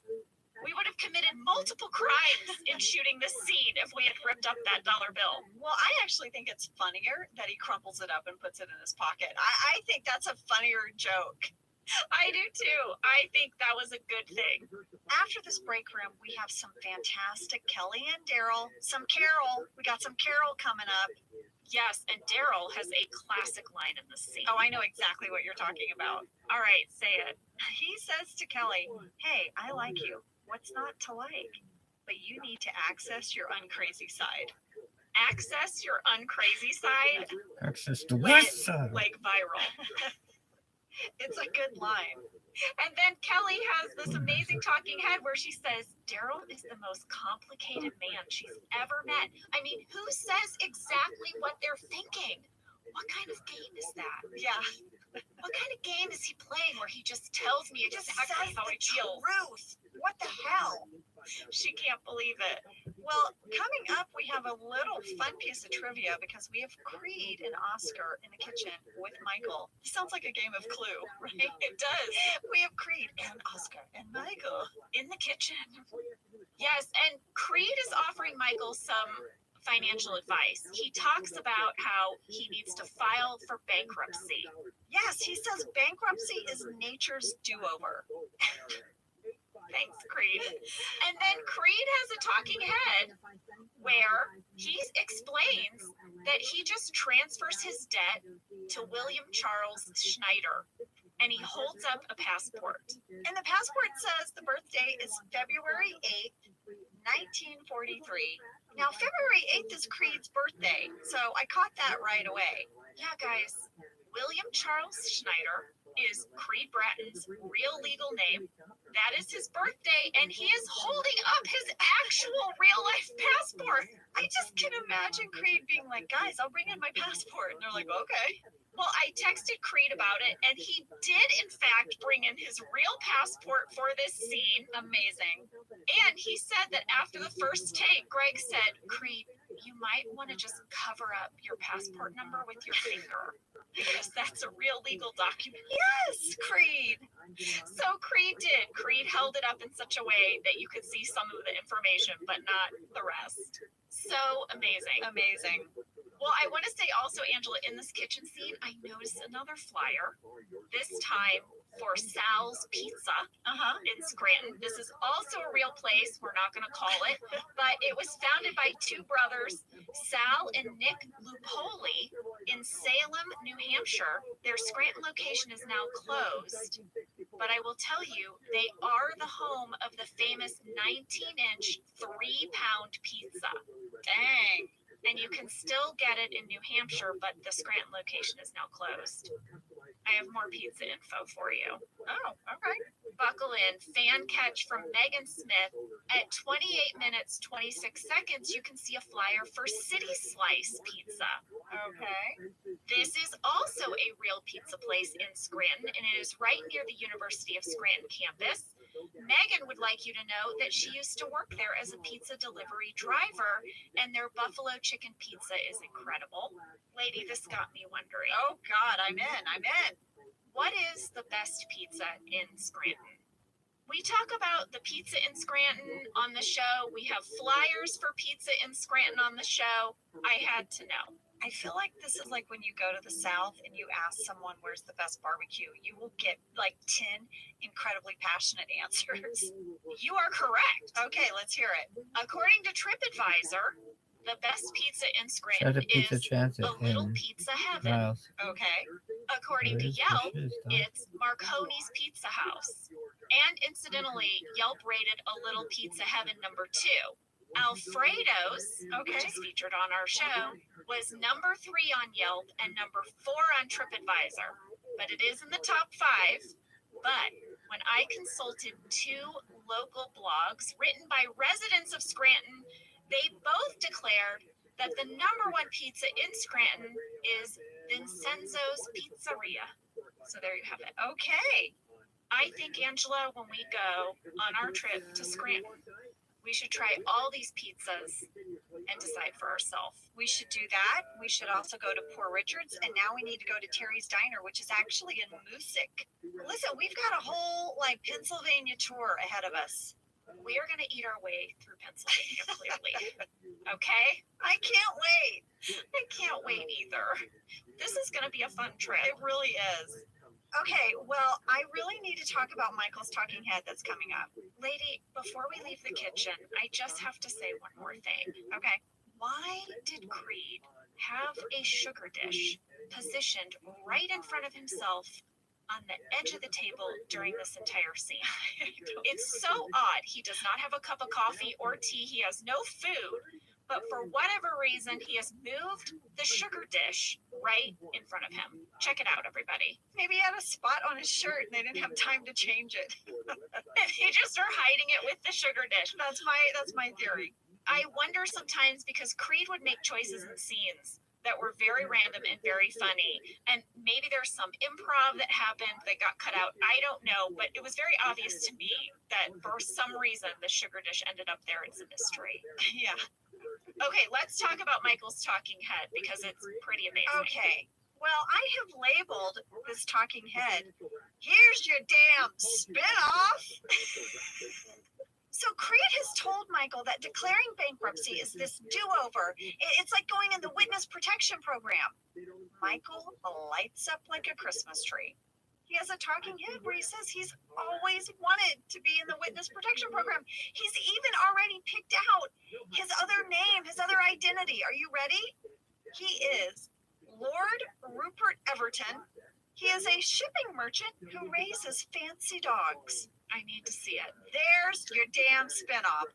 Michael Scott pretending to be a shipping merchant who raises fancy dogs. It's a must see. I would watch that. And you know they would probably like put him in Arizona, not near any water, but he's a shipping merchant raising fancy dogs. And he legally changes his name to Lord Rupert Everton.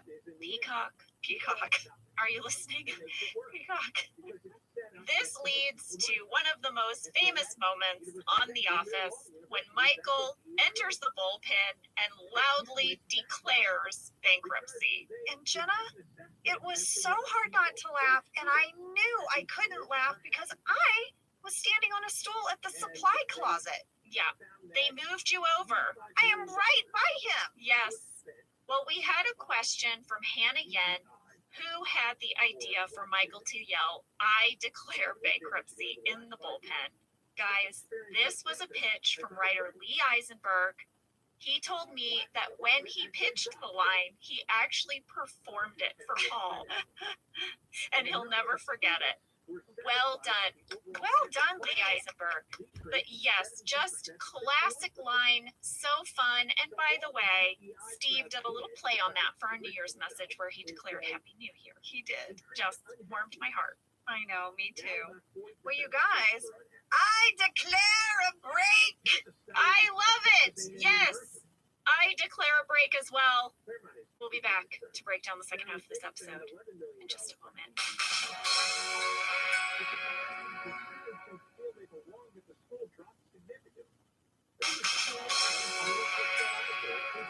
All right, we are back. Oscar and Michael are in the conference room, and Oscar is going through all of Michael's financial records. We are really going to get some insight into where all of Michael's money is gone. Well, you know, Jenna, leading up to this scene, there was a deleted scene where Michael is begging Oscar to sort of go through his finances with him. And Oscar does not want to do it. He's like, no, I'm not going to do it. And Michael says, if you help me with this, I will pay you $4,000 in coupons, credits, and back rubs, or I'll give you $5,000 cash. And Oscar's like, I am starting to see how you got in this situation. It's interesting because at the beginning of Money Part 1, it's sort of implied that Jan is the root of Michael's financial problems, that she's doing this renovation of the condo and she's spending a ton of money. She got a Porsche. They got a Porsche. But as we see in this scene, perhaps Michael has contributed to some of these problems. They certainly don't help each other out because in deleted scenes, Oscar also lists some of Jan's expenses. Oh, well, good. Yeah, good. Because it did seem like she was a big part of this problem. Oh, she is. Well, in this scene, we find out that Michael spent $125 on the Best of the Muppet Show DVD. I looked it up on Amazon. I could not find this DVD. I don't know if anyone cares, but I looked it up. I couldn't find it. I found a lot of other box sets, but none of them were $125. I looked up the Core Blaster Extreme. So did I. Which Michael spent $1,200 on. Yes. Could not find that either. I couldn't find it either, but you know what? It's so believable that this contraption would exist and that he would spend that money on it. Well, Michael says the Marine Corps uses this, and it's where they got the Corps in their name. Is from the Core Blaster Extreme, even though they don't spell it the same. Exactly. Michael's having a very hard time grasping the gravity of this situation, and ultimately Oscar encourages Michael to call Jan. Yes, he does not want her to know his money problems. And Kevin, by the way, also agrees with him. Yeah, let's keep our money problems away from the women. Kevin! Well, meanwhile, over in accounting, Andy is about to give Angela a present. Yes, Andy gives Angela this cat that he says he found by Vance Refrigeration. Now, we had a lot of people write in about this and say that they believe this is the same cat that Dwight gave Angela. Garbage. They believe it's garbage. And you know what? I stand corrected. I think they're right. I stand corrected as well. We wondered about this a few episodes ago. Yes, this is totally meant to be garbage, which is now going to be renamed Bandit. That's right. Who you will eventually throw in the ceiling. We'll get there. Who will live in my drawer? So crazy. So yes, guys, thank you for writing in. You're right. We are watching this in real time, everyone. Yes. So we now agree with you. Here's something kind of interesting. If you watch the DVDs have like little screensavers, you know? Mm-hmm. If you go to like commentary or deleted scenes or bonus features, there's little screensavers. For this episode, there's a very cute DVD screensaver of a little cat poking its head out of the box and meowing with Andy up on Office Lady's pod. Now, what I don't know, Angela, is if we used the same cat actor. It looks very similar, and it seems just as sort of like weirdly snuggly and comfortable in your arms as it was in Rain's. Weirdly snuggly comfortable? No, wanting to climb us like a tree and catapult off our head. So I think it's the same cat because that cat wanted to leap through the air off of me, using me as a diving board. I think it was anticipating a future episode where it would have to fly in the air. No, I guess what I'm saying is we set this up as some sort of feral cat, but it clearly is just fine being around humans. If it can crawl and jump off them. Yes, there you are. Well, listen, Dwight is clocking all of this interaction between Andy and Angela. He has to go out by the dumpster and play his recorder. He's so depressed. So depressed. He's playing You Give Love a Bad Name by Bon Jovi. I know. He's not in a good place. He's not in a good place. Jim and Pam notice, and they want to try to make him feel better, so they write their glowing review of Shroot Farms on TripAdvisor. The coveted TripAdvisor. He seems to like it, and Pam is really genuine. Pam's like, we really did enjoy our stay. She means it. She does. You know, again, thing we've been pointing out that Pam is Dwight's best friend. Pam may not know that, but you can see time and again where Dwight would see Pam coming through for him. Yeah. Michael has managed to get Jan on speakerphone, and he's going to tell her about their money troubles. And she does exactly what he feared. She's like, how could you? Yeah. She's disappointed in him, and she's judging him, and he can't take it. He runs away. What's interesting in this scene is there is sort of a whip pan to the window, and you see this train going by outside, and then it whips back into the scene. Well, I want people to know that the actual window in the conference room where Oscar and Michael are having their scene, that's a window to nothing. That's a window to a painted screen. Right. On the other side of the painted screen was our craft service table with our snacks. Yes, they're in a warehouse. So they did one of those little magical cuts here where they went up to Paul Lieberstein's office and they whipped to the window, and out Paul Lieberstein's writing office, there really was a train yard, and there really were trains that went by. Yes. And what they had to do was they would cut in the middle of that whip such that you couldn't tell, and they inserted that little shot of the train going by, because that did not actually happen in the scene because it was impossible. That is absolutely true. Every day we drove to work down Satakoy. We passed a gunnery, we passed a crematorium, and we passed a working train like tracks and a junkyard dog. All of that was right there. And all of that was out Paul Lieberstein's window. A room with a view. And it was like just a freight train. There was not a passenger train. You know what I love about this is that the view from the writers' rooms was actually like woven into this episode, and I just kind of love that. I used to say that if we were ever confronted with an actual zombie apocalypse in real life while working on The Office, we'd be in a great position because we could head over to the gunnery, arm ourselves, and then hop the train. Yes, it just felt like, a good spot to be in should zombies suddenly overrun the world. Listen, I know there's no zombies in it, but I'm pretty sure John Wick would agree. He'd have his gunnery, he'd have some transportation. Jenna, I finally watched all the John Wick movies like you told me to. You watch all of them? What are you talking about? You told me to go watch them all. You said you have to see the John Wick movies. What are you talking about? What are you talking about? I said watch Keanu Reeves movies. Like, no, you told me. Like Speed and The Matrix. Hold up, lady. You told me to watch the John Wick movie. You said Sam. No, Sam, guys. For taking this to court, you did very excitedly. This has come up multiple times. You told me to watch John Wick. How good the movies are, how attractive he is in the movies. Lady, how many are there? There are 3. I've seen all 3, and a 4th one's coming out. I did a marathon of them.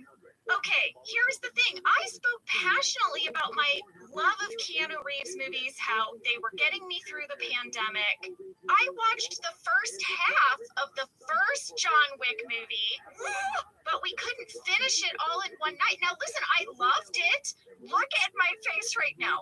I loved the coins. I loved how he had his coffee cups on a little towel next to his coffee machine. And Lee and I started doing that because we were inspired by what we saw in the John Wick movie, but we didn't finish it. Because, we rented it, and then the rental ran out. Shut the front door. You gave me the full call to action, which, by the way, now that I know you haven't even finished the first one, now it makes sense to me why you went on and on about that towel by his coffee mug, because you never see that again. That's like 5 seconds, and then it's nothing but ass kicking for 3 movies. Listen, there's no more coffee mug. His whole house burns down. They blow his fucking house up. So now it makes sense to me. And I watched it with Josh. I was like, Josh, we have to watch John Wick. Jenna said we have to watch it. And then I'm looking for the coffee pot. And I'm like, why is she talking so much about this coffee pot?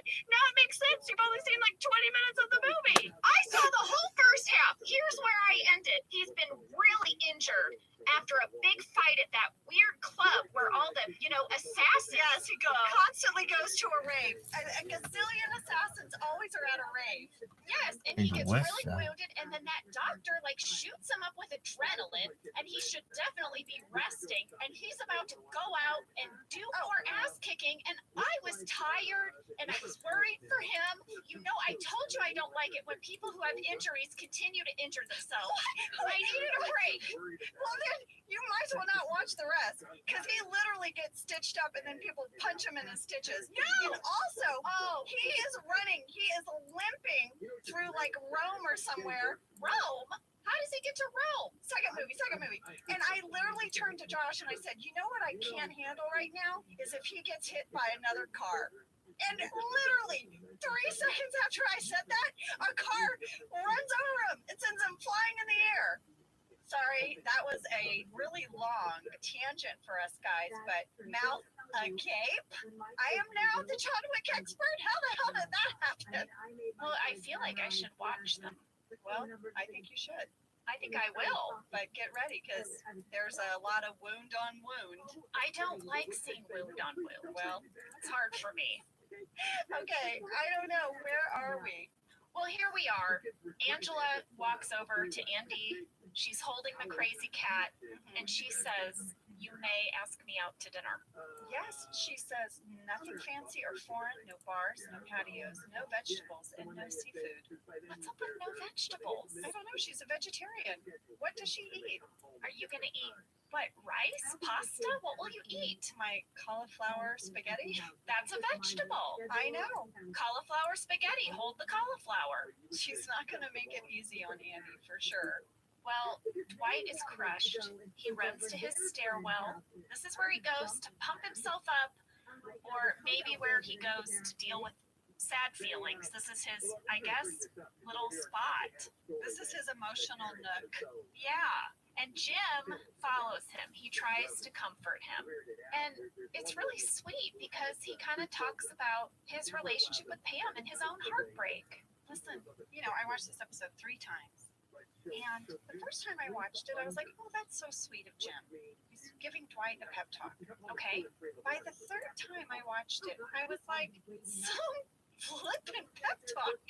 I mean, this would like depress the hell out of me. Like, is this the speech you say? This is what he said. I mean, she was with Roy, right? Talking about Pam. And then he says, and I quote, "I just couldn't take it. I mean, I lost it, Dwight. I couldn't sleep. I couldn't concentrate on anything. Even weird stuff like food had no taste.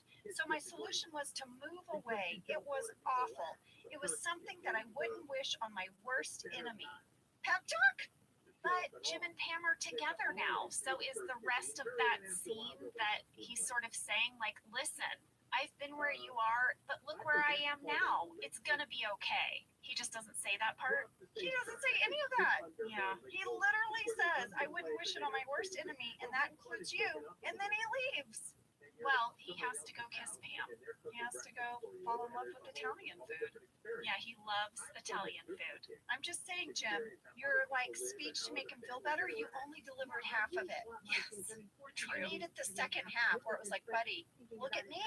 I'm on the other side of it. I made it. We made it. You guys have a shot. Don't give up. Yes, that part is missing. Sorry, I'm still hot and bothered about John Wick. So I'm taking it out on Jim. I mean, I'm very sorry. Did you enjoy the films when you watched them at least?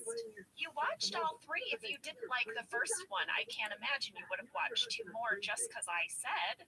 Lady, I would not half-ass watch something my friend told me to watch. Oh, well, I never finished Game of Thrones. I know. I couldn't do it. Okay, let's not salt in the wound. I'm sorry. I made you watch all of the John Wicks and I never finished Game of Thrones. Well, I'm going to watch the 4th one now because now John Wick is pissed. Now he is? Oh, he's super pissed now. He seemed like he had a lot of reasons to be pissed after the first 45 Look at this minutes. Oh, yeah. Well, there's that. Well, he's got more ass to kick, and now he's going to be doing it with Lawrence Fishburne. Oh, Yeah. that's very interesting. Okay, where are we? Well, Jan has arrived Oh, God. Oh, it's so good. because Michael has run off. Oh, I laughed so hard when she got out of the car and threw her keys at Oscar and hits him in the gut. Yeah. And when she throws her keys at Oscar at 38 minutes, 7 seconds, you will see in the deep background Kelly and Daryl leaning on Daryl's truck talking. Now, is that where the deleted scene would have gone? Were they talking by the dumpster? No, they weren't. So the deleted scene does happen in the warehouse, and it would have happened around this time. But Kelly walks up to Daryl and says, "Hey, I made you an apology mix CD." Oh, an apology mix. And Daryl says, "That's a lot of Michelle Branch. I'm never going to listen to these songs ever." And Kelly is kind of being flirty. She thinks they've made up. And Daryl is like, "Listen, this doesn't fix things." So do you think the two of them standing by the dumpster is post deleted scene or pre-deleted scene? It feels like it's post. I feel like it's post. I feel like they just decided to leave it more to chance, right? Sure. Well, Jan manages to find Michael. He is sitting on a train car, and she tells him, listen, I'm here for you. No matter what you're going through, you were there for me. I'm there for you. It's kind of a sweet scene in their own way. It really is. And she's hilarious in it. She's like, listen, you were there for me when even my own family wasn't there for me. They're still not talking to me under the advice of counsel. Yeah. Like, what is Jan's family dynamic? Well, we had some fan questions from Catalina Rizzi, Haley McCoy, Sophia Spear, and Kate Walquist. They were all curious, where was Michael's train scene shot? Well, I'll tell you, it was not shot in the train yard by our set. It wasn't shot across the street? It was not. Wouldn't that have been convenient? It would have, but instead they drove all the way to Fillmore, California, and they shot it at the Fillmore Western Railway. It's a little bit of info from Kentopedia. Thank you, Kentopedia. Back in the office, Dwight comes back to his desk. It looks like he has a new resolve, doesn't it? He kind of sits down and he gets on the phone. He's being assertive, making a call. He looks at Jim's desk and sees the pile of paper, grabs a ruler, starts shoving them back over. And Jim and Pam have this moment of like, well, Dwight's back. Yes. I have a little background catch I want to point out. Oh, me too. You go first. At 35 minutes, 5 seconds, we'll toggle back in time here, guys. There are no messy papers on Jim's desk. When Angela is holding the squirrely cat, yep, there's no messy papers. And then at 40 minutes, 37 seconds, when Dwight is about to shove everything aside, there are tons of papers. Tons. Jim did so much work in that 10 minutes. And was messy about it. Very messy. Well, at 40 minutes, 32 seconds, piled up in front of Jim and Dwight's desks, there are a ton of boxes. Yes. And they are from Boise Cascade. And I just want to let you know that my dad worked for Boise Cascade in St. Louis, Missouri when I was a little girl. And he used to sometimes take me to work with him. And it was so fun. And we would eat in the cafeteria. And I would sit on the floor of his office and I would do coloring pages. But Boise Cascade, I was like, oh my gosh. And by the way, as a kid, we had tons of paper with the Boise Cascade watermark on it because they sold paper. Was that just a coincidence, Jenna, that this company, it had nothing to do with you, it just happened to be there? Total coincidence, but I remember being on set and noticing this set decoration and then talking to those guys all about how my dad worked for that company. And it was sort of a fun thing then when my family would see the episodes. Yeah. I'd be like, oh my gosh, Dad's company, Boise Cascade. Oh, that's so cute. I never knew that. Yeah. Well, our final scene is this really sweet moment. Michael and Jan, they're walking off, and Michael's saying, don't give back your implants. And she's like, I won't. I know you love them. And then they kind of have this back and forth. That was all improvised. Amazing. They are so great together. They're so great together. What great acting partners, Melora and Steve. Yes. It is such a blessing when you get paired with someone who you have that kind of chemistry with. They did such a good job casting the show. Allison Jones is just amazing. And we were all so lucky. So incredibly lucky. We say it all the time. We still feel lucky now. And we're just so thankful for you guys that listen in every week. We love this community. Jen, I just want to take a quick personal moment. You know, this is our first episode back recording since before the holidays. And my family and I got sick over the holidays. We had COVID and it was a scary time. You know, the Office Ladies fans were so supportive and kind and wrote me messages. The Facebook Office Ladies account did a whole video and I watched it. My mom watched it. My husband and kids watched it. It was very moving for us to see this wonderful community and it meant so much to me. I will never forget it. Angela, you shared that video with me. I cried because you're my best friend and I know what that experience was like for you. And these loving messages, just the sweetest things. They're just saying like, "Lady, get better." And trying to cheer you up. It's like, you know, it felt like a group of friends. Yes, it did. Reaching out, sending you just well wishes. And I have to say that the intimacy of this community That's come with a real for cake, us bitch. too. And yeah, thanks for being there for my friend, you guys. Aww. Well, we will be here next week. We have a really special episode. Someone we're so thrilled to talk to. Randall Einhorn, our cinematographer and director from The Office, is going to be our special guest. The hell And just we are going happened? to revisit I want to know everything what we the missed hell and deep dive just with fucking Randall. happened. We'll see you guys then. For Bye. Riz? I want to know what the hell just fucking happened. Thank Why? you for listening to It's the Office West Ladies. Side. Office Ladies is produced by Earwolf, Jenna Fisher, and Angela Kinsey. Our show is executive produced by Cody Fisher. Our producer is Cassie Jerkins. Our sound engineer is Sam Kiefer. And our associate producer is Ainsley Bubko. Our theme song is Rubber Tree by Creed Bratton. For ad-free versions of Office Ladies, go to StitcherPremium.com. For a free 1-month trial of Stitcher Premium, use code OFFICE.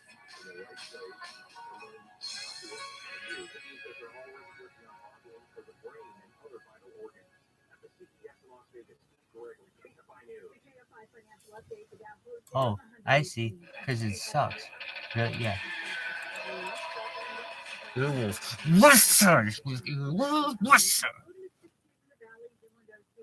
people give up on their resolutions by mid-January. Walmart Plus can help save yours this year by saving you time and money. Walmart Plus is the membership with benefits like gas discounts, video streaming, plus so much more. Is your resolution to simplify your life? With free delivery, Walmart Plus makes ordering what you need online a no-brainer. Join now. New members get $50 in Walmart cash to get what they need to help save their resolution. Terms apply. See walmart.com/plus for details.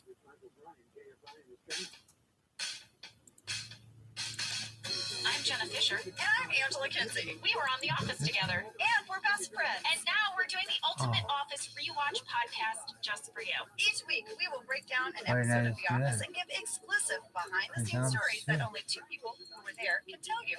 We're the Office Ladies. USAF. Mike. Hello, everyone. Hello. USAF. Lady, we have a great day today. Son We of a have bitch. another revisited deep dive episode of Office Ladies. Yes, today we are going to go back over the second half of season 3. We're going to get to your questions, your comments about all the things we missed. We're doing everything from back from vacation to the job. Yeah, we are. And I want you to know I'm holding what looks like a small phone book in my hand.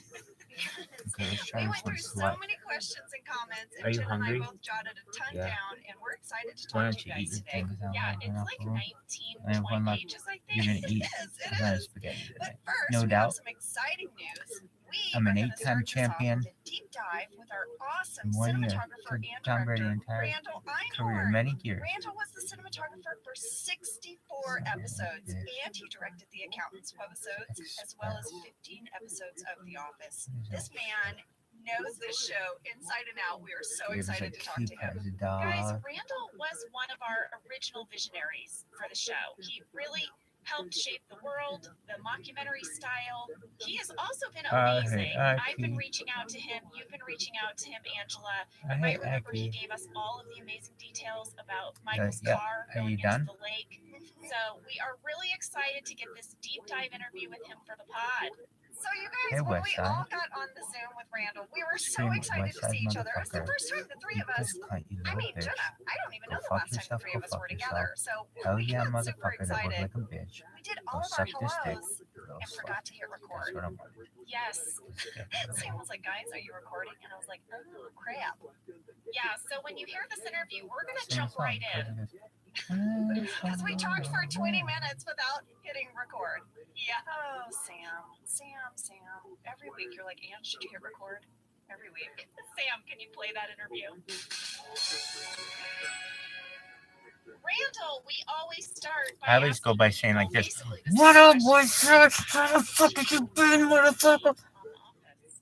I was doing a reality TV show, kind of an extreme sports thing, where I had to ski with Shaun White and some other legendary skier. And I had to keep up with these guys skiing. Look at these Nefertiti's, baby. Calm down, was man. kind of an extreme sports thing for Ben Silverman.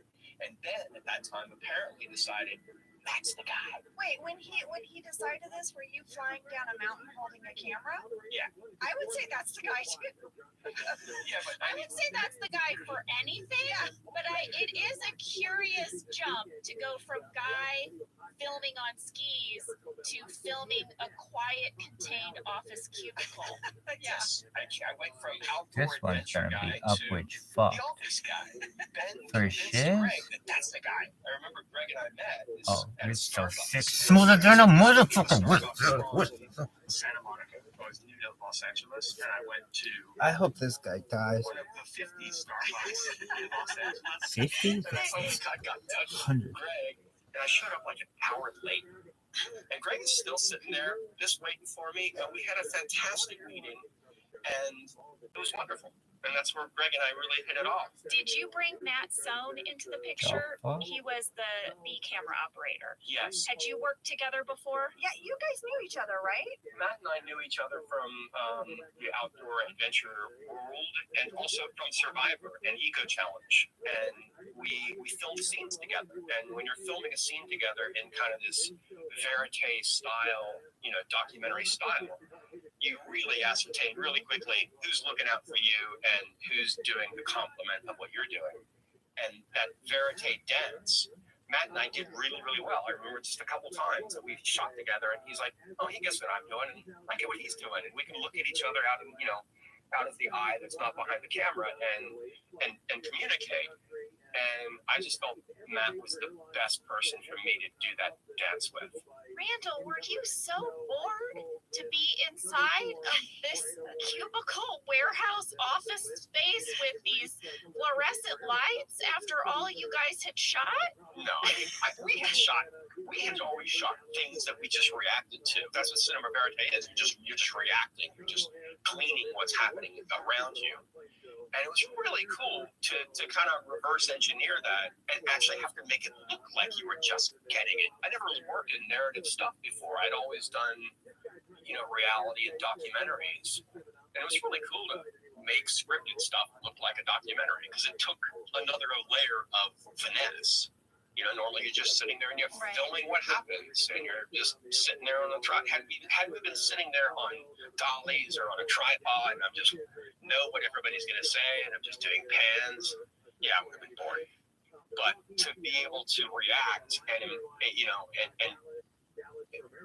play a character, You were a character. You were. Thank you. Yeah.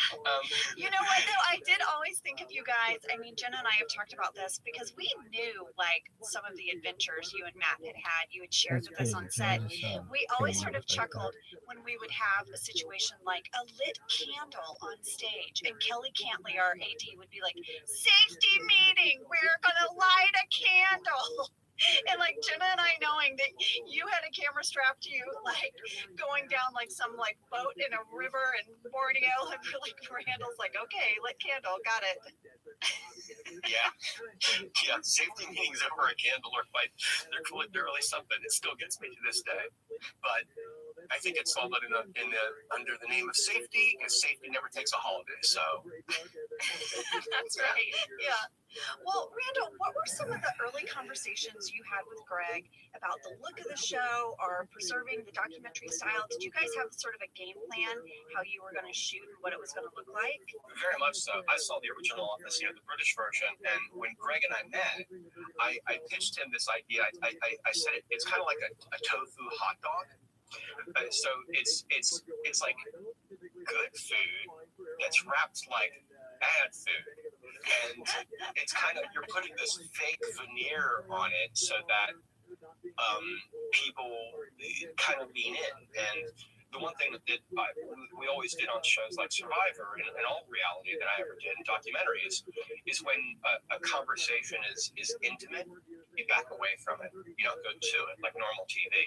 You back away and you back away and you back away, because that makes the viewer think that they're privy to something that they shouldn't necessarily be privy to.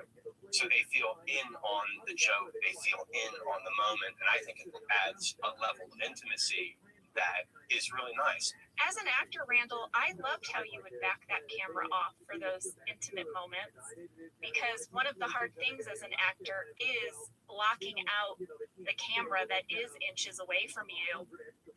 And it was very freeing. It was one of my favorite experiences, really, is how private those moments really felt because you guys were further away.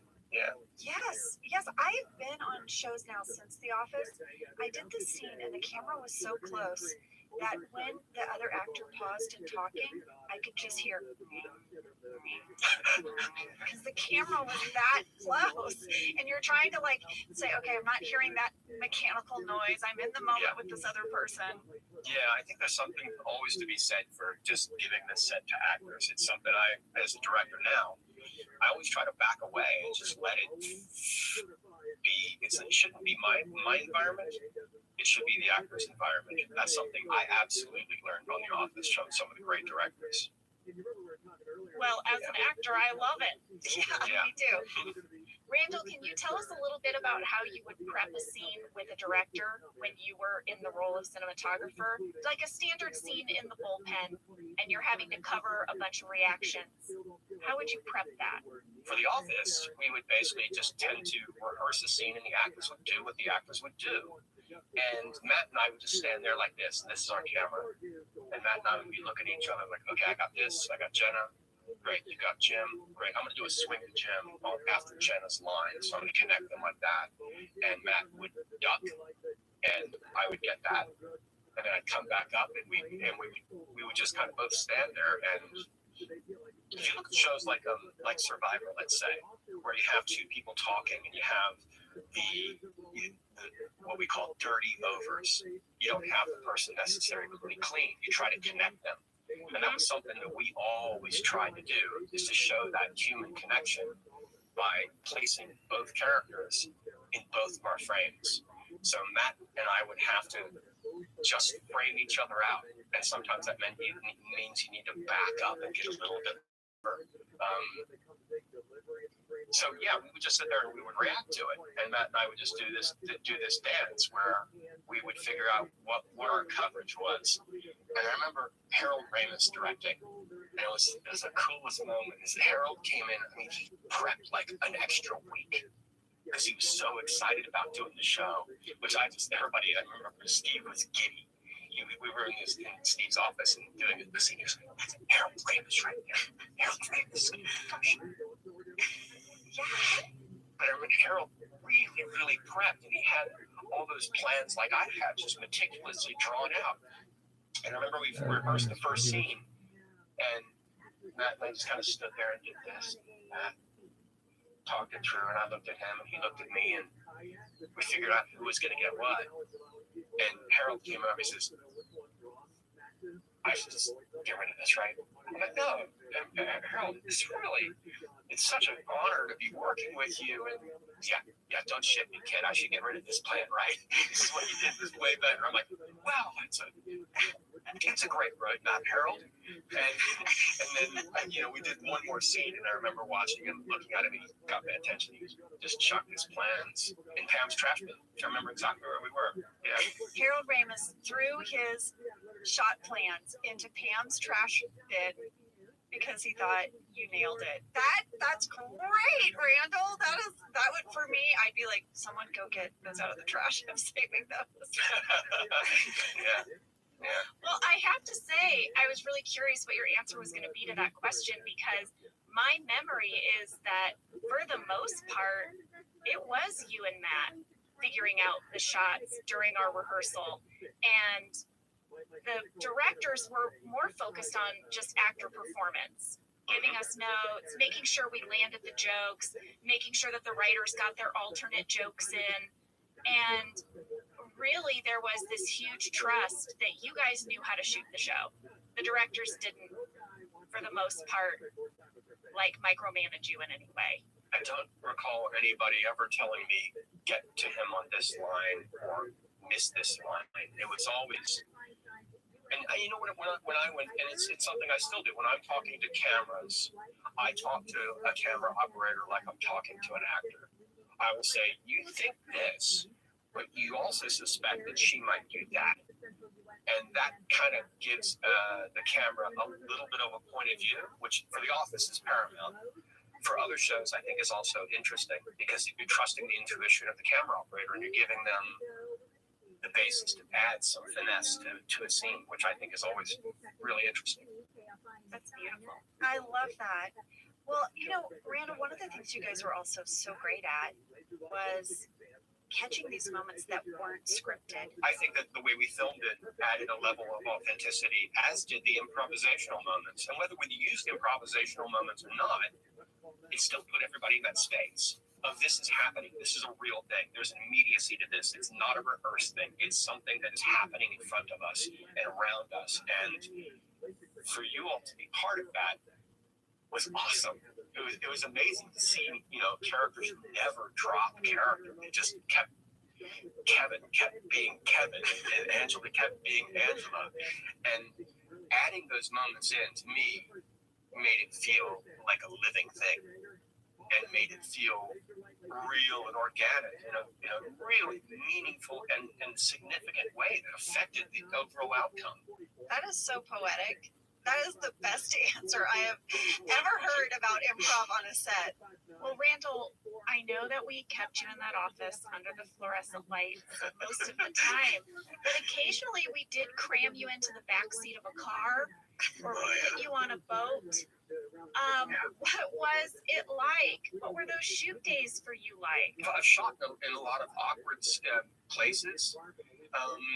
Einstein said, in the midst of difficulty lies opportunity. And the harder it got, the better it got. Like, I just rewatched that scene in the car where we're driving to the lake. And the whole time I'm just reacting to it. And I remember, in the midst of everything happening, as difficult as it was with the water coming in and me cramped in the back seat, when the GPS spoke, I panned to the GPS because it was a character in the scene. So those opportunities, I think, add another element in a really, really interesting way. But like,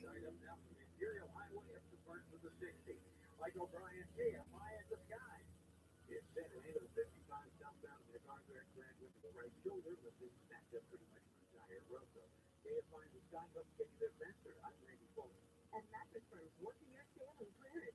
You can save up to 50% on select mattresses. Plus, score a free adjustable base on qualifying purchases.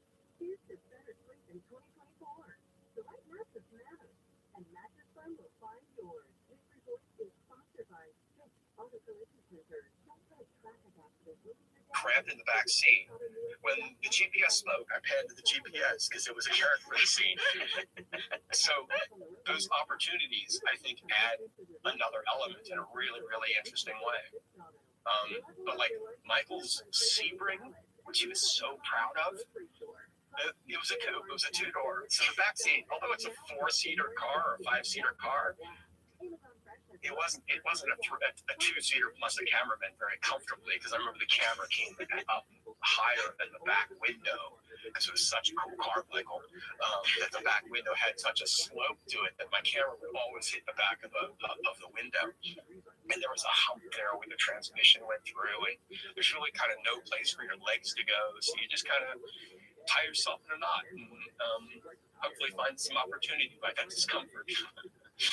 You know, I get car sick. I get really car sick. What? Every time I got How out of a in car. the world do you do your job?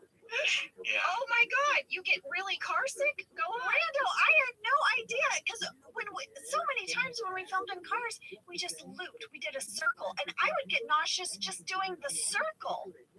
Yeah. Let alone only with one eye. Yeah, no, I get really car sick, and I remember every time Chris and Ed were helping me get the heavy camera out and helping me come out. They're like, "How you doing? You all right? You okay?" I'm like, "Yeah, real good." And I would always, last a couple hours, but we had so many driving scenes, Randall. I never knew this. yeah. Oh my gosh. Yeah, I was getting a little green at times back there. I was just kind of sweating a lot. Well, thank you, because it really did produce some amazing, amazing things. It was fun. I know we're sort of talking about like difficult camera positions and stuff, but Randall, you have to share with everybody. You introduced us to the Pootie Scootie. The Pootie Scootie. But did you invent that? Was that something Dale made for you? Dale made it for us. We were like, I would love to be able to scoot around the office at actor level and move, not like on a dolly. And we just wanted to be quick and nimble. And also so that I could react to it as opposed to communicating to a grip that I need to move back a foot because I'm going to pan to the left. We never would have gotten there. So Dale built those. And that's great. That thing worked really, really well. It was so fun. It was like a rolling box. And then they eventually got you a little cushion on top of it. Right? Those were the days. Yeah, those were the days. And you could spin around. It was like kind of like a stool, but a little better than a stool for you because I think it was like square. Yeah. Did you take the Pootie Scooty with you when you left the office? I didn't. You didn't? No. Since then, I've had other Pootie Scooties built for me, and they just weren't the same. Yeah. Oh, I feel like something I want to tell our audience is how incredibly rare it is for a cinematographer to also operate the camera.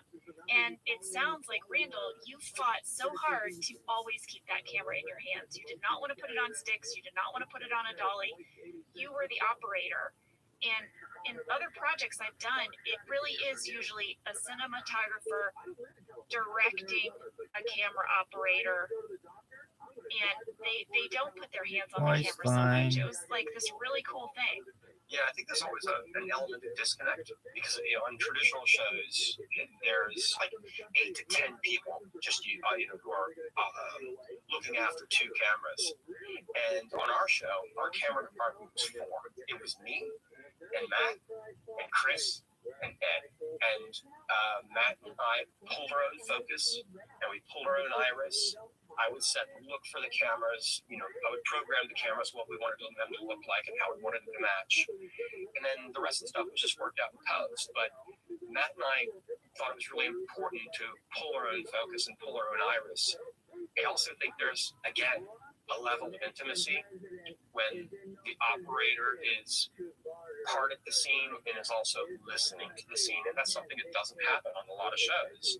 It's quite often a lot of shows, the DP doesn't listen to the words. And I wonder, how do you know what to do? Yeah. Because coming up in documentaries, I didn't know what to shoot until my sound man put the boom up and said, this is a relevant conversation. You should be shooting this, idiot. Don't shoot that. So I still, when I operate, I wear an earpiece so I'm hearing what's going on so that I can finesse what I'm doing. Now, Randall, sometimes on our set, things got a little physical. Who ran into you? Who did you collide with the most? I think I sent myself to the floor in the fire one. I remember that I was backing up through the kitchen and I fell. And I think I hit the ground, but I'm not real sure. But I'm a 200-pound human being, and the camera's 38 pounds. And I remember Chris Workman, who's a very strong person. I think he picked me up with one hand, and I just kept rolling. He just picked me up with one hand and went, oh, did I fall? And I just kept going with the scene. So I think I fell. And Randall, that's the footage that stayed in. Yeah. Yes, we used the take of you falling and getting back up. It was incredible. I remember being there and seeing it out of the corner of my eye and thinking, are we still going? Because Randall is on the floor. Oh, no, Randall's up. All right, we're going to continue. Yep, that was Chris Workman just lifting me up like a little rag doll and I'm letting me go. I was just back on my feet. Anyway, one thing I remember is in Benihana, I fell on the Pootie Scooty. I remember the last thing I saw was Steve just going, no! and it was always that. It was like Steve, like, no, I got you. I want to ask this question. In addition to saving your life in that scene, Chris Workman also used to bring you this drink on set. And Angela and I need to know more about it. It looked like it was like fruit and water. What was this drink? Was this your special camera operator fuel? You see, that's the difference between being out in the hot sun in Thailand and shooting people on a beach and being in the office. I would not get the same type of beverages out there. That was one of the perks. And in season 3, I would have them. I like bubbly water. Yes, I was going to say, I remember it was fizzy. Yeah, I sound like such a fancy man. I like bubbly water, and I would have Chris bruise the fruit and put it in my water for me. And so I would have real fruit flavored bubbly water. Now, if that's not living, that's not a sign of success. I don't know what is. I love it. Chris made me one time because I was like, Chris, where do you keep bringing Randall? I want one. And then he just sort of slyly slid one on my desk. I was like, it was so refreshing. I stand by it, Randall. I think it's a great move. And you know, you're not too fancy on your pooty scooty with your bubbly water. Yeah. Okay, Randall, we do ask our guests this. Did you take anything from the set when the show wrapped, when you were done? We all took a little something. Did you take something? I didn't take anything. What? Randall! I was always hoping for a season 10, so I just wanted to preserve that and make sure that I didn't screw it up. And if I took a pencil holder that we wouldn't come back. I didn't take anything. I swear. In hindsight now, if you could have taken something, what would you have taken? Yeah, I spent my flag with my name on it. I think that was pretty cool. I don't know what I would take. Toaster oven from the fire. Yeah, there you go. Nice. Well, we should share with our listeners, and I think, you know, a lot of Office Ladies fans will know this, that Randall, you went on and now are a prolific director, and you're directing all kinds of amazing shows. And I got to work with you post office on Wilfred. That was really fun. Weird little show, but such a fun group of people. I was just there one day, but I loved the vibe on that set. But you are just out there crushing it, as the kids say. Randall, do you have any upcoming projects or anything we can share with everyone to check out? I don't direct as much as I used to. I have an overall development deal, so I'm developing for ABC. Development is very cool. I love development. So we will be looking for your projects coming out. And I can't wait. Randall, your sparkly blue eye is a delight to see. Both of them. We normally saw one of them, but both of them are wonderful to see. Yes, Randall, thank you so much for taking this time to deep dive with us. I've been so looking forward to this. And thank you, too, for letting us email you and for when you've hopped on the phone with me to tell me tidbits behind the scenes. You've helped make this podcast even better, so thank you. Thank you. It was a really special time, and to get to relive it, I'll do that any chance I get, so keep calling. Well, we will. I was about to say, Jenna, we're not done calling him. It's nice that you're thanking him, but we have a lot more to ask you over these next, I don't know how many episodes. 2 more years? There's one thing I'd love to say. Yes. I remember when I first started getting into directing. Greg Daniels is absolutely how I got into directing. Greg came to me when we were shooting the office. He says, "You're telling jokes with the cameras." Thank you. Yes, I am. I'm trying to. And he says, "You should direct some." Like, that sounds cool. Yeah, I'd love to. And Greg gave me the opportunity to start directing. And I remember that the cast everybody was so supportive. Everybody wanted to see me succeed. And that meant a lot. That meant a lot to feel so supported and have everybody ensuring that I succeeded and were collaborating with me. And that was very, very special. And then I remember when I wanted to start to do more directing elsewhere, and the first thing I did was It's Always Sunny in Philadelphia. And I remember, wow, I'm gonna ask Greg if I can go direct another show.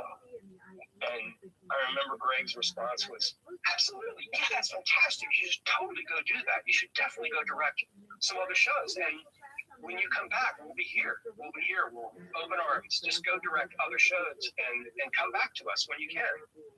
And who does that? Nobody does that in Hollywood. Nobody does that in Hollywood. That was Greg. Yeah. Greg was always very, very, very excited for us to broaden our horizons. And he was so encouraging of us all as artists to meet that next new milestone. And you're right, like you don't find that a lot. You know, he's also so generous. And you know, even still, when Jenna and I were going to do this podcast, you we were like, gosh, we're not the experts on The Office. We're not. We're just two gals who became best friends doing this fantastic, amazing show. And he was like, I love it. Like, he was so supportive. Yeah, he was like, ask me any questions. You want me to send you pictures? I've got pictures from the pilot. Yeah. We were like, yeah. He's so caring and supportive of our Office family. Whatever it is we're doing, he's going to watch it. He'll tell you his thoughts on it. He'll answer questions for you. And it is special. It is really special. We all made it special, but Greg was he was setting a very, very fine example by his inclusive attitude. Yeah. Anybody's idea was worth it for Greg. He's a good guy. You're a good guy, buddy. You are. And Randall, we definitely will have you back. We want you to come break down one of the episodes that you directed. I'd love to. That sounds fun. Oh, good. All right, Randall. Take care. Nice to hang out with you all. Thank you. All right. Bye-bye.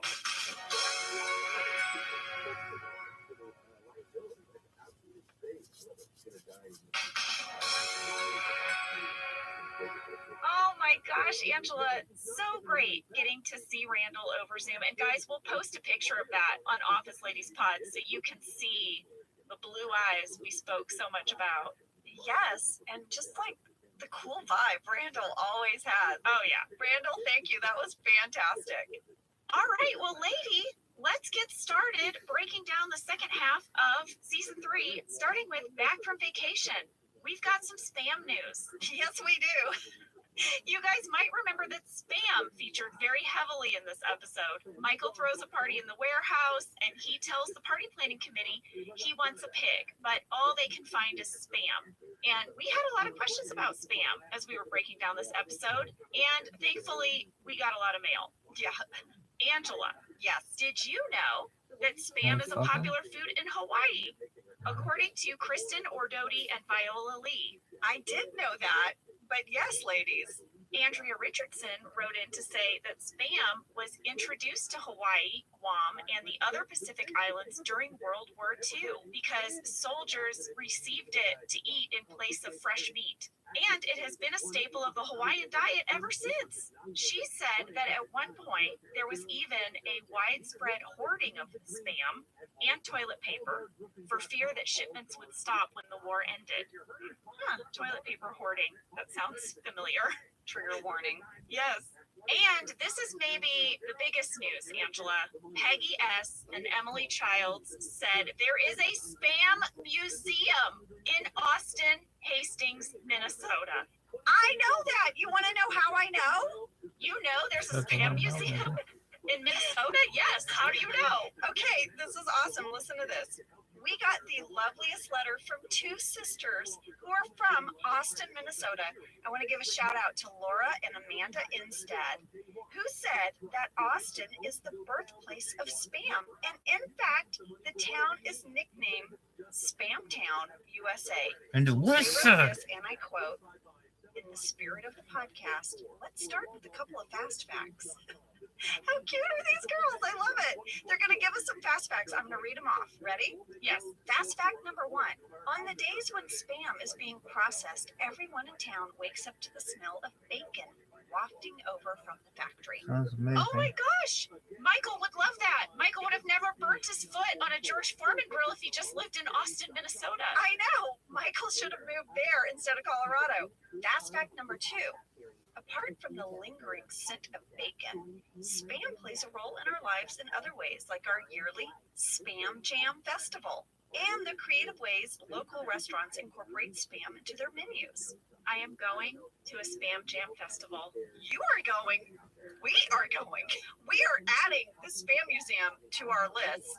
Yes, but we have to go to the festival. Well, yeah, we got to go for Spam Jam and then go tour the museum. I love it. Fast fact number 3. 90% of spam in 1941 went to the war effort. Our dad always tells anyone who will listen that, quote, we wouldn't have made it through the war without spam. Those are amazing spam. Fast facts. Laura, Amanda, thank you. Applause. Applause. Applause. And I want you guys to know, Laura and Amanda sent me spam socks. Okay, they have like little spam. I love them. I've already worn them. They sent you a spam hat, so I got to bring it over to you. And they sent us a photo at the Spam Museum. We're going to put it in Office Ladies Pod Insta Stories. All right, here's our list. Are you ready? Okay. SAS Shoe Factory Tour. Got it. Hers Chip Factory Tour.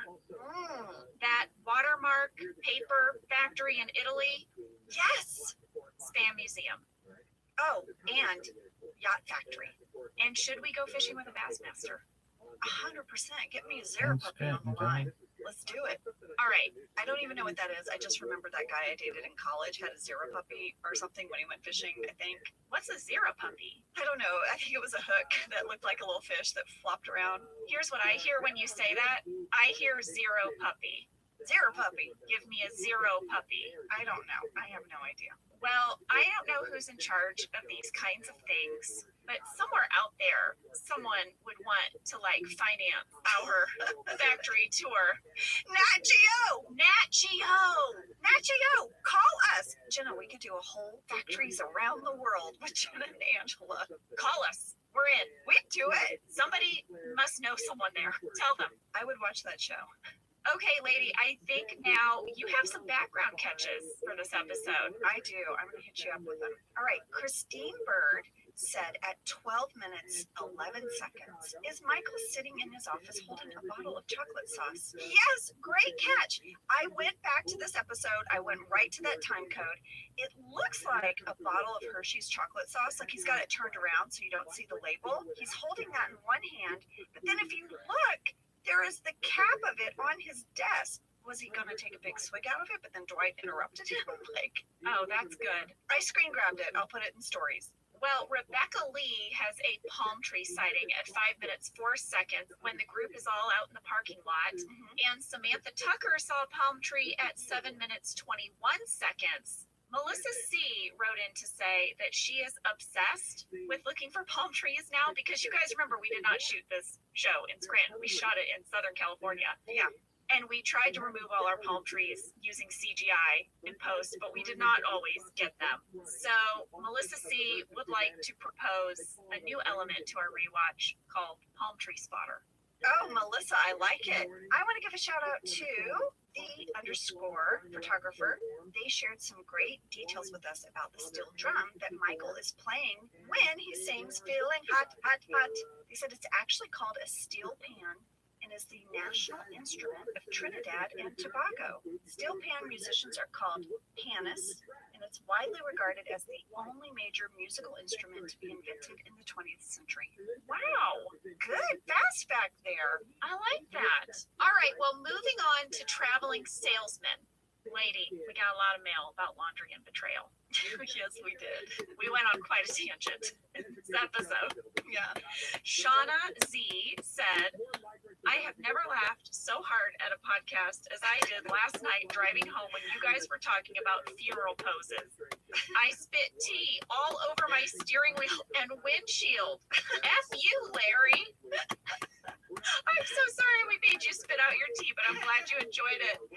And Angela C said, please make laundry and betrayal into something real. I mean, it would be kind of fun if we wrote a limited laundry and betrayal series and did it as a podcast. Amazing. We could get all of our friends to hop on and play roles. It'd be so great. Well, for those of you who haven't heard what we're talking about, the whole Larry and Marjorie bit, you can go to this episode, Traveling Salesman, go to 1 hour, 2 minutes, and 20 seconds, and you will hear the whole thing. All right, well, let's move on to The Return, which featured an interview with Ed Helms. So wonderful. So wonderful.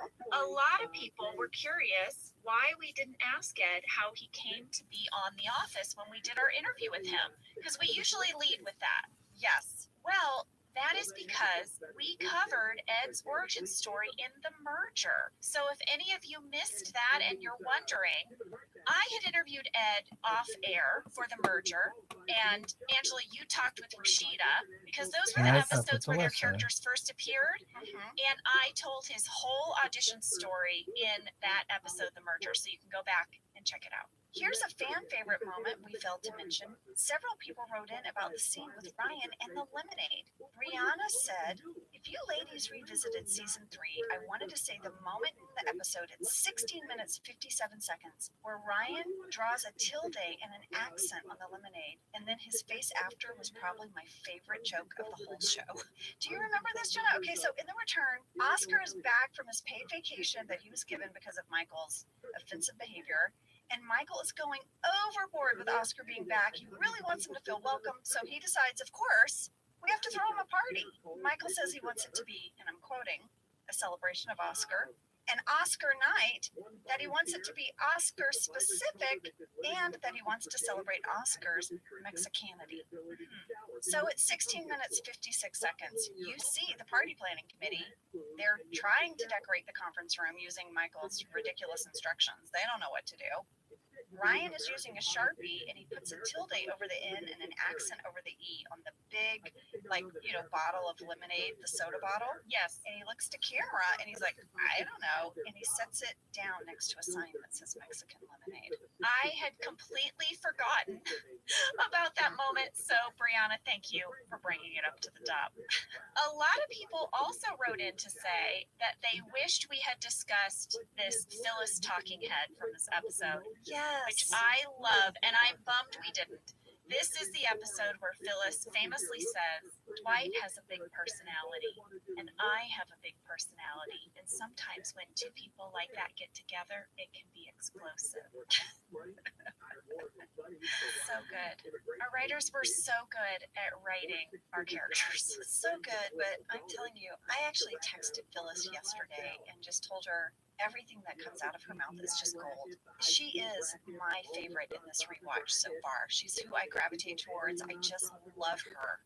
We recently watched Inside Out as a family. Aww. And Phyllis is the little sad character in the girl's brain. She is so good in that too. She's the heart of that. Yeah, she made me cry in that. Yeah, it's like a family favorite of ours.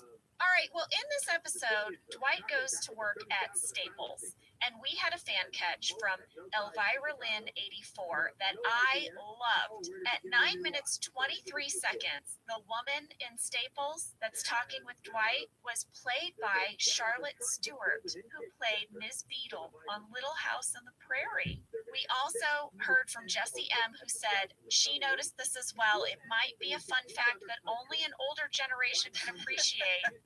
Guys, during this pandemic, my family did a rewatch of Little House on the Prairie.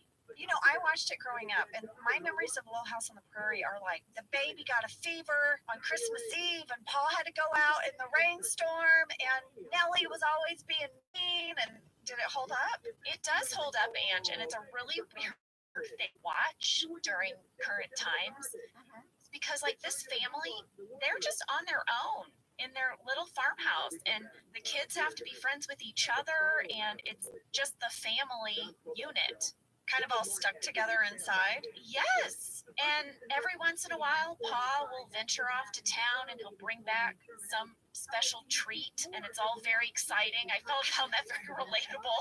And I have to point out something. Jessie, who wrote in, her profile says she is, quote, fueled by chocolate, and that really made me laugh. Jessie, I feel you. I feel you. I saw that too. Jessie, we're with you. We also got a lot of mail about the Jim and Pam prank on Andy. Now, this scene starts at 13 minutes 24 seconds if you want to check it out. Jenna, if you remember, we kind of made fun, you and I, of Jim and Pam's lame spy skills, right? Yes. We had said that we thought it was silly that Jim went to all the effort to sneakily steal Andy's cell phone to then just hand it off to Pam, who then moments later, gets up, and then her and Jim walk through the bullpen and she hands it back to him. Right. Why? Well, many people disagreed with us, and they had some theories of their own. Well, Anna White said she thinks Jim gives the phone to Pam so that Pam can get Andy's cell phone number off the phone in the first place. Because how else would Jim know? She thinks Pam probably emails Jim the number so that he can start calling it after he puts it in the ceiling. Well, my one thought is Andy's the type of guy that gave every single person his cell phone number the first day. But that doesn't mean they saved it. That's true. That's true. But I just have this feeling that Andy has texted Jim like, "What up, my dog? Big tuna. Want to meet me for a beer? Big tuna." You're going to answer, "Big tuna. Look at this crazy thing I saw on the internet. Big tuna." Well, I like these theories, but I think I'm going to stand by my assessment that this was a lot of effort for a prank that could have been simpler. It's never about the prank. They just wanted to spend time together. You're right, right? Okay, let's move on to Ben Franklin. You guys, big Ben Franklin news. We found Jackie DeBotton, Elizabeth the stripper. However, her last name is actually pronounced Debiton, Jackie Debiton. But you might remember she is in this episode. She is also in Fun Run, and then she's going to pop up again in the finale, spoiler alert. Yes, Jackie reached out to me on DM. I got her cell phone, and we've been texting. She's so sweet. And she sent in some audio clips about what it was like working on the show. Sam, can you play the clip? Hi, Office fans. It's Jackie Debiton, a.k.a. Elizabeth, the stripper from The Office. Angela, Jenna, thank you so much for having me on your amazing podcast. I feel so honored to be here and talk about my memories from this iconic TV show. One thing I remember so clearly is just how warm and welcoming this entire cast was. You know, as a guest star actress, sometimes you come on and you feel like you're busting into somebody's family dinner. But these guys, from the second I got there, made me feel like part of the family and so creative and collaborative and nice to me. It was really such a great memory in that perspective. That is so sweet. I know. Well, in this next clip, she talks about what it was like working with Steve Carell and also a little bit about what it was like shooting those dance scenes in the warehouse. Sam, can you play that clip? He was so sweet and so polite. I would say the day that I had to do the lap dance in the warehouse, I was not that nervous, but I've also played a lot of strippers in my TV career. Ironically, I don't know why, because I'm actually an accountant in real life, but that's probably a different story. We had this amazing costume designer put together this business suit that had so much Velcro on it. It was a challenge to get the ripped off at the right time. We had a couple of wardrobe malfunctions, but we did finally pull it off. Hold up. Jackie is an accountant in real life? Yes, Jackie is an accountant. She's a working actress and an accountant. Well, I also asked her if she still gets recognized, and here's what she had to say. I do. I live in New York City now, have for the last 8 years. And, you know, as New York City is, there's always a ton of people in the stores, on the street, and I'll just have someone randomly in the middle of the day or the restaurant just come up and go, "Oh my God, you're the stripper from The Office," which makes me laugh. And but then, of course, I look around and you can see all these other people looking at me, just random strangers, and I feel like they might think that I'm like the stripper from like The Office, like their office or their office building. So I feel like I have to explain to them that it's the stripper from the TV show The Office. But yeah, these fans and these Office fans are the most amazing fans. They're so sweet, and they always are asking me tons of questions about what it was like to be on the show, and you know what it's like to work with all you amazing, famous people. And I'm always so, you know, complimentary of telling them how nice everybody was to me, and I'll always remember this one. Yeah, I guess that's it, ladies. Hopefully I get to see you all again. Wink, wink. You know, maybe you could do that reunion show. Elizabeth could come back, and maybe this time she gets her CPA or something. All right. All right. Love you, Office fans. Bye. Aw, thank you, Jackie. She was so sweet to send in those clips. Yes, Jackie, thank you. And Jackie texted me and she said, "My niece is going to be so excited since she is the one to tell me to please check your DMs." So I just love that her niece is bugging her. So thank you to Jackie's niece for telling her to check her DMs, so we finally got to connect. And Jackie said you can find her in a fun indie movie called Crappy Mother's Day, and she's the lead. She doesn't know when or where it'll end up. They just finished it, but be on the lookout for Crappy Mother's Day. Up next is Phyllis's wedding. Chris DeLuca had a very interesting theory about who broke wind in Phyllis's dressing room. Chris says Phyllis gives a super quick glance right directly at the camera. Was she trying to blame the camera operator and trying to get them to take the blame? This is very interesting. I like this theory. I do too. We forgot that there were more people in the room besides just Michael and Phyllis. Yes, maybe a member of the documentary crew is the one who tooted. I think so. I love this idea.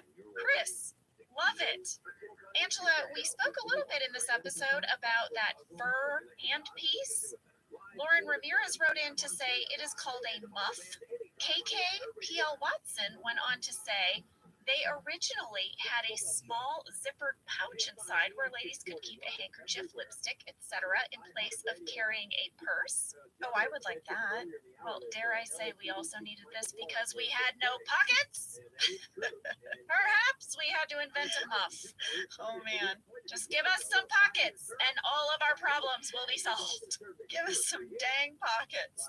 All right, Jenna, I think we should take a break, but before we do, I have to correct something I got wrong and revisited. Okay, this is a revisit of a revisited. So during our revisited with Dave Rogers, I mentioned I was in a Clay Walker music video, and Nicole, Erica, Brandy, Hannah, April, and many more let me know I got the lyrics wrong to Clay Walker's song. Now, if you know me, you must know I can never get a song right. I know like 3 words of a song, and then I'm gonna botch it. It's sort of my superpower.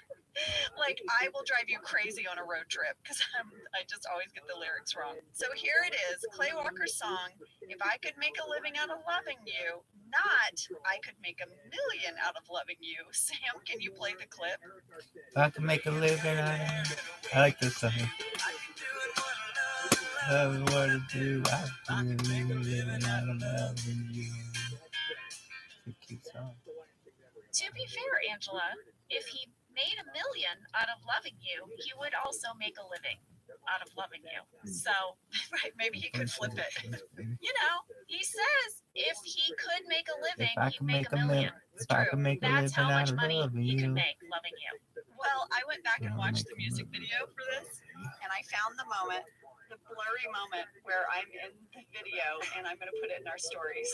Oh my gosh, I love these early acting jobs because this is reminding me of when I was a background extra for the Jurassic Park ride at Universal Studios. Ah, what a gig! Amazing! It was a gig. It really was. I got paid $100 to ride the Jurassic Park water ride. By the way, it's a water ride at Universal Studios for 12 hours. No, 12 hours. And no, yeah. Oh yeah. Oh, you guys, wait, I have to put some context in this. I have done this ride. It has got such a huge drop. Yep. I've done it with the kids. We bought the photo, you know, the photo when you do the drop, and the kids' faces, it's like horror. The drop is so much bigger than you can prepare for, and I got completely soaked. I had to go to the gift shop and I had to buy a pair of sweatpants to wear around the rest of the day because I was drenched. Yeah, this was my first acting job when I arrived in Los Angeles. My friend and I both signed up. Oh my God. We were so excited when we got to Universal Studios. As we're walking in, we passed by Arnold Schwarzenegger shooting baskets outside of a soundstage. We were like, we have arrived! This is gonna be the best day ever! Woohoo! 12 hours later, did you cry as you left? The difference of us walking to the gig and walking from the gig at the end of the day, we were so beaten down. I want to say at a certain point, they felt like they weren't getting on camera enough water splashing on us to indicate that it was a water ride. No. So the first thing they did was they had guys with buckets of water that they would just throw on us as we scooted by in the little boat. Oh no. But at one point, not even that was enough. They got out what's called a water cannon. No. Yep. Oh my gosh. They shoot cannonballs of water at you. Can you? I can't believe I didn't just drive back to Missouri after that. This is being an actor. Yeah. 12 hours. I rode that ride one time and I was like, I'm never doing it again. Well, if you see the commercial, there is a spot where you can pause, and for 1 second, half of me is on screen. So, lady, while you were dancing to this Clay Walker music video, I was getting hit by a water cannon. That's showbiz, folks. Oh, man. Well, let's take a break, and we will come back, and we'll start with business school.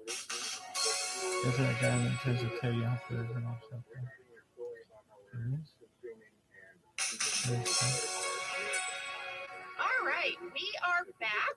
We're going to start with business school. This is the episode with Pam's art show. And we got mail, lady, from so many artists after this episode because they really connected with Pam. This is also the episode with the bat in the office, and several people shared with us about having bats in their offices. What? Bats in their offices? Yes, listen to this one.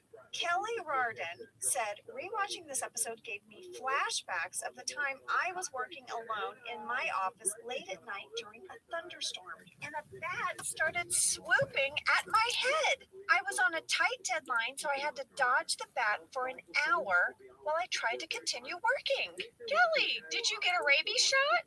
I hope Kelly got a rabies shot, remember? You can't always feel it when they bite you. I know, they're sneaky. And speaking of bats, Kendra Zane said, I can't believe you guys didn't touch on the rabies foreshadowing with Meredith. Kendra, we totally should have. Great catch. All right, Angela, remember cocktails? Yes, I do. Michael goes to the party at David Wallace's house. Do you remember the creepy ghost lady in the background of Michael's talking head? How could I forget? So creepy. A lot of people wrote in to say they think it was someone from the catering staff. Oh. They noted that the woman is wearing the same burgundy top as the other caterers, and they think she's chopping something or maybe washing dishes because her shoulders and arms are kind of moving a little bit. You guys really gave this a once-over. I mean, if you're clocking her shoulder movements, I'm impressed. Well, Mando said the ghost from the talking head is also in the kitchen at 6 minutes 33 seconds as David's wife puts down Michael's potato salad. And Leslie Heath said you can see her walk behind Michael and Jan at 14 minutes 3 seconds. This is so much more than I ever thought we would know about this ghost woman. I know, it's so true. So not a ghost, member of catering staff. Okay. I've got a few more catches for you. Charlie said, I'd like to point out that when Jan presents Michael with their love contract, Michael says, I'm going to frame mine. In the later episode, The Deposition, when Jan is attempting to sue Dunder Mifflin, Michael presents the contract as evidence, and it's in a black frame. Nice. It's so good, isn't it? And Chris G says, you didn't mention the fact that Jan drove her own car to the party, but then rode home with Michael. What happened to her car? I had wondered about that, I have to say. I wondered, did they have to drive back to David Wallace's house and pick up her car? You know what I think she did? I think she sent Michael in a cab the next day to get her car. I think she drank too much wine. And oh, well, that's for sure why Michael drove her. But yeah, how she retrieved her car, I bet she made Michael go get it. And then I bet Michael made Dwight go get it. Exactly. Well, moving on to the negotiation, my pocket soapbox got a lot of mail. In support of my position, one of my favorites came from Melanie Vergara, who said, ladies, I feel so strongly about the symbology of pockets that I refuse to even consider buying a wedding dress without pockets. And I found the wedding dress of my dreams. It has pockets. She's going to wear it this year. I mean, a wedding dress with pockets is pretty phenomenal. Yeah. Well, Kenny, who is a historian, wrote in and had a correction for us.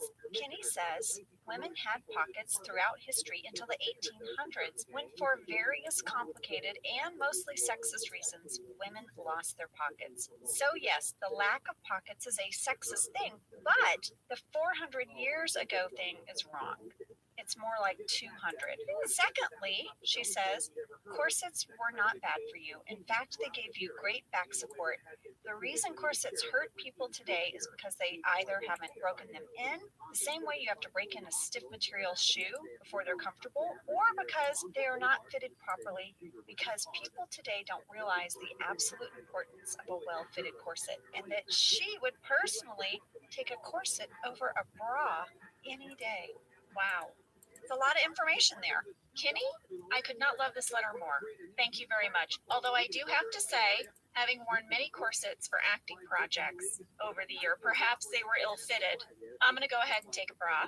You're going to take a bra over a corset? I'm going to take a sports bra, if I'm being honest. I don't even want any of the underwire if I can avoid it. You're going to go uniboob and be fine with it. Here's the thing. When I get dressed in the mornings, I like to get dressed as if I might have to break into a full sprint at some point in the day. Okay? Your panic button is ready. If you need to run, if you need to haul ass, yeah, I'm dressed for it. If there's an apocalyptic event, I'm ready. Men are naturally dressed this way. Truly, a man could pretty much break into a sprint pretty easily, right? Well, I want to survive end of times, a possible mugging, I don't know. So no corsets, no Spanx, no high heels for me. I need to run to my bag of expired medication, my book bag with my protein bars, my backpack with the solar panel so I can charge my phone. It's full. You know what I have in my emergency backpack, Angela? We live in Southern California, but I have 4 of those foil blankets that you wrap around yourself, like for extreme cold temperature, because you don't know. You don't know the weather shift that's going to happen if a meteor hits the earth. This is like that Jake Gyllenhaal movie, The Day After Tomorrow, where, you know, all of a sudden this like crazy Arctic storm freezes all of New York City. Right, I would have a foil blanket for that, and I would have comfortable clothing with giant pockets. I would be as ready as possible. You see what I'm saying? I can't wear a corset. I do. No, you can't. You can't wear a corset. Jenna, you know, my theory on all of this is like what they say about a bear attack. You only have to run faster than one other person. Oh my God. I only have to be faster than one other person in the pack, and I'll be okay. It's so interesting they didn't use that quote in the end.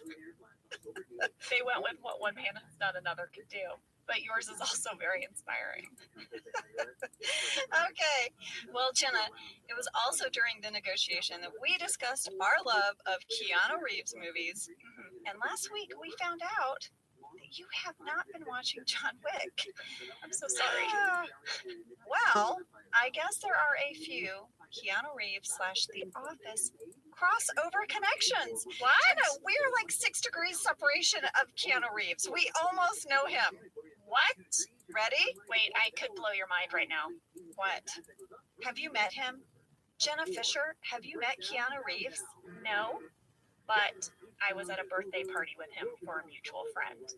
But I never got up the courage to cross the room and introduce myself. And this happened like recently.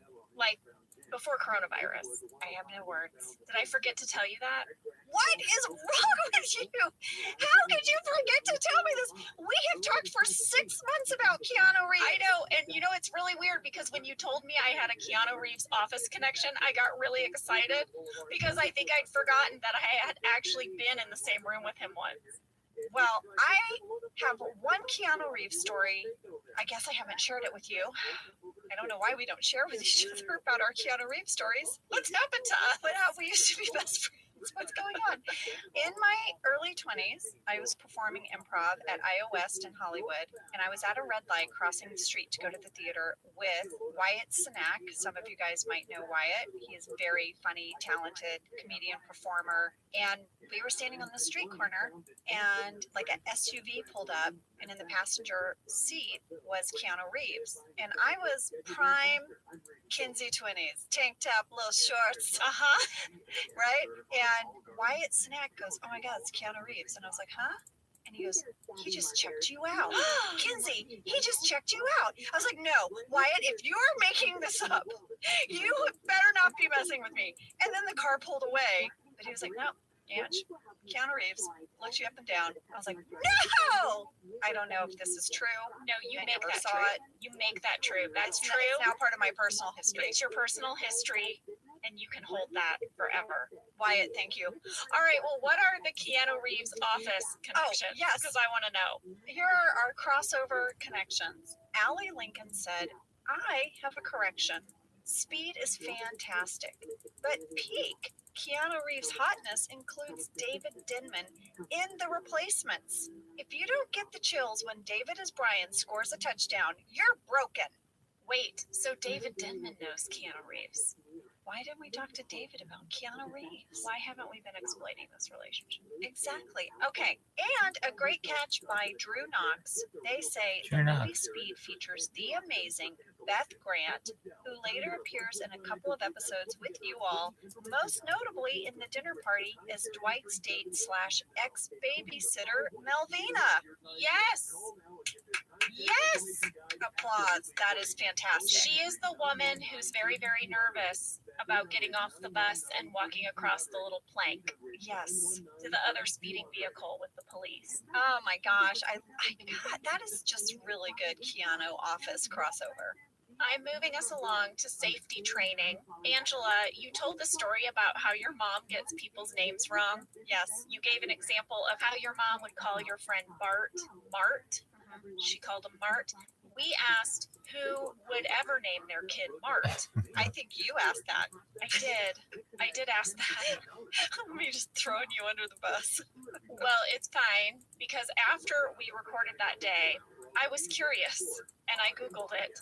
And apparently, a lot of people in Estonia name their children Mart. And 2 of Estonia's prime ministers have been named Mart. Mart Silliman and Mart Laar.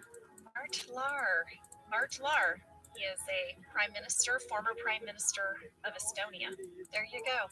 We also wondered, and Angela, we both wondered, why Andy brought his lunch to work on a plate covered in foil. Yes. Many people, including Lee Miller, Shaylee Taylor, Hannah Ermey, and Megan Bennett said it was the plate of cookies that Andy brought to share with everyone. It was a deleted scene. Yes, it was. You're so right. I should have caught that. Prison Mike added the people who brought their lunch to work on a plate covered in foil were Roy and Pam. Remember when they were eating their way through all of their unused reception meals? Oh, that is right. Yes, I remember that storyline now. All right, we have more to cover. And next up is Women's Appreciation. Oh gosh, we had some interesting mail on this one. Yes, you might remember that in Women's Appreciation, Phyllis gets flashed in the parking lot. And this leads Dwight to setting up a hotline to find the predator. And he holds up a flyer in the episode, and it has a phone number very clearly printed on it. And when the episode aired, we shared that if you called that number, you heard a voicemail from Dwight. Well, apparently, the phone number on that flyer is now, wait for it, a sex hotline. Yes. So I am filing this under, I don't know, what should I file it under? OMG. Sarah wrote in and said, I called the hotline number from this week's episode. It is a sex call line. Oh, the irony. Guess it's no longer to report flashing now. Jenna, What? I called the number too. You did not. I did. I had to know. Okay, it's the 800 number on the flyer that's on the prop, right? Yes. So, Sam, I want you to call this number. Welcome to America's hottest talk line. Guys, hot ladies are waiting to talk to you. Press 1 now. Ladies, to talk to you interesting and wow. Guys, welcome to the hottest text line. Let me ask you a question. Yeah. That voice is often used when women are being flirtatious and coy. Men, do you like that? Hell voice? yeah, girl. Does that voice turn you on? Works Hey, what is up right now? What is up right now is what I want to know. Are you up right now? I mean, is that getting you there? Yep. That voice gets you there? Sorry, lady on Sex Hotline, but I feel like she's putting on, like, sexy voice. I think that's how she talks in real life. I think when she goes to the grocery store, she's like, what is your price on avocados this week? Well, I hope she's not talking to the grocery store workers about that because they're all going to get so turned on. Okay, and a lot of people wished we had discussed to wish- the I was to wish- I was to wish- scene in the food court where Pam and Karen have very different opinions on Michael's relationship with Jan. Sarah Gray, MC, Michelle G, Nicole Clem, Armanda, Yesenia P, Emily Lucille, and Alexis Leary, and many more all said, when Karen says sometimes you just have to push through rough patches, and Pam says maybe it sounds like you two are just wrong for each other, and then they share an awkward look, I really wanted to hear you guys break that down. All right, this is a missed opportunity because I do have thoughts. Well, I'm sure you probably did. Here's what I find interesting. I think it's really interesting that their advice to Michael seems to be kind of the opposite of how we've seen them in their own relationships. I feel like Pam was always pushing through rough patches, you know, and Karen always felt to me like the example of a more kind of assertive, empowered woman who would say, listen, maybe this just isn't a match. So I found it interesting that their advice to Michael was a little different than how maybe they live their own lives. Yeah, I mean, they're both just speaking where they're at. That's what I thought. Well, it's true. I think Karen has been in a giant rough patch with Jim from the beginning, that she keeps trying to convince herself that this is a great relationship for her. So I think there's some truth in that. Yeah, and Pam is finally done doing that. You're right. She's living a more authentic life. She can be more honest with herself, and so she's more honest with others. Yeah, I hear that too. In the same episode, Karina and Maggie wrote in and said they were sad that we did not discuss Angela's large colonial dolls talking head. I was too, Jenna. I was bummed. After the fact, I was like, oh my gosh, that's like one of my favorite talking heads, and I can't believe I didn't talk about it. I think we just had so much to cover in this episode that we didn't get to everything. I agree. But this is for Karina and Maggie. Sometimes the clothes at Gap Kids are just too flashy, so I'm forced to go to the American Girl store and order clothes for large colonial dolls. I'll have you know, there is no way you can fit into that doll clothing. I mean, you are tiny, yes, but I feel like I could put that clothing on my cat. It's very tiny. I know, it's so ridiculous. Oh, and I have to point out one thing on a personal note. This is one of the only episodes that I actually wore pantyhose in. I knew I would be cold at this mall. Jenna, this was our mall. We know this mall. I always freeze. It's cold. And I decided to wear pantyhose. You can see them when I'm seated talking to Michael in Victoria's Secrets. Yes. Meanwhile, I've had pantyhose on for 3 years because I didn't know that you could just refuse to wear them. All right, moving into beach games. This was a very big episode, and we really did try to cover everything. Again, we missed a few things. We got some mail about the scene where the group arrives at Lake Scranton. So the bus has just parked. Everyone's filing off the bus. Fan question from Alyssa Jessel, Joel M., and Jen Seeley. As Michael gets off the bus, he says, watch out for snakes. And he kind of mugs for the camera.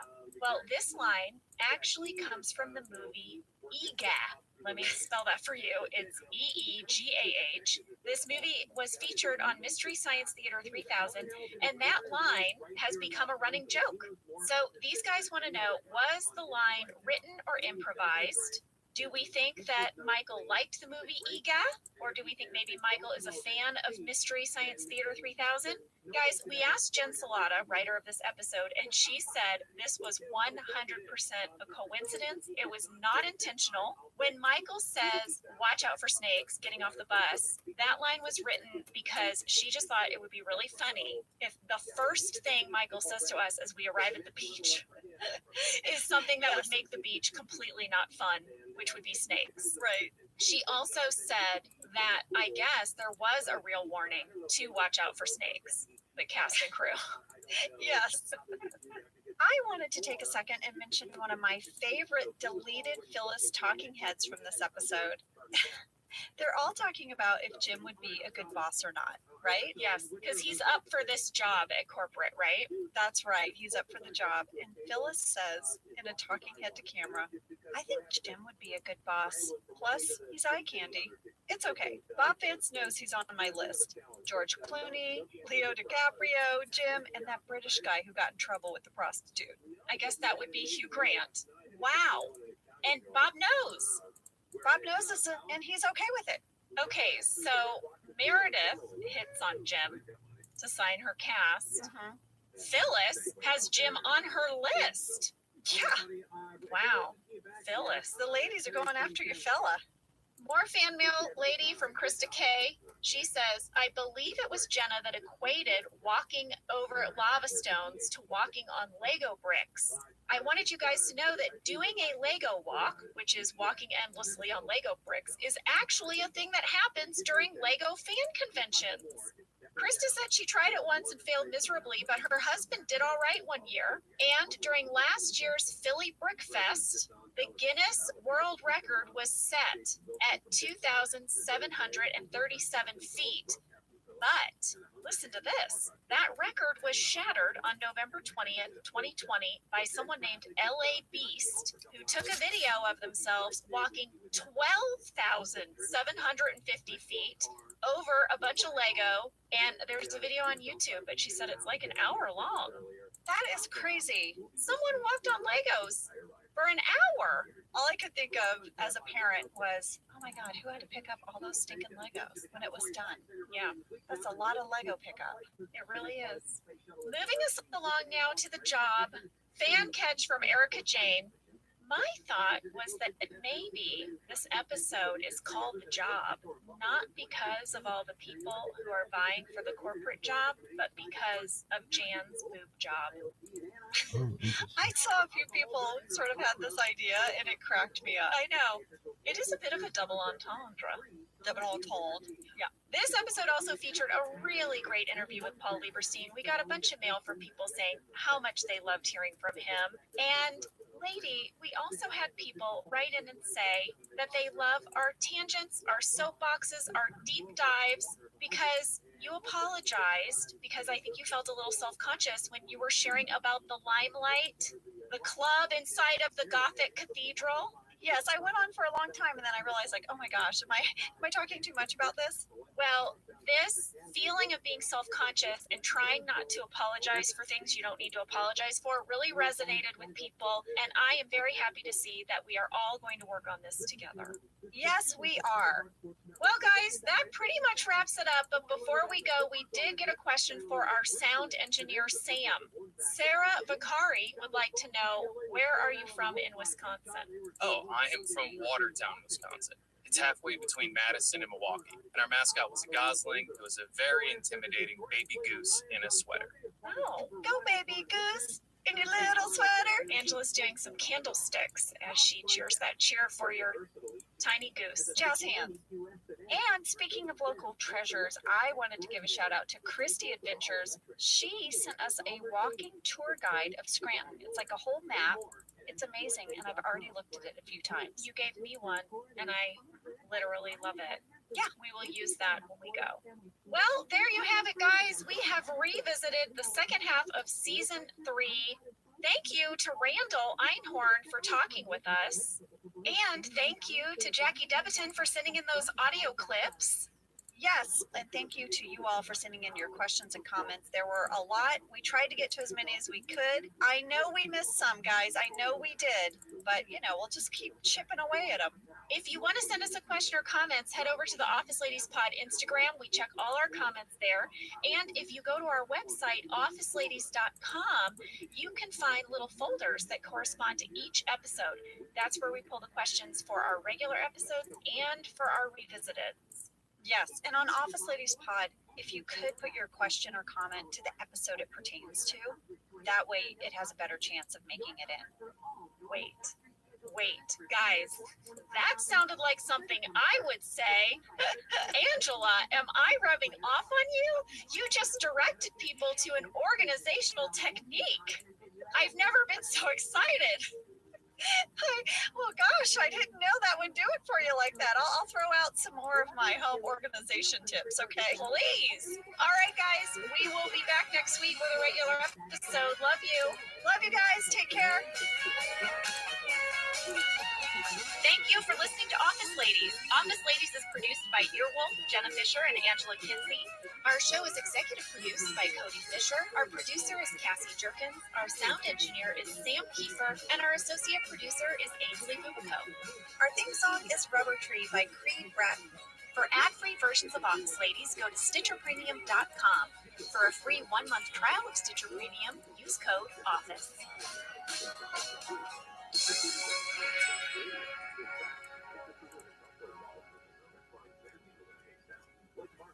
President of operations at Telly Tires and Auto Centers.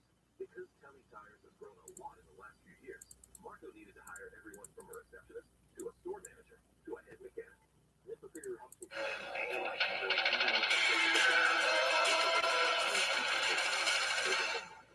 millions of other businesses who've used ZipRecruiter.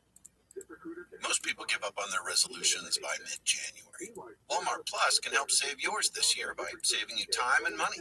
Walmart Plus is the membership with benefits like gas discounts, video streaming, plus so much more. Is your resolution to simplify your life? With free delivery, Walmart Plus makes ordering what you need online a no-brainer. Join now. New members get $50 in Walmart cash to get what they need to help save their resolution. Terms apply. See walmart.com/plus for details. Did you know that the bold, smooth taste of Dunkin' cold coffee can be brewed in your Keurig coffee maker and enjoyed at home? You heard that right. Dunkin's cold K-Cup pods were crafted to be brewed hot and enjoyed cold. Each Dunkin' cold K-Cup pod is packed with the smooth, bold Dunkin' flavor you crave. Pick up a pack of Dunkin's cold K-Cup pods and enjoy a Dunkin' cold coffee at home whenever you crave it. Just brew over ice and sip in seconds, because the home with Dunkin' is where you want to be. I'm Jenna Fisher. And I'm Angela Kinsey. We were on The Office together. And we're best friends. And now we're doing the Ultimate Office Rewatch podcast just for you. Each week, we will break down an episode of The Office and give exclusive behind-the-scenes stories that only two people who were there can tell you. We're the Office Ladies. Welcome to Office Ladies, everyone. Hello. Hi. Good morning, or good afternoon, or maybe good evening. We don't know when you listen. No. So we're going to cover all of it. What if I was like, actually, we do? What? We are here today to talk about Local Ad, Season 4, Episode 9, which I'm going to declare a hidden gem. Whenever you say I'm going to declare, you know where my brain goes. I can't help it. Bankruptcy? Yes! For the rest of my life, I'm just going to walk this earth and someone's going to be like, I declare. And I'm going to think, bankruptcy. Yeah, can't help it. It's like, that's what she said. We can't help it. That's what she said. It doesn't work. It is a gem. Let's hear about it, Jenna. It was written by BJ Novak and directed by Jason Reitman. Here is a summary. When the Scranton branch is asked to participate in a Dunder Mifflin television ad, Michael seizes his chance to exhibit his creativity and enlists the help and talents of his employees. I mean, has Michael ever had a more exciting day at work? No, I can't imagine the giddiness that he had, how he woke up to his bacon on his George Foreman grill by his bed. He ate it real fast, nudged Jan because she was passed out, and went to work. He is on fire today. Also in this episode, Dwight explores the online world of Second Life as a means of escaping his real-life pain about his breakup with Angela. And Andy will not stop asking Dwight's advice in his pursuit of Angela. It's just torturing poor Dwight. It is. Have you ever had a crush where your friend was maybe liking the same guy but was doing better or something? And they'd be like, hey, he said this. What should I say back? And you're just like, oh, It's the worst. it is. Poor Dwight. Well, let's get into some fast facts. Fast fact number 1, like I said, this episode is directed by Jason Reitman. Jason Reitman, Golden Globe nominated for his movie Thank You for Smoking. He also won the Independent Spirit Award for Best Screenplay for that, and Academy Award nominated director of Juno, among many other things. I mean, amazing. Yeah. Now, when he came to direct The Office, he had finished Juno, but it had not come out yet. So all of those accolades were in his future. But one of the stars of Juno was Rainn Wilson. Yes. A little connection. And Jenna, I'm gonna let you do your fast facts, but this whole episode for me is about crossover connections with people. Oh, local ad, crossover connections. Local ad, hidden gym / crossover connections. There it is. Hashtag. I'm kidding.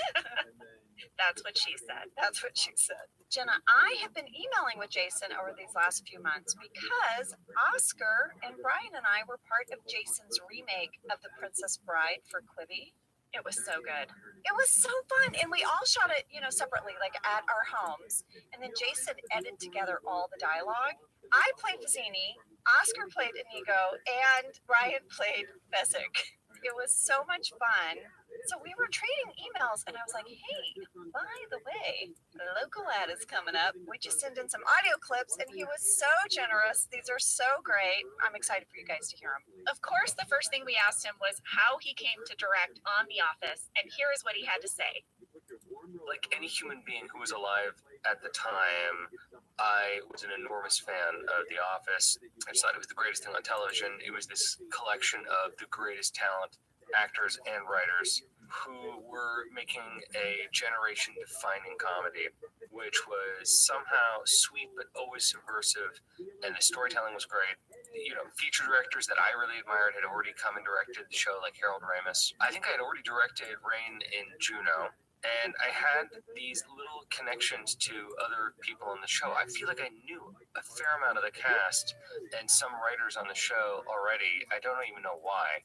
But either my agent reached out and said, hey, do you want to direct any television? And I think my response was I would be up for directing The Office. And Rain made it even sound like a better opportunity by saying, look, the worst you can do when you direct The Office is get a B+, and the best you can do is an A. Oh, all right. I mean, I always used to tell people that directing The Office was like someone asking you, do you want to drive my Lamborghini? It's like, okay. It's just, it was a show, and clearly, particularly when I came in, because I came in season 4, it so clearly knew exactly who it was and how it was made, that as a director, really, you are simply the first audience, and you have the opportunity to maybe, point a couple people in the right direction. But otherwise, as a director on The Office, it's a learning experience and a joyful one. How about a hidden gem of an audio clip? Jason. And crossover connections. Yes. It's all there. I love what he said about directing The Office was like if your friend said, hey, do you want to drive my Lamborghini? Like, so nice. We also asked Jason if he had any first impressions of, being on the set, being with all of us. I remember getting there, and I was just blown away by the directing process, that the camera operators were meant to be performers themselves. And unlike anything I'd ever directed in the past, I was given a floor plan and asked to draw out the performance of the camera operators, which direction they would go and which direction they would look, because the idea was that within a single take, you should be able to cover every camera angle that can be used in the editing of a scene. So this was a unique challenge as a director, and kind of a thrilling one, where you knew that there was 8 shots you wanted to get off, a wide, a couple mediums, close-ups, and you wanted to be able to pan into reactions. And that somehow you had 2 cameras, you had 2 operators, and they were going to need to catch all these things without catching each other, and they would duck under desks as one would pan by the other. It was like doing Sudoku, it was like this fun problem to solve, and at the same time, a thrill to watch the actual operators who knew how to do it. I remember the set was freezing cold, which was Steve Carell's request, if I remember right, this whole coldest comedy thing. I love that. I love cold, so that was fine by me. Okay, here's what I have to say about that audio clip. The 2 things that he mentions are, 1, just incredible, masterful choreography of the camera work, and that it was freezing cold. That should tell you how cold our set was. I mean, I have pictures of people that weren't in scenes, like hair and makeup, and full-on parkas with hoods up and gloves. But I am really glad that Jason described the sort of dance that our cameraman did. I mean, we've talked about it a little bit, but I thought he was very eloquent in how he described it, because it was a really just fascinating, beautiful thing to watch. If you weren't in the scene, you could watch those guys, and I was like always so impressed. And I imagine especially weird to see the first time walking onto our set and seeing all that they did to get the shot. Yeah. One of the things I remember about Jason is him breaking and laughing when we did Talking Heads. I just remember him cracking up because I had one in this, and there were also some in the deleted scenes that didn't make it in. So he must have had a whole day of Talking Heads, and he talked about it in the DVD commentary that one of the things he wasn't really prepared for as a director on this show is how the director is part of the cast, because the director sits in the conference room when you do Talking Heads, and we talk directly to the director, yes, as part of the mockumentary. And he said he kept laughing, and that is my memory too. Yes, you're so right. We'll talk about it when we get to it, but Pam has a talking head that we could not get through.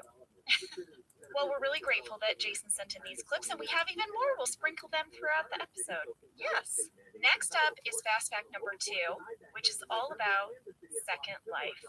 Oh, Jenna, let me tell you, when I rewatched this and saw the Second Life storyline, I was like, oh, I know my lady, Jenna Fisher, is going to do a deep dive on this, because you love these kind of games. You play these kind of games.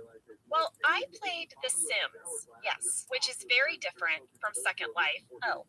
By the way, Second Life is real, and it still exists today, and like Dwight says in the episode, it's not a game. Sims is a game where you have a character and you have to eat food and go to the bathroom and have a job and try to build a mansion and things like that. This is what I remember, Jenna. I remember you built a whole world. You were working on your world. Isn't that like a Second Life? A little bit. You know, I stopped playing Sims when I had built myself a little house and I had a little cat that was just like my real cat, Andy. And in the game, I was petting my fake cat, and I looked over at my real cat, who was like, and I thought, yeah, I need to get out of this game and pet my real cat. Oh, man. So Second Life, it predated Twitter and Instagram and social media, and it was almost like a virtual online chat room. You created an avatar of yourself, and then you could go in and interact with other people's avatars. Like Reddit? Like if I animated myself and then I could go in a Reddit chat room? Yes, very similar. But you can build things. You could build a little hotel and run it, and then other avatars could come to your hotel. Oh, that's kind of fun. You can go to a concert. There were college classes, press conferences that you could attend as your avatar. And you could even buy land, shop for clothes and gadgets, visit with friends. It was this online world. It was created by Linden Lab, and it was just like a social experience. It wasn't a game. You didn't win anything, but you could earn money in the game that you would then spend on these different experiences.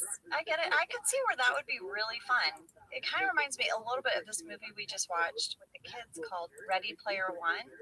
You sort of design your avatar and you get to go explore and interact with other people. I've not seen that movie, but that sounds on point. You should see it. Okay. I think you would like it. Okay.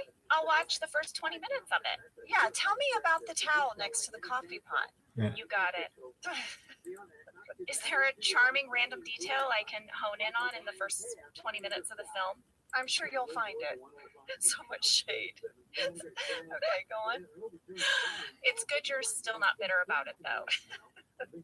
We have a fan question about Second Life from Winston F., Olivia Lovell, Gianna Williams, and John Luscombe. They just said, can you please tell us everything about using Second Life on The Office?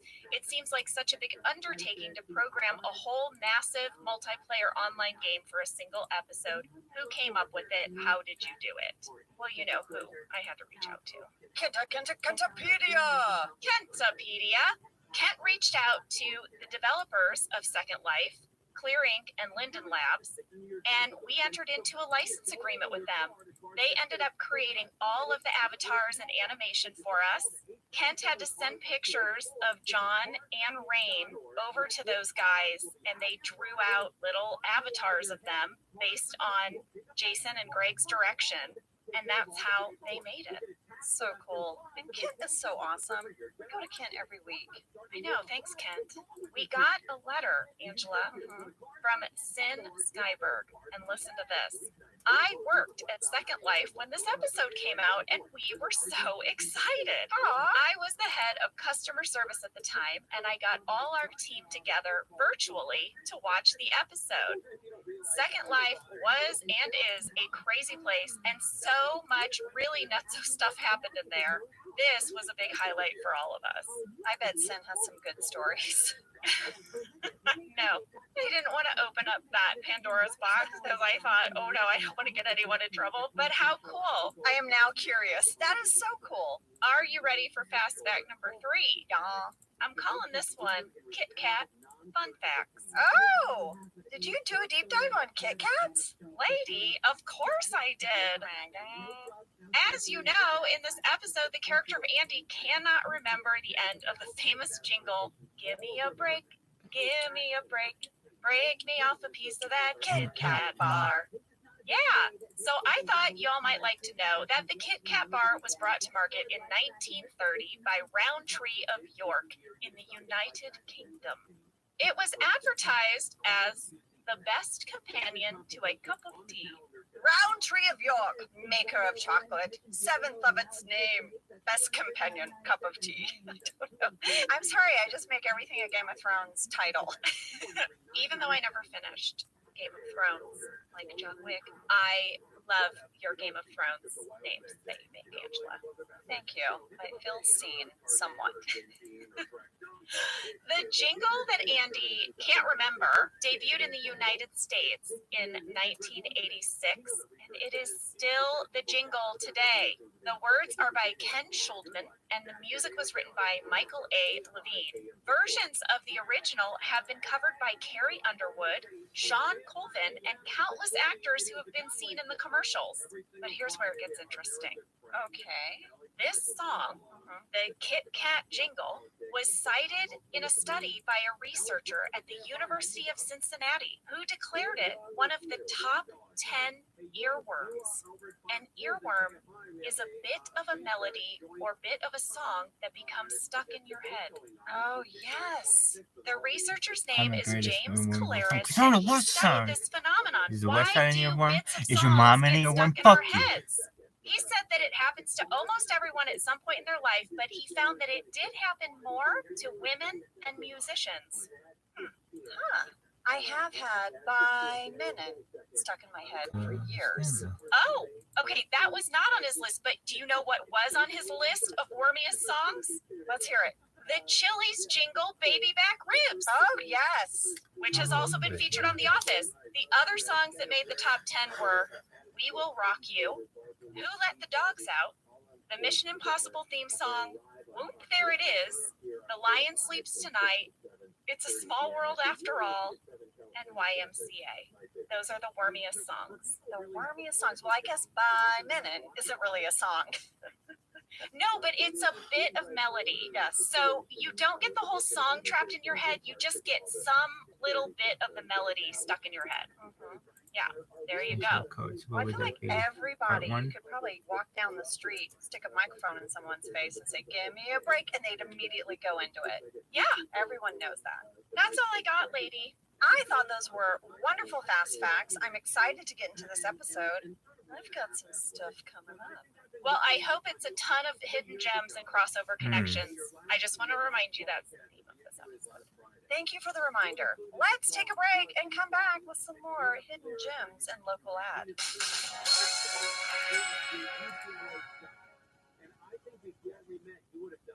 Well, folks, you know I have a lot of family in Texas, and I just want you to know, if you travel to Texas, there are vast landscapes, cultures, regions, destinations, activities that allow for an infinite number of different travel experiences. You can have fun in the sun. Texas has 350 miles of coastline. That's right.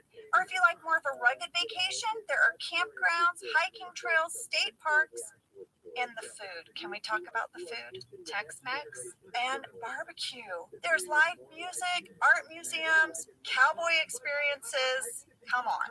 Right now, Travel Texas offers a one-of-the-kind online trip builder that allows users to generate a custom visually led trip matched to their unique interests. So you go in there and you click your interests and it'll say, here's where you want to go in Texas.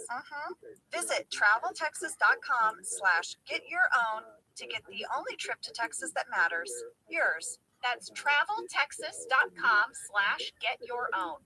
Jenna, I think you know this.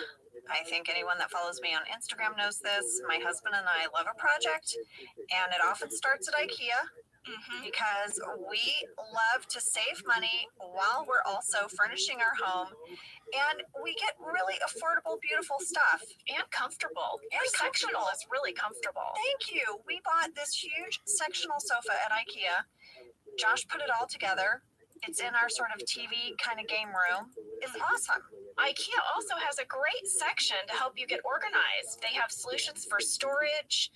They have the marketplace, you know, where you can get decor. Really, from the living room to the bedroom, IKEA is making it more affordable than ever to furnish your entire home with home solutions you'll love. My favorite part is when we're leaving and we walk through the plant section. I always grab a plant. Shop hundreds of new lower prices today at IKEA-USA.com. That's IKEA-USA.com. For 175 years, Gorton's has been committed to spreading the goodness of the sea by making quality seafood accessible to everyone while responsibly sustaining its future. Over 99% of Gorton's seafood is certified as responsibly sourced. And Gorton's reached out to us and said, do you want us to send you some of our fish sticks, some of our products, so you can become familiar with it before you speak about it on the podcast? And I was like, Gorton's, I've got you in my freezer right now. Yeah, you do. You do. Your kids love the fish sticks. Yes, it's our fave. Guess what I got? I got the Southern style shrimp. It is so good. Oh, yeah. Yeah. You know, when you're looking in the freezer aisle, the Gorton's are in the yellow package. They've got the iconic fisherman on the cover.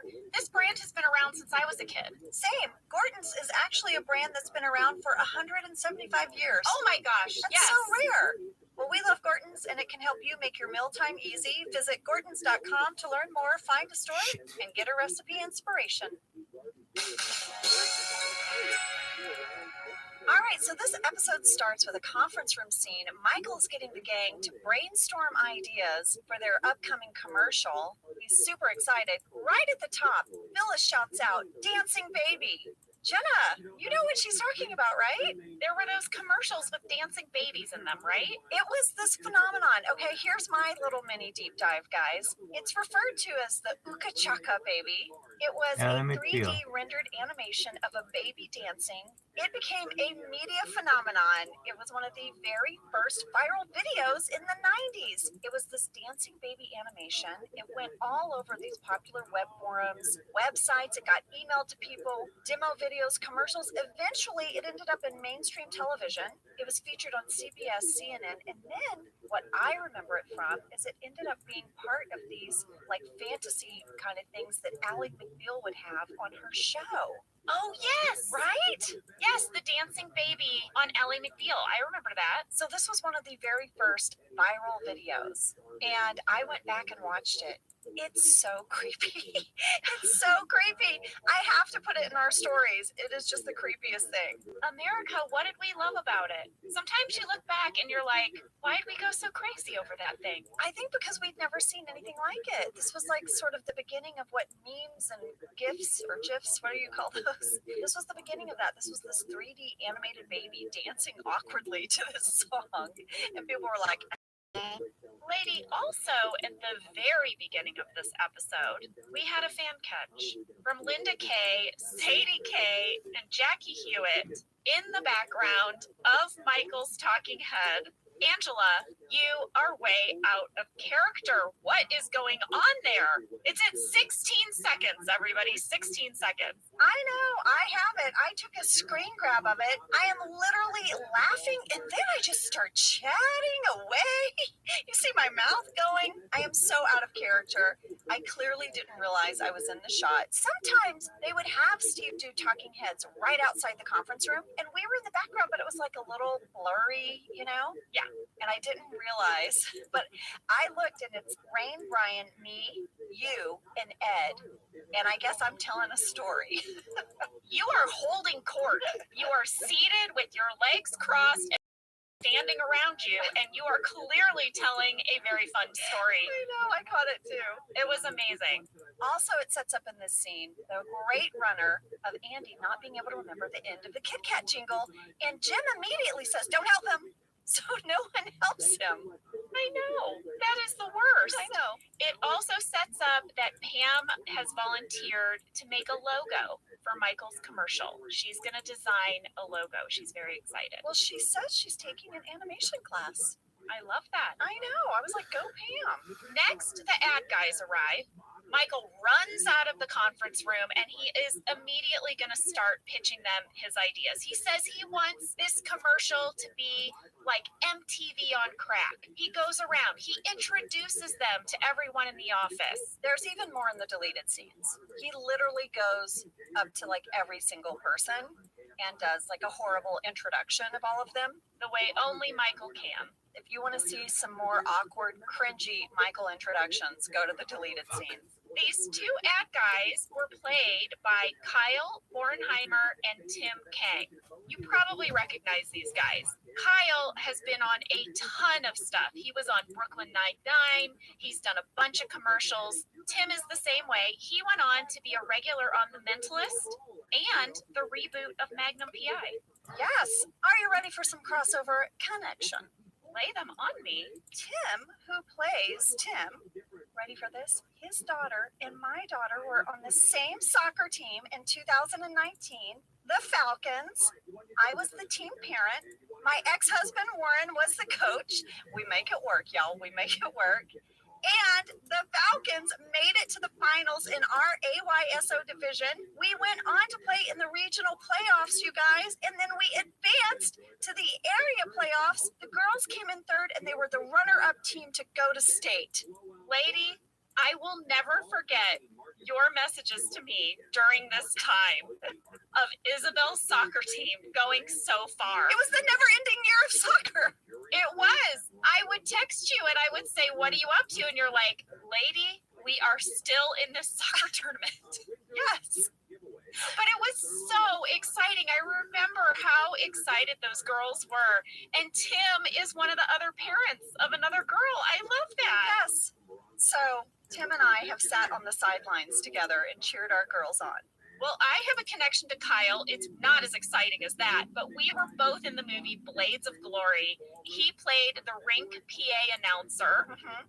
And so I guess in a way, we also both sat in stands and cheered on a sporting event of ice skating, though fictional. Yes. Well, I have another crossover connection for you, Angela.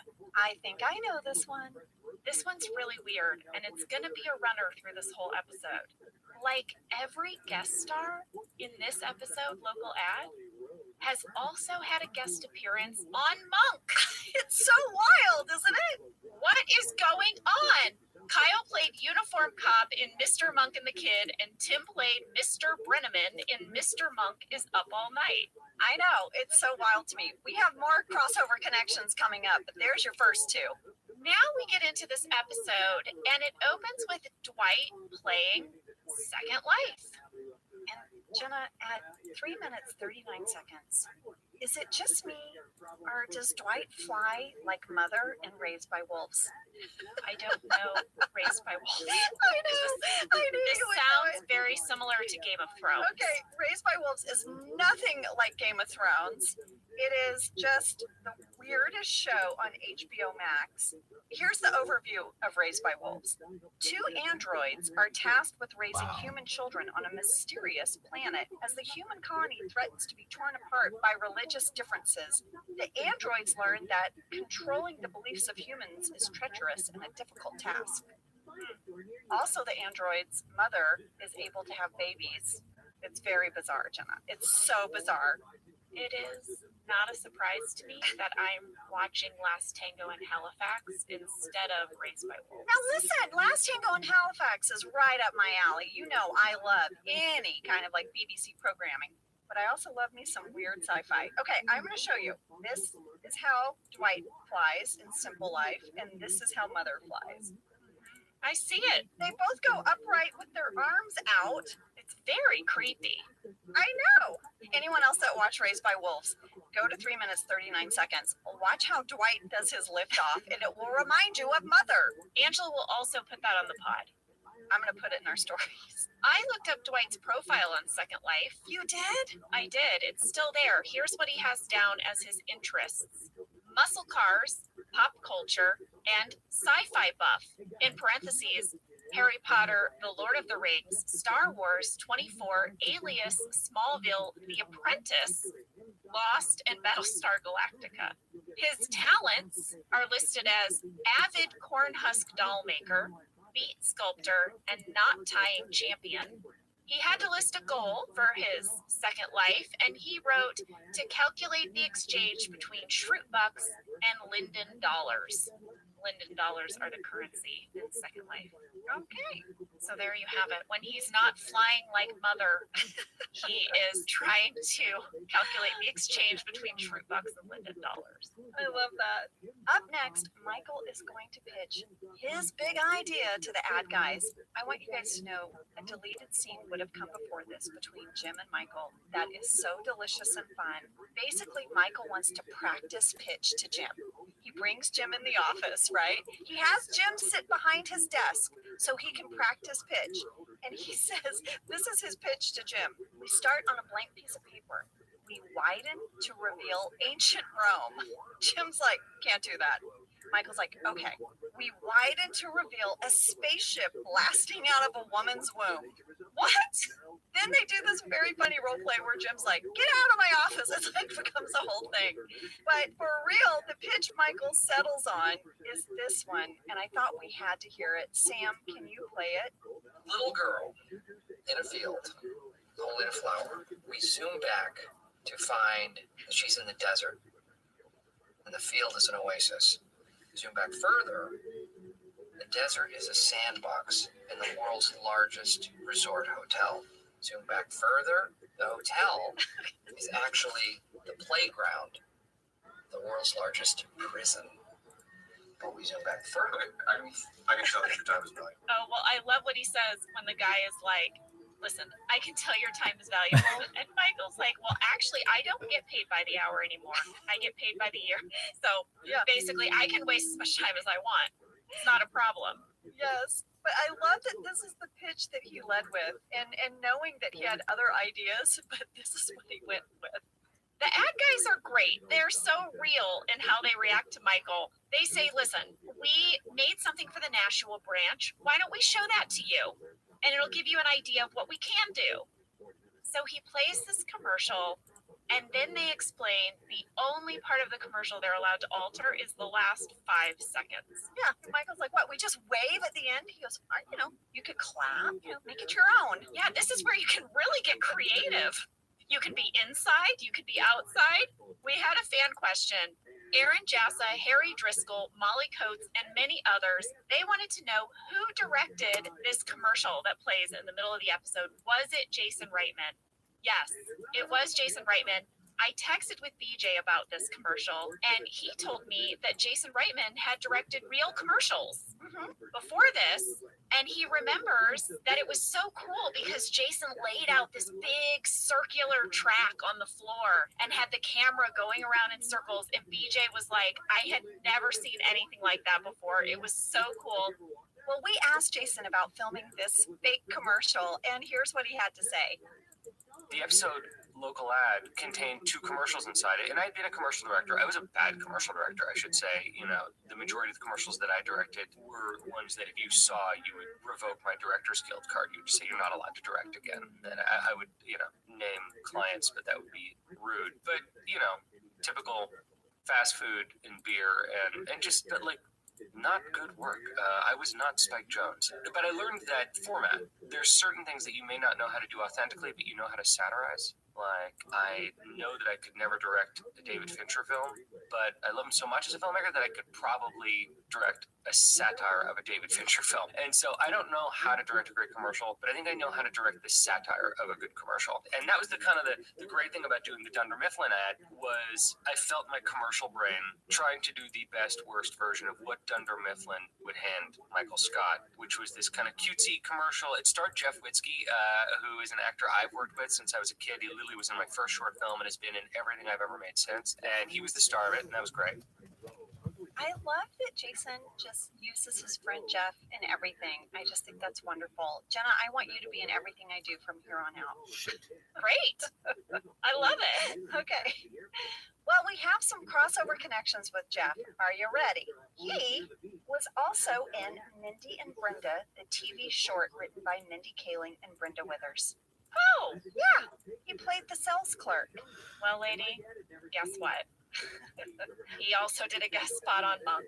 He played Human Cannonball in Mr. Monk Goes to the Circus. That one really got me. I might need to look that one up. Human Cannonball. Very curious. You might need to see what the human cannonball looks like. Yes. So not only did Jason hire Jeff again, he also hired a friend that he had worked with before to compose that music. That sort of like, I don't know, it's like salsa music that's playing in the background. It was composed by the same composer that did all the music for Juno, Matteo Messina. I love that. Now things are going to get awkward. Andy pulls Dwight aside to get advice on how to get to first base with Angela. He says they've been necking a lot, but that means that they are literally rubbing their necks together. There's no kissing involved. Why don't we have any footage of that? I don't know.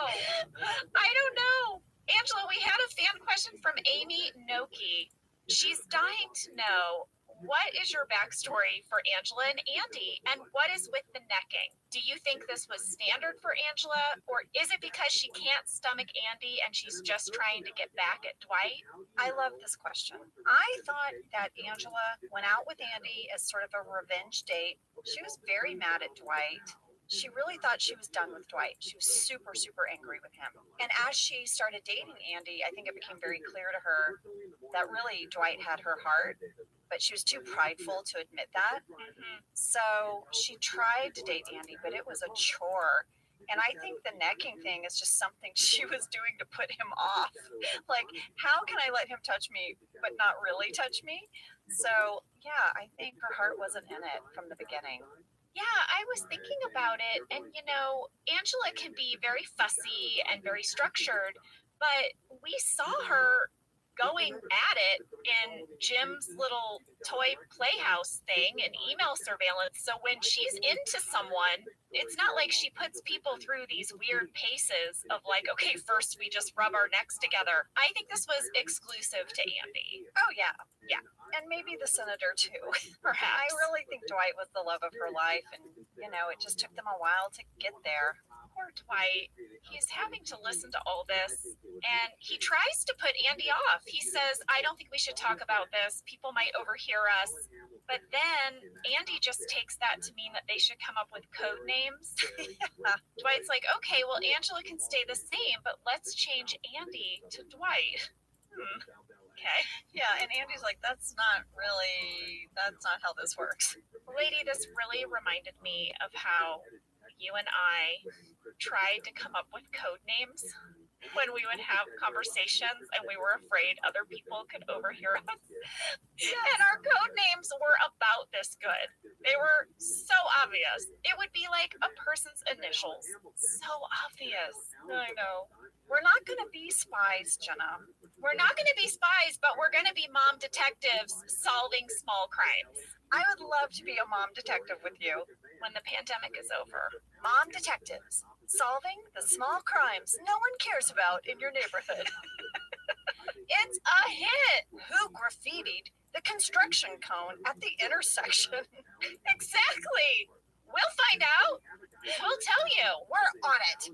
So coming up, we have a scene between Ryan and Michael that is so funny to me. When Michael calls him, to Gry, first of all, he calls him Rye. Ryan is like, don't call me about small problems. What have I told you about that? Yeah, and he says, well, you don't like it when I call you about big problems either. So what do you want from me? What do you want? So Jason said on the DVD commentary that they shot this in real time. Now, Jenna, do you remember they had built a little office that was Ryan's office at corporate, right? Yeah, so they had BJ, on the other side of the soundstage in this little room with a camera with him. And then they had a camera with Steve in his office as Michael. And that's the room Jason sat in. And they shot it simultaneously. And I think it really works because the chemistry is happening in real time. I always loved when we did that because it meant that you could improvise a little and the other person could react to you and you would get it on both cameras. Yes. And BJ said something I thought was so delightful because it's one of my favorite lines in this whole episode. BJ said he wrote the line, I can't cook and I'm starting a restaurant. And the restaurant he says he's going to start is Mike's Cereal Shack. It's going to have every cereal you can get in the store. Yeah. I want you to know I did a little bit of a deep dive on Mike's Cereal Shack. I had to know, has anyone opened a cereal shack? The answer is no, but a woman named Catherine has designed the most adorable vintage poster for Mike's Cereal Shack. She has a company on Etsy called Cat Bone Design. It's so cute. I'm gonna put a picture of it in the pod. And then her profile really got me, Ange. Her profile says, I'm a stay-at-home mom with a passion for creating colorful and happy homes. Good design keeps me balanced and brings me joy, and being a designer means I can share that joy with others. Jenna shared it with me. It is adorable. We're going to put it in our stories, you guys, so you can look at the rest of her art. There's one more thing I want to say about this scene before we move on. Ryan's assistant. Yes. She pokes her head in the door at the beginning and she says, Eddie Murphy is on the line for you. Yes. Well, Ryan's assistant was played by Virginia Newcomb, and I'll have you know, she has not been on an episode of Monk. I know. I looked to see if she was on Monk too. But she has been on The Walking Dead. Oh. So no crossover connection, but perhaps you recognize her from The Walking Dead. So Michael says, you know what? Ad guys, go away. I'm going to do this on my own.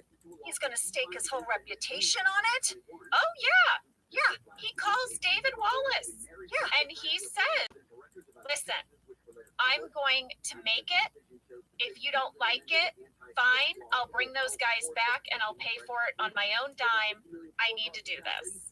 Well, he leads off the whole call with, I don't know who talks to their boss like this. I would never talk to a boss like this. He's like, hey, yeah, Ryan's being a little bitch again. And Ryan goes, I'm on the call, Michael. And he's like, hey, bro. Like, so awkward. I just love Ryan's matter-of-factness. He is never rattled by Michael being Michael, and he's so direct and honest with Michael. He is to Michael what Daryl is to Kelly. Yes! Just the straight truth. And I feel like neither one of them knows how to handle that. Not at all. This scene with BJ as Ryan just being very direct reminded me the most of who BJ is in real life. It's true. And he's very fair, but he'll break it down for you. He'll be like, I don't think you should do that, and here's why, you know? And it's what I love about him. Me too. Everybody needs that friend who doesn't blow smoke up your ass. Yeah. Frankly. You need that person that you can call, and you know which friends are which friends. You know the friend you call when you want them to agree with you, and then you need that friend that you can call to get the straight truth. Right. And BJ is that friend. You can call him, but you have to be prepared to hear the real answer. Not what you want to hear, but what you need to hear. Yes. It's like having the friend that tells you the piece of broccoli's in your teeth. Yes. You need that friend. Yes. I have a little bit of a fan catch from this phone call scene coming in from Om Patel and Nina Hoyt. When David Wallace and Michael are on the call, the camera keeps swishing down to the phone. At first, the time on the phone shows that it is 9:38. but at the end of the call, the clock shows 9:22. Oh, that's a good catch. I want you to know that the date on the clock says October 3rd, 2007. That is when we shot this episode. I think that clock is the real time they were shooting this episode. They shot it in the morning around 9 a.m. on October 3rd, 2007. I'm positive of that. So Michael's about to gather everyone in the conference room, but maybe we should take a break and then we'll come back and get into his big ideas for his big commercial. They have a huge shoot ahead of them. All hands on deck. I know, Sue Grafton. Sue Grafton. We'll be back.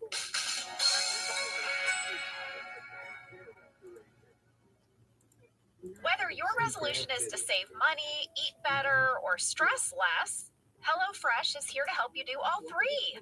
Yes, you guys, I love HelloFresh. Jen and I both love it. You know why we love it. And guess what I made the other night? What? It was so delicious. I made their pub-style shepherd's pie. I've made it. Yes, it's so good. White cheddar and the thyme mashed potatoes. I know it very well. It's a family favorite.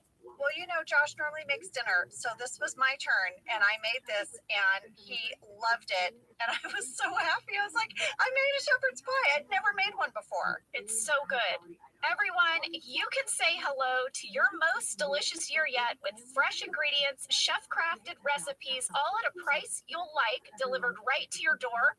Go to hellofresh.com/officeladiesfree and use code officeladiesfree for free breakfast for life. One breakfast item per box while subscription is active. That's free breakfast for life at hellofresh.com/officeladiesfree with code officeladiesfree. HelloFresh, America's #1 meal kit. This show is sponsored by BetterHelp. You know, around New Year's, we all reflect and people really start making lists of what they can do to be their best self for the next year. Yes, I think, the new year definitely makes you think New Year's resolution. What do I want to change? New year, new me, that kind of thing. Yes, but perhaps this year we could be reflecting on what we're already doing right. Yeah. And therapy can help you figure out your strengths so that you can ditch this idea that you need some extreme change or this extreme New Year's resolution and just, you can make changes that really stick because they're based on your strengths. I like that. If you're thinking of starting therapy, give BetterHelp a try. It's entirely online, designed to be convenient, flexible, and suited to your schedule. Just fill out a brief questionnaire to get matched with a licensed therapist and switch therapists at any time for no additional charge. Celebrate the progress you've already made. Visit betterhelp.com/officeladies today to get 10% off your first month. That's BetterHelp, HELP.com/officeladies. Okay, we are back and everyone is in the conference room. Michael is giving a big pep talk about how everyone is creative. Don't let anyone tell you that you're not creative. And this leads into a series of talking heads. And I want you guys to know there are even more in the deleted scenes. Pretty much every single person had a talking head in this episode, but not all of them made it in. So now Michael starts delegating jobs to people in preparation for this big commercial shoot. Yes, he says, Kelly, makeup, Oscar, costume design. Guys, go to 10 minutes, 4 seconds. Oscar shoots a look directly to camera, right down the barrel. That is so great. When Michael says costume design, look at that moment. And then he says, Phyllis, get a celebrity. Yes. As we move out into the bullpen, this is when Phyllis learns that Sue Grafton, the mystery novelist, is at the Steamtown Mall doing a book signing. And Michael says, go, Phyllis, go. You go get her. You convince her to be in our commercial and don't take no for an answer. He says, yeah, this will be a big coup. Big coup. This is when Andy is going to try to butter up Angela a little bit by asking if Sue Grafton is attractive. To which Creed says, oh yeah, she's super hot. And Andy says, maybe Angela should just pretend to be Sue Grafton in the commercial since Angela is also super hot. Yeah, Angela's like, that's not going to happen.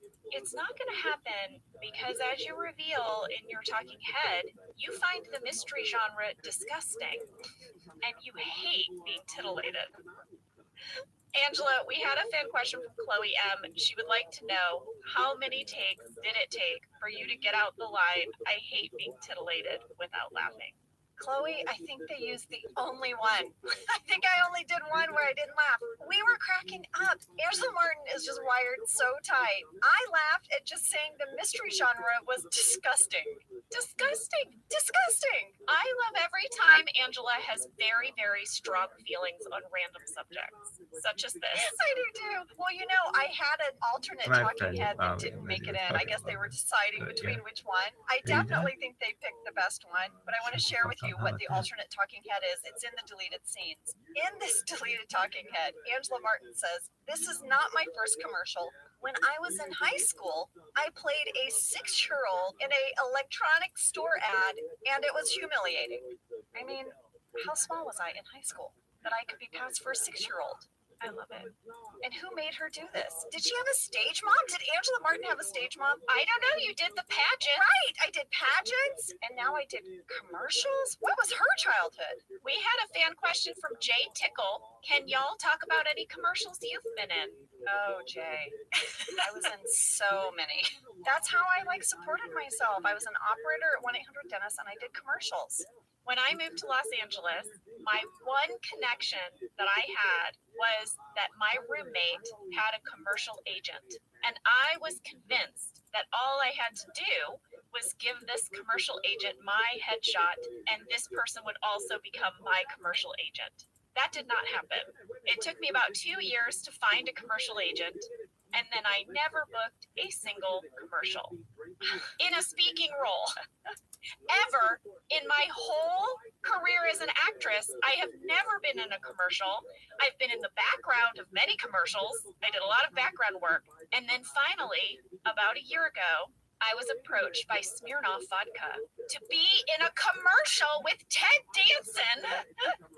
I flipped out. My mom was so excited. She said, "Jenna, you're finally going to be in a commercial." 20 years later, finally booked a commercial. Jenna, I loved that commercial you did with Ted Danson. I thought it was so stinking cute. I did a ton of commercials. I did a Buick spot. Oh, I did a Lay's Olestra. Remember the potato chips? Yeah. Did you get anal leakage? No, but that was on the bag. It said it caused anal leakage, but I ate those chips all day, guys, and I was totes fine.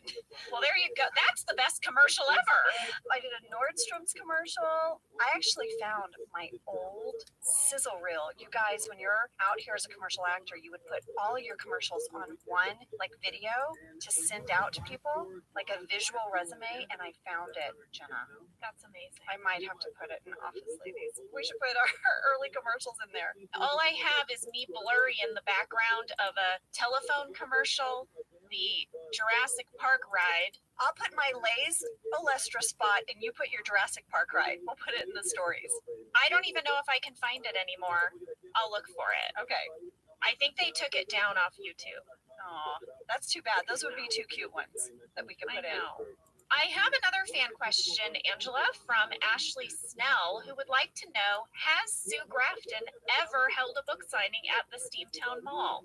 Ashley, I looked it up, and from what I could find, no. She is a real author. She is a New York Times best-selling author, actually. She is best known for writing a series of mystery novels starring a character named Kinsey Milhoney. Kinsey! And it's spelled exactly like my last name. It's Kinsey. Isn't that crazy? Yeah, I couldn't believe it. It's the Alphabet Mystery Series.